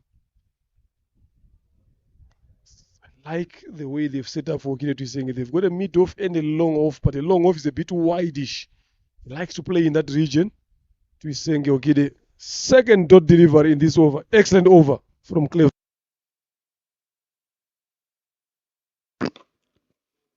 Excellent over from Mutuimana Craver. And I've liked the way the field have been setted, particularly for Okide Tuisenge. After they have seen all of his shots and he likes to play the Saturn Legend, they have set it a mid off in his likely place to hit the balls. And definitely now he's struggling to play there. He is trying to change the direction, which is also a good thing when you are bowling, like to play with batsman's mind.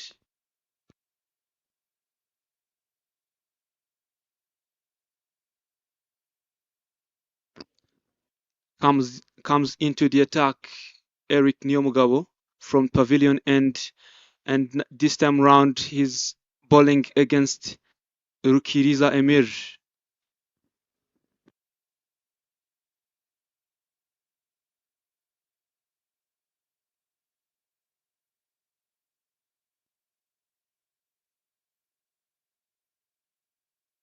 Wide ball from Eric Nyomugabo. That is not a good thing to start with if you're bowling your first over, and you should be more focused on that ball because that ball determines how your over is going to be. It sets like foundation for all other balls to come. Stroke hard, straight to the middle, and one run. They've managed to make only one run. And on the strike is the man Okide Tuisenge, who I've seen to be playing straighter, and which is also the good thing that stroke hard, straight like a lula. The man is hitting the ball too straight on the screen, and That was the thing that we have been talking about. Anytime you try to go big, go straight, and that's the better way. And he executed that shot perfectly. If you can see from Yeah, nice one from Okide Tuisenge. Niomgaba being dispatched there.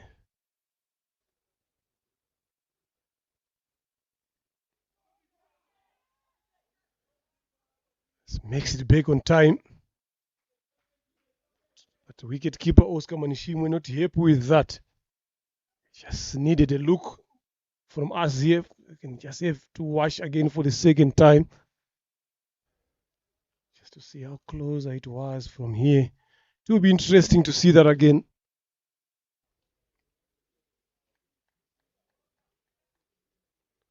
Not a lot of times you find batters coming in back on time in there.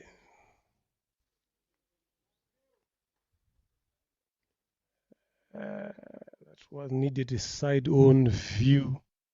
From here, I'm telling you, it's looking like it's something else. Might have survived the good shot again. 6. It's over extra cover. Kide is on fire here, putting his team back after surviving that stamping. He's looking to punish them.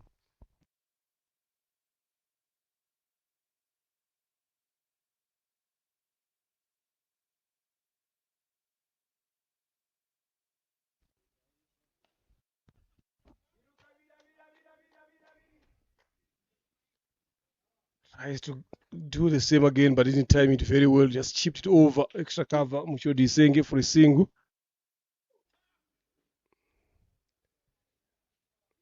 There you can see from that replay. Lovely 6 from Tuisenge Okide. Just stepping up on his gear now into the 40s.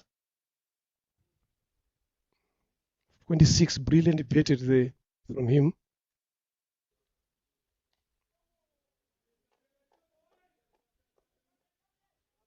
Who looking to come back for the second, but decided against it.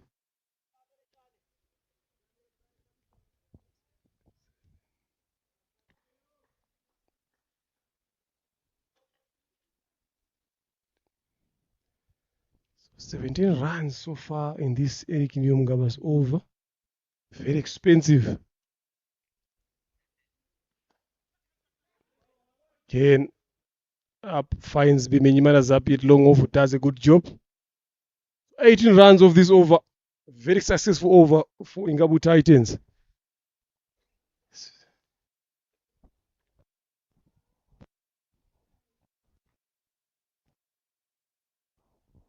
So halfway through the first inning here, MA is 76 for 4.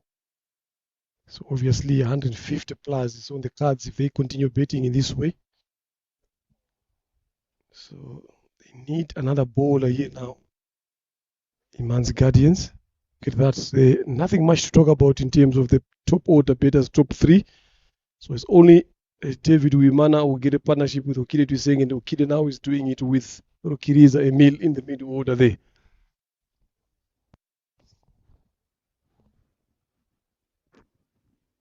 the score is not too bad, but if they were to get a score which is higher than what they score in the morning, this would have been not taking them to the same target that they had. Up in the air, straight, a good shot there from Okide Tuisenge. This marks the start of the second over for Creva Mutuimana and starts with a 6.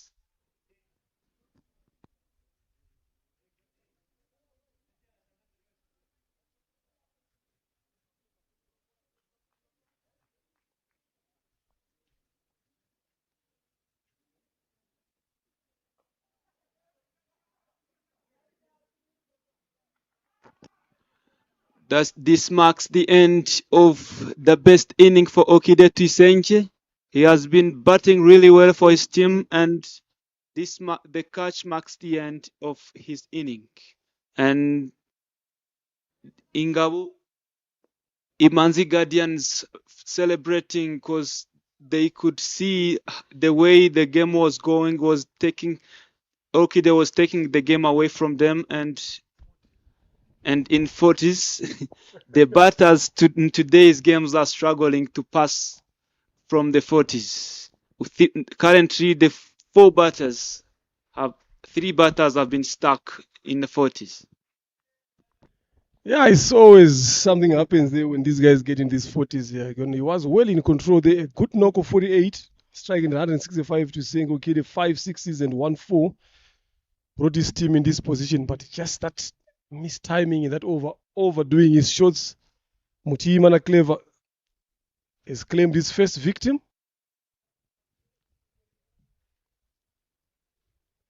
So in comes Akayezu Martin. Comes in when there's still a lot of overs to play. He's got some good muscles as well. Can strike the ball very well out of the park. But normally fancies to come around last 5 overs there and about. That's where he becomes effective. So now he needs to play both roles. He needs to stay on the wicket. He also needs to play his game and score quickly. Mr. Leonard, if you were part of this batting team and the Martin is coming in at this moment, what would you tell him to do? And if it was you, what would you do? If I'm Martin here, what I would tell him to do is just to play his game. He doesn't need to stay around a lot. He will give us a quick 30, a quick 40. In less deliveries, the score would have moved 100 plus. There you go. Then on the other end now, Rukiriza should be the one to knock the ball around. So if I was him now, I'll just play my game and go off the mark straight away. So I'll just play my game and go. If he's in my zone, I'll dispatch it to the boundary and try to score as many runs as I can in as much shorter time as possible. Because if you want to adjust and play the game that is not yours, then you end up not putting runs on the board. So you end up finding yourself not helping your team in any form to put a competitive total.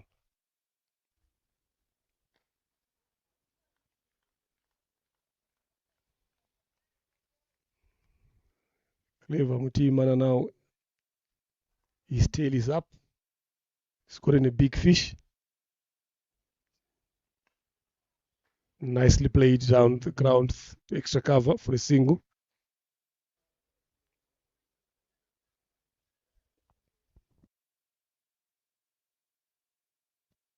That's what we really expect from Emilio Rukiriza, to be playing such a style and try and give strike to Martin so that Martin can give his best, because we know he does.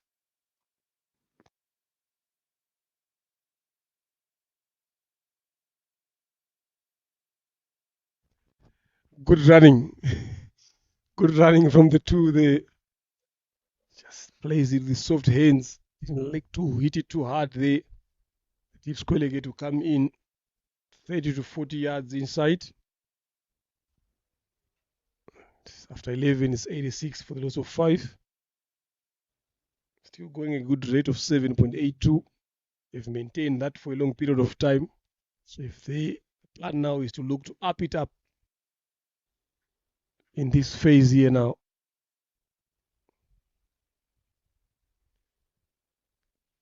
Nyamugaba has been thrown the ball again to bowl. The second over, he was expensive, went for 18. The captain has trusted him again because he has got that ability to break partnership. He's got that ability to dismiss well set batters there, Nyamugaba Eric.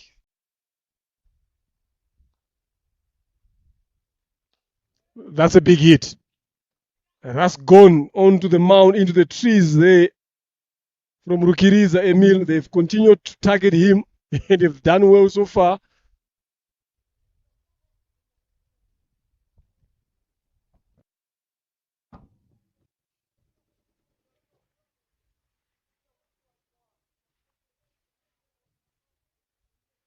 Look at the elevation from Emilio Rukiriza and the balance behind that shot. It's like he has been waiting for the same ball that Nyamugaba has bowled to him. He goes big again. Does he get enough? Yes, he does. Yes, he does. Excellent batting from Emilio Rukiriza, and consecutive sixes, back-to-back boundaries from Emilia Rukiriza against Eric Nyomugawa. And the intent here and the balance behind the shot is the art of batting. There's no mistaking that shot. Definitely. Yeah, very good shot there. It was in the slot, I'm telling you. It deserved to be punished that way.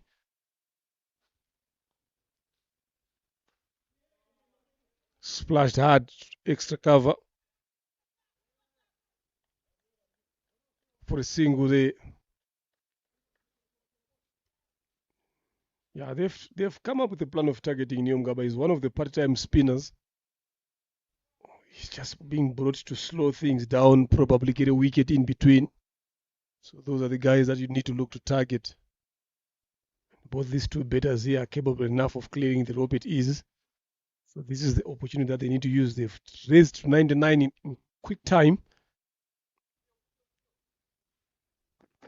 They are currently one run away from a century. And Mr. Leonard, based on the current status, what would be your projected score? Because we can get a projected score from here, but we are on the field, can see everything. And what would be your 180 plus here is very possible. They should target that. In the morning game, they ended up scoring 170 something.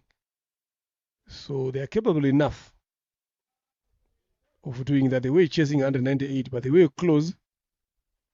So they've got batters who can do that. So 180 plus here should be what they should be targeting. Goes up and big. A couple of juggles and drops it down again. He stopped there at one point. If it continued with the run there, Rukunda, I think he would have taken this one comfortably. You don't want to be dropping players like Akayezu Martin. I'm telling you, it's a chance that they will live to regret whatever happens in this game.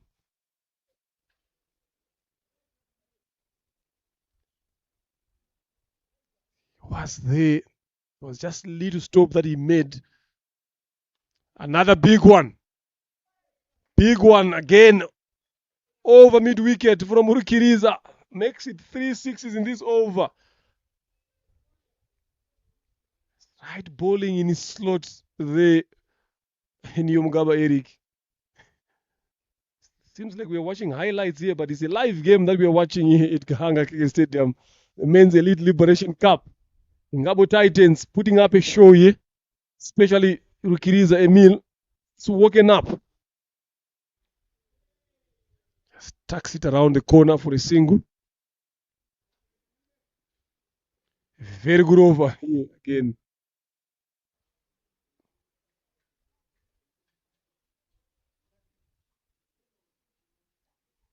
Gotten 21 of that over. So he's gone for 40 in 2 overs. Going at 20 and over. Very expensive. Eric Nyomgaba. I don't see him coming in to bowl third or bowling his 4 overs here. They need to find another bowler to come and do that job.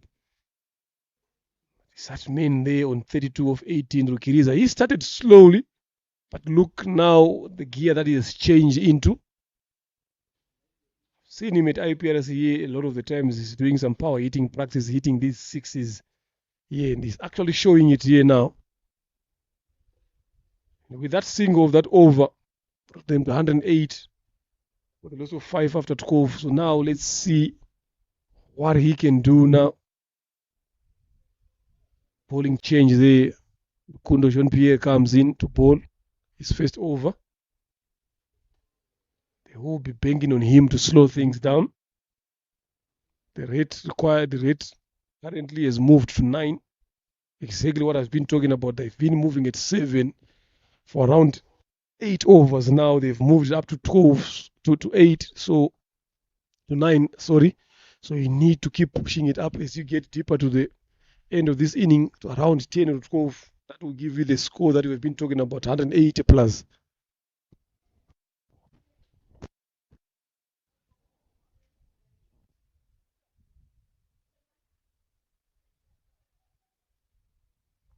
Emile Rukiriza showing us the powerful shots backed by the skills here at Gahanga Cricket Stadium. A good touch there in the cover and quick single from Emile Rukiriza.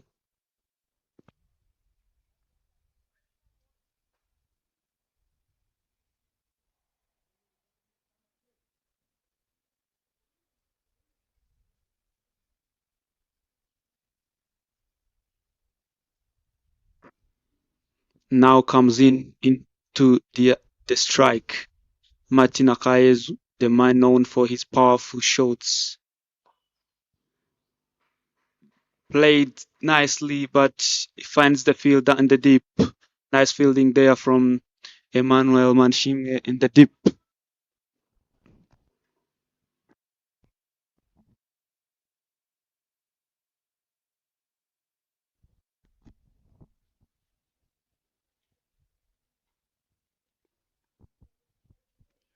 Things have shifted now.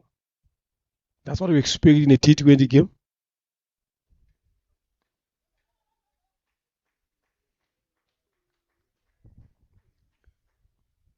Brilliant bowled so far, these three bowls from Rukundo. Question is now for how long is he going to do that in these next three bowls? Because definitely these guys will be targeting one or two of them to the boundary. So he just needs to be disciplined now. He just needs to bowl the right length, that hard length that he has been bowling, deny them from getting underneath. Much better like that.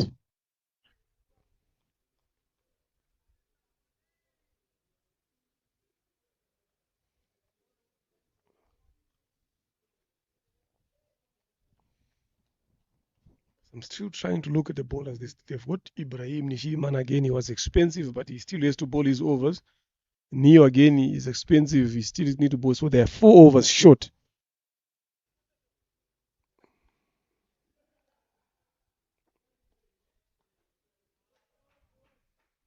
Lovely. Nicely played. Down to third for a single. But good over. So far from Rukundo. One ball to come.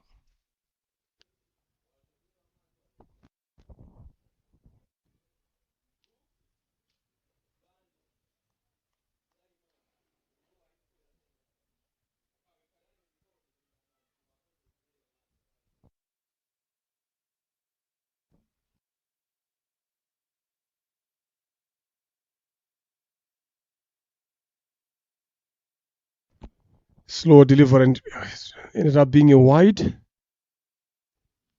He's just trying to deny them from getting that boundary. Kayezu in the deep, in the back of his mind here, deeply you'll be thinking, if you ball in my slot, I'm going to take you on.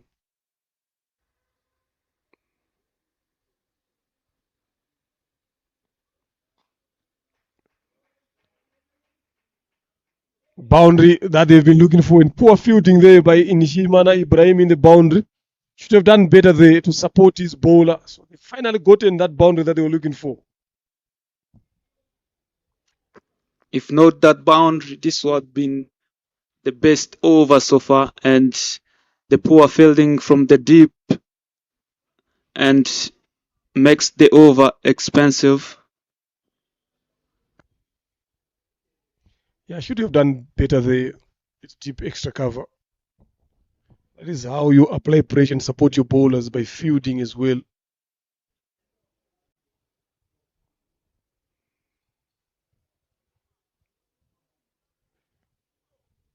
Like I said, now they're 4 overs short. So Nishimana Ibrahimi has been brought in exchange of ends, now coming from the pavilion end. He was expensive in his first over. So they've got no choice because they're limited in terms of options. Still a couple of overs to come before they go to Zabi Biminyimana. And on the other end, Patrick has bowled his 4 overs as well. So that is something that is come back and hunted them. Yeah. They should have reserved at least 1 over for him. because at the end of this inning, I don't see people who are going to bowl the last 2 overs or 4 overs. In between 14th and 18th overs, they will very hard to find a bowler who will be able to bowl such over if the batting momentum continue to be at this level here. Yeah. Someone needs to come and bowl down deeper there, especially over number 17 and 19. Who's not going to be Zappi? Zappi might probably bowl the 20th and the 18th, but 19 and 17 are going to be key overs. At this rate here.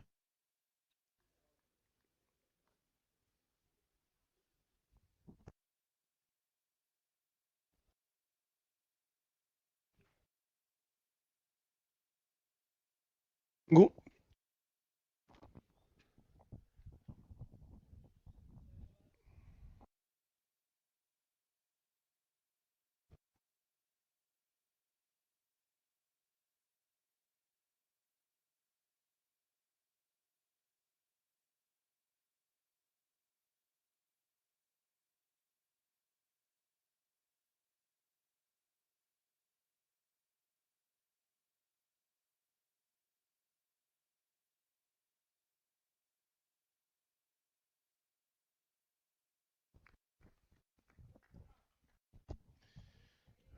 Much better delivery there. Just kept a bit low. But he needs to find that line in length consistently.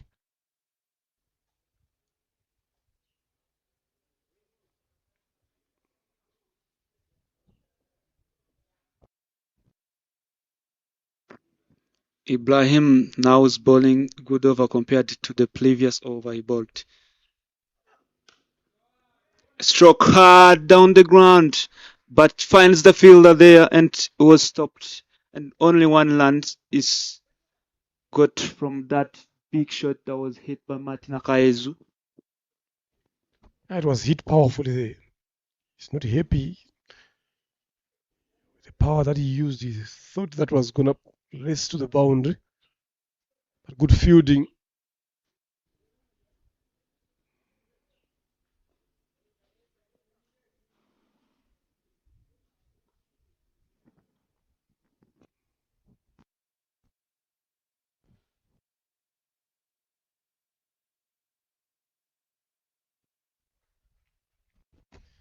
Sensible betting there from Irukiriza Emil. Just keep getting those singles if he's not there. We can call it a decent over so far from Ibrahim. A good comeback. Still one more ball left. That is the ball that always gives you some goosebumps there. Especially if you've got two hard-hitting batters. They are always looking for that boundary option. Nicely bowled, slower delivery. Excellent over. Excellent over bowled by Ibrahim Shimimana. This is one of the best, and this is what Ingabo Imanzi Guardians needs at the moment. And definitely he does it right unexpectedly, because we was expecting the over to be in terms of consistency in line and length, was expecting him to be bowling different lines, but this time round he comes with a plan and understanding and executed it perfectly. That marks the end of the perfect over for Ibrahim Shimimana. Yeah, 119 for the loss of 5 after 14. Kundo to continue to bowl his second. So he understood what was needed there, Ibrahim Shimimana, in that over.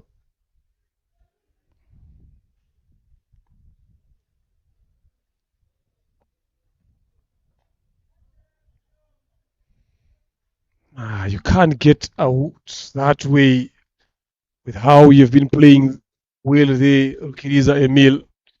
Short delivery, could have been left that one alone.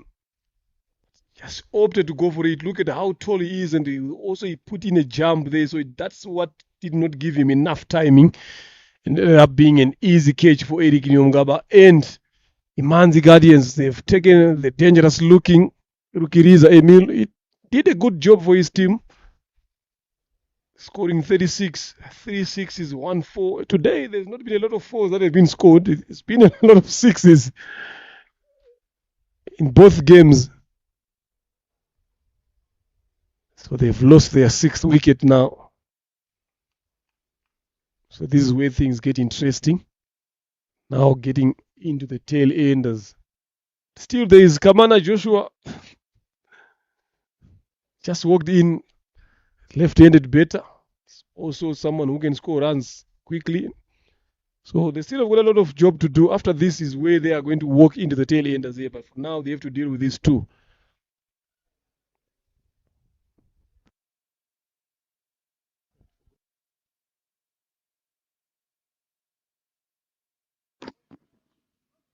The batsman coming in is Kamana Joshua. And 5 more balls to mark the end of 15th over. And we almost forgot that Kamana Joshua was part of this team, and he's also a batsman as well. And what they are looking at is here, if they can break one of these, they will be entering into the tail enders, which will also give a chance to the bowling team to restrict them below a particular lands, and they can defend as well. They should look more to bowl to him now, to Joshua, rather than to Martin. So Joshua need to be aware of that plan as well. Try to find runs, try to get off strike as quickly as he can, without trying to do much.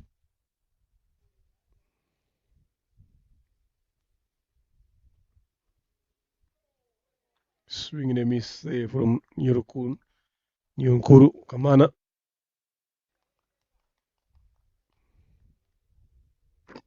The Kamana's work is very simple. It's just to give the strike to Martin. Try to rotate and not staying on the strike, because if he stays too long without getting runs, he will put the pressure on Martin, and by the moment the Martin come to the strike, he will not be able to score.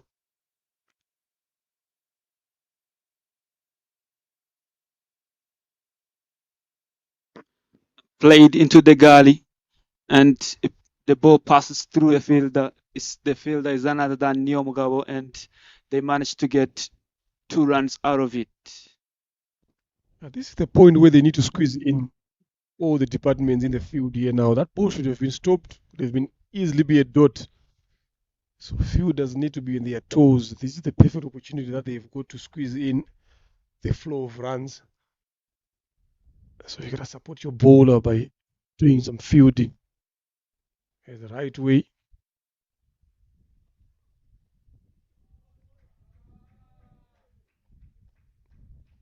For runs, it is just took an edge there. Just looking to ramp it over. Kamana, yeah, does it well. Knew where the fielder was. Finds the gap there. This is the only ball that Rukunde has missed there. He had bowled a good over, so it's given away 6 runs. Had it not been for that boundary, I'm telling you, it was going to be another excellent over from him. So 1 more to come in this over.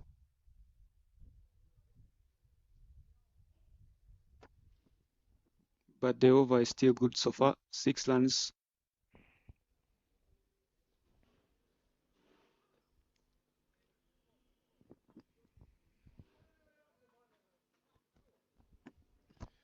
Given his wide, he's not happy with that. Yes, he's putting in a smile, but he's not happy deep down. He thought that should have been a dot delivery there.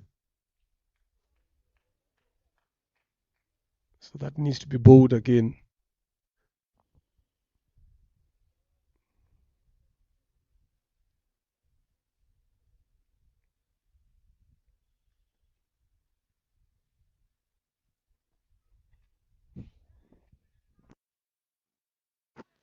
A good bowling there from Rukundo Jean-Pierre. Straight full Yorker into the stump, and definitely Kamana was more going across the wicket trying to hit the ball big, and he couldn't even find where the ball passes.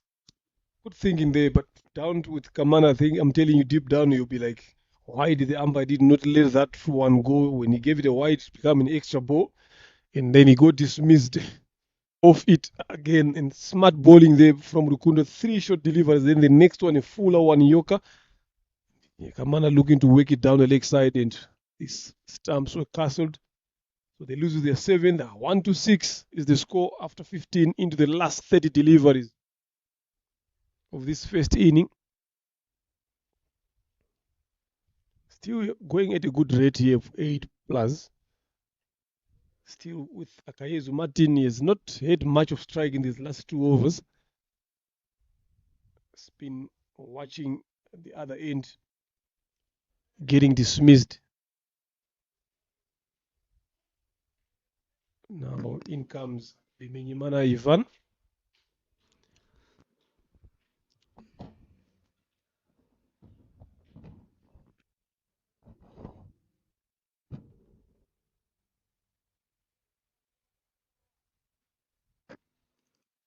Comes back into the attack, Clever Mutuimana from pavilion end. And this time round, he's going to be bowling against the man who's known for his big hitting, powerful shots, and it's none other than Martin Akayezu.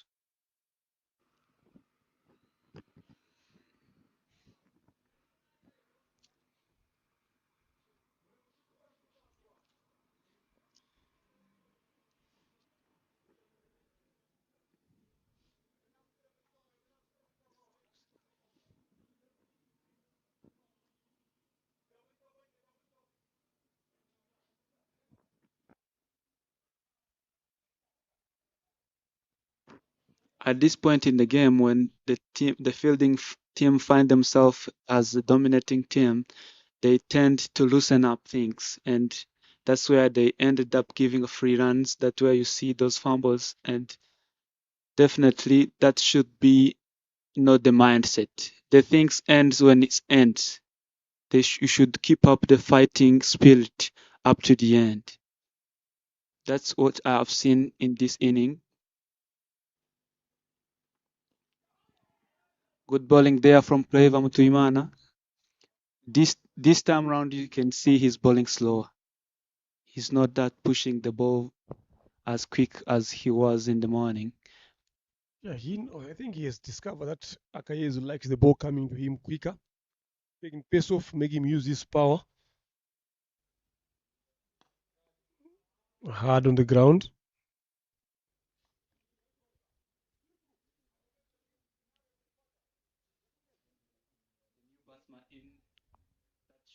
The tactic should be to let the new batsman play more balls.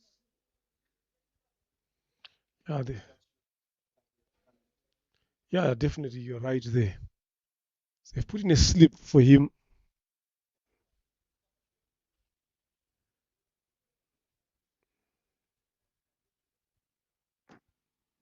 And the funny thing is, the Clever can bowl that quick balls that he used to be bowling.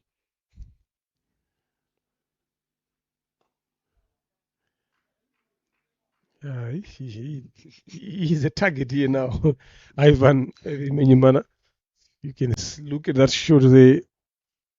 Definitely he's not comfortable.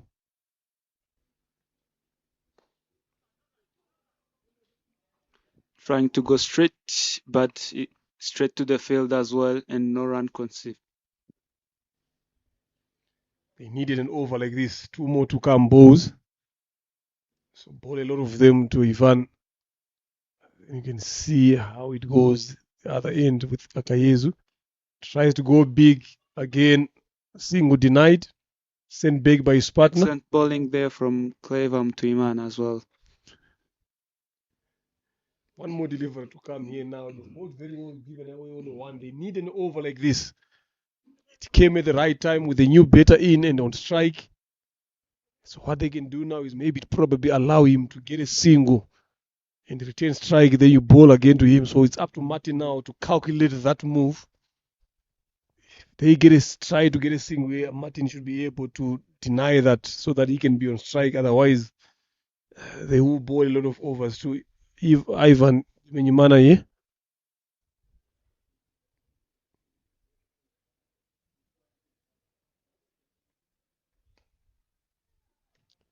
Plan is worked.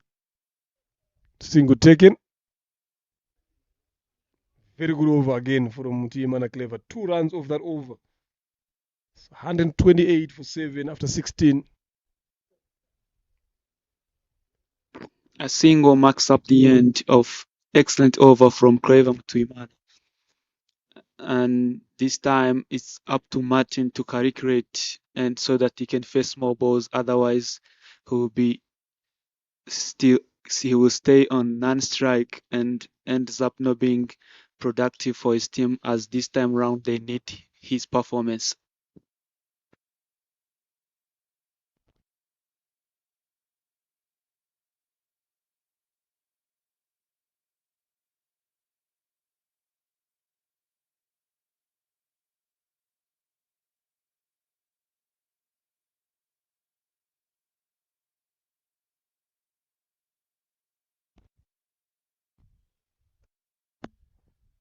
Rukundo to continue to bowl his third.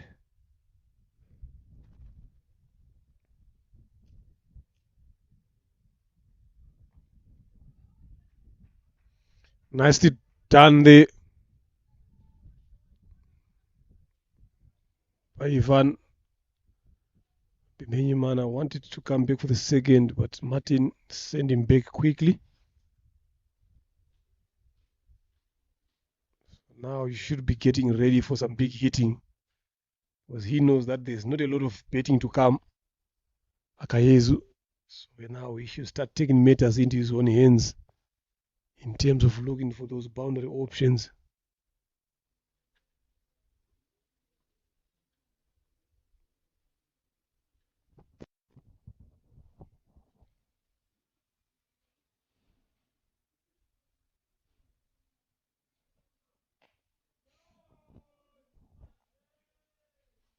Stroke hard and straight. A good batting there from Martin Akayezu, and the second ball of the over has been sent out of the field, out of the Gahanga Cricket Stadium, and so powerful, proper execution of the shot, and 2 straight. Yeah, when it's hit, it stays hit from Akayezu Martin. And that was in the slot again from Rukundo. He missed his length there. It was gifted to Akayezu Martin. He was waiting for deliveries like that.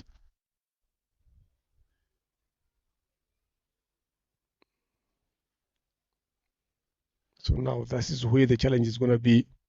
They know Martin is going to be going after them. So Rukundo need to come up with a plan here. Pace off deliveries, wide yorkers, short body line, some cutters maybe. The ball is not doing too much now. It's old.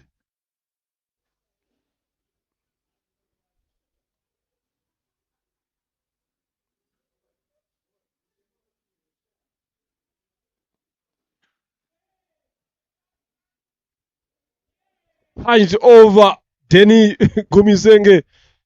It's like a goalkeeper punching it over the bar. Punched over to the boundary. He should have done better there, to be honest.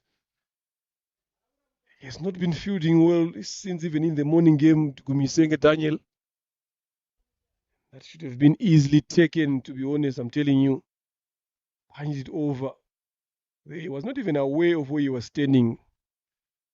He's not been fielding well since the morning, Gumisenge Daniel. Something that has been letting him down. Nicely done there. It's turning out to be an expensive over here from Akai.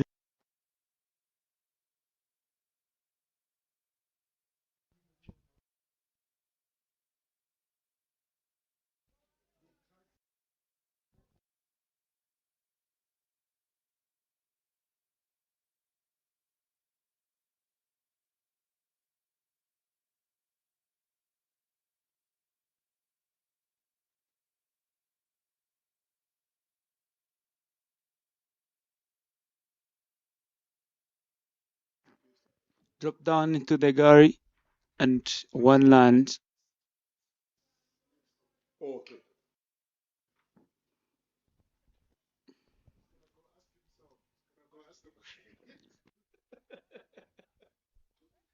Don't go 160, coach.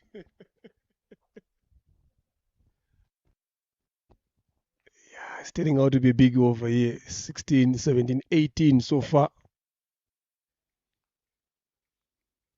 A single or a boundary.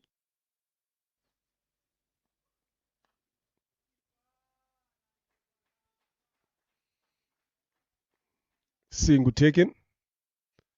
But a very good over for Ingabo Titans. T-Man, I still have got one over to come here. I think if it was me, I'll give him to pull out his spell. And maybe, probably now, who is going to bowl over number 19? Still Zappi. Then Rukundo now, after being expensive, are you going to trust him to bring him back to bowl? Because he's also one of your premier bowlers as well. So other than going to someone like Nishi Imana or Eric Nyongaba, I'll go back to Rukundo. It shouldn't be then Zappi finishes off. Or I would have brought Zappi just now. Then Clever comes on the other end, then Zappi finishes the other end. Over's done. I think Zappi has already bowled 3 overs. Oh, yeah. Thanks. Yeah. He has bowled 3. So that's why it's not working out. Yeah, that's why he's not coming at this moment. Yeah, I thought he bowled 2. And the better option will be Rukundo, because the one who's creating a chance for catches. Yeah, Rukundo will be the better option here. Then Zappi bowls the last one. Yeah.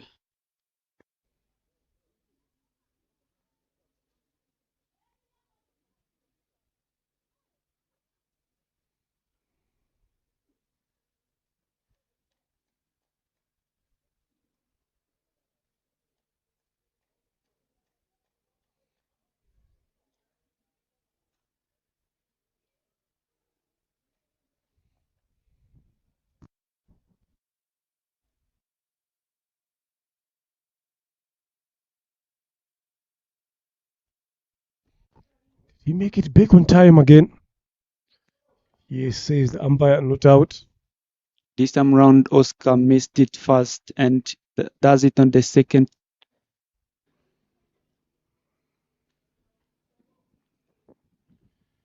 Not tight there. So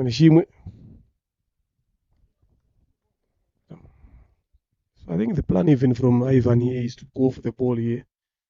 They need runs. So try to help out Akayezu Martin.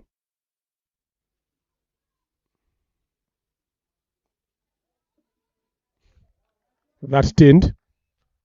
It got some bounds as well. So 2 dots.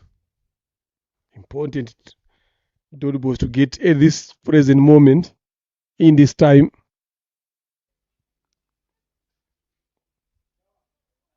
Forced poor throwing there. Should have done better there. That could have been the demise of Kayezu Martin. I think he took a risk there. He saw that they are now happy to bowl to Ivan. So took on the hands of Isaini Mugabo. Now let's see. The show is on. Akayezu on strike.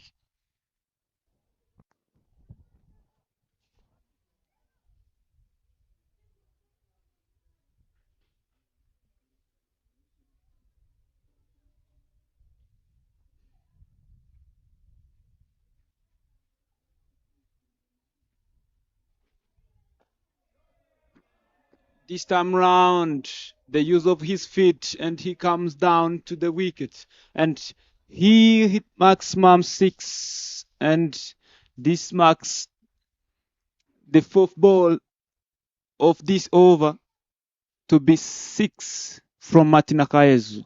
Excellent hit. You can see the balance, the timing, and the execution of the shot.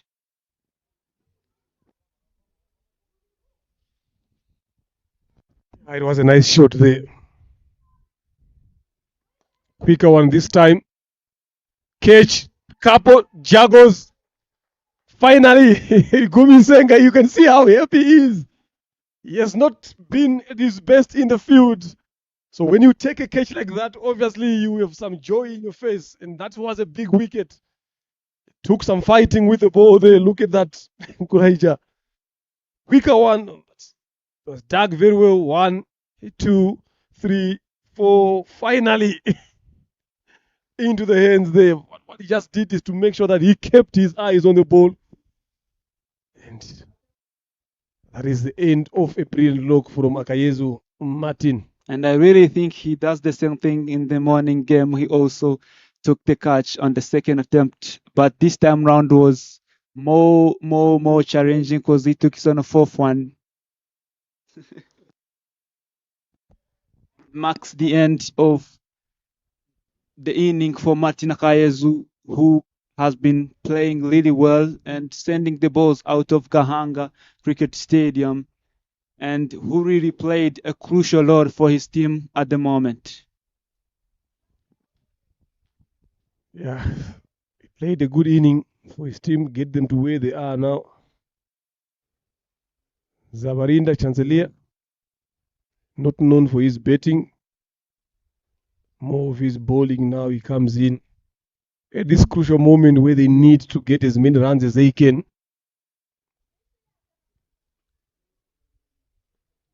Now joined Minyimana Ivan, who's on 4 of 9.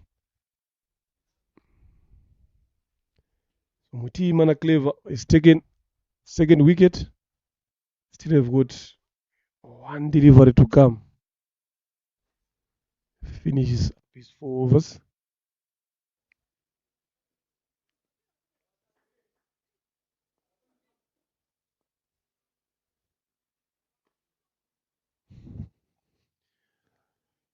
Bowlers will always be bowlers. Found it hard to clear the square there. So end of over number 18, 154 for the loss of 8. Ingabo Titans.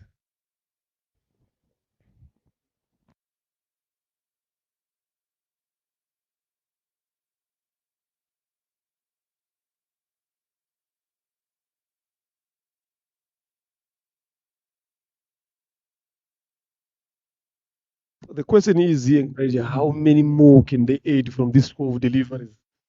Is what is important. Still, that 170 or 180 is still on the card. A couple of boundaries here and there. Who gave them there? We spoke about 160 plus.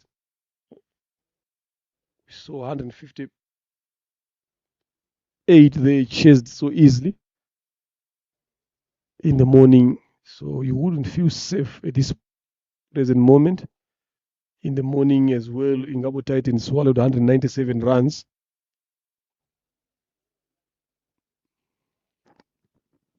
The score that could make you feel safe here at the moment will be 180, but yeah, 180 will make you have a leap of faith to win this kind of game. But as we have witnessed, this pitch is for the batting, and the team which is chasing will be easily have a chance to win this game, as I have seen, because it was easily chased. The 150 was easily chased in only 15.5 balls in the morning. Big brother bowling to the young brother. Bimenyimana Zapi bowling to Bimenyimana Ivan. Starts off with a slow delivery, deceiving his young brother there. This one another slow one, but a bit of width. Run out chance. Not successful there. That was a bit way wildish throw. Sabarinda makes it back on time. So they need to have some accuracy down in the deep. Because these two, if they are not getting boundaries, they will be running 2 runs to everyone who's standing on the rope.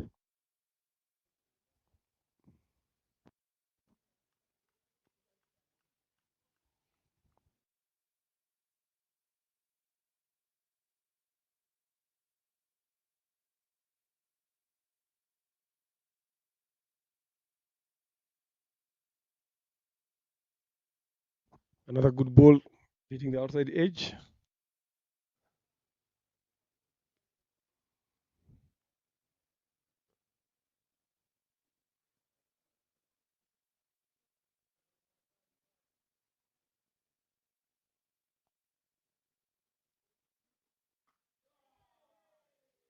That was clean hit. Moves down the track there, finds the gap. Just on the right side of long on. We'll be happy there. That is going to be a long conversation at home today.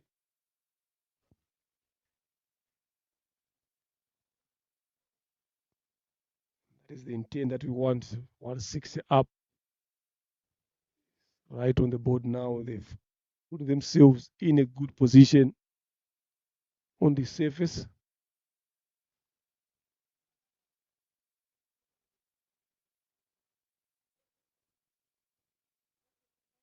He's kept the ball boys a bit busy now. Ivan.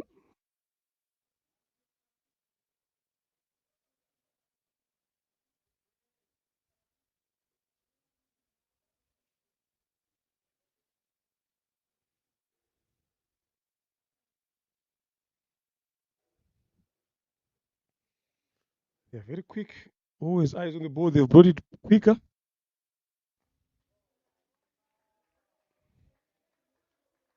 You can hear the applaud from the dugout after him blocking that one.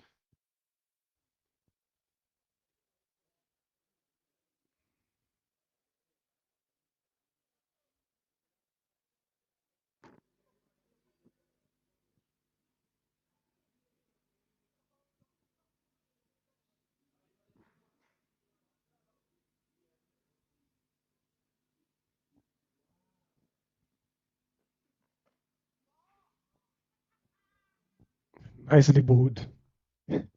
Slower delivery there. Was a shot in the talk of some short bowling, so Ivan was expecting a short delivery there. Then it came a bit fuller. But he'll be happy he has gotten a boundary in that over. It's 160. Last 6 balls. This first inning, how many more can they add in the 6 balls? And Zabarinda will be on strike.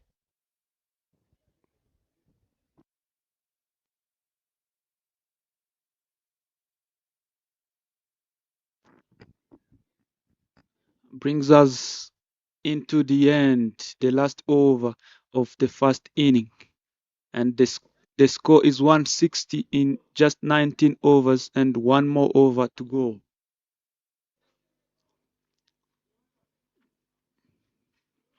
The last over to be bowled by Rukundo Jean-Pierre.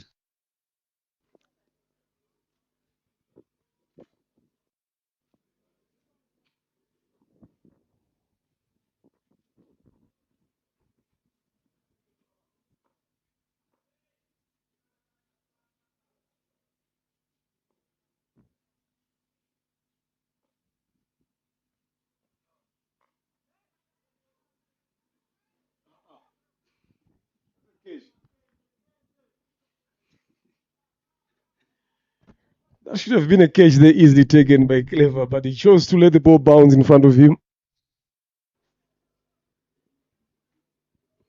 This is where you need to teach yourself how to wrap things up.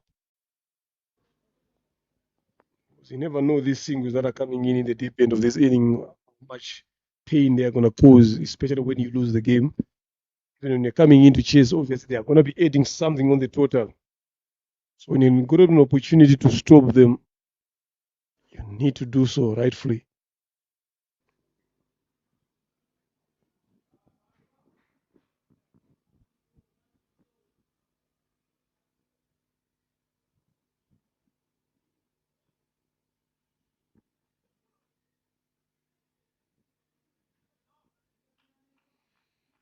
Not a good slow delivery.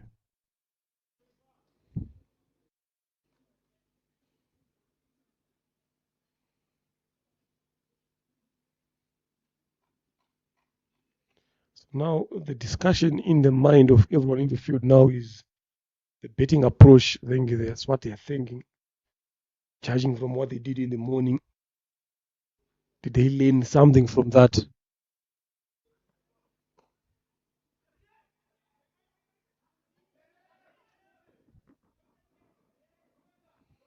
Runs that are coming in freely. That should have never been there. I think at this point of time, you don't need a run out. Should have just walked on to that ball, throw it to the keeper's end. Managed to come back 2 runs, easily gifted to them. Poor fielding there from Team Imanzi, especially Eric Nyomugabo. He could have held down that ball, but he just threw it and to the wrong end. A wide ball from Rukundo Jean-Pierre.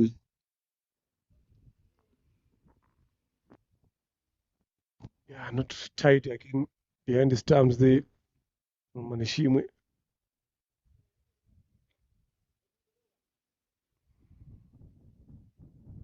Just that ability to close off over very well.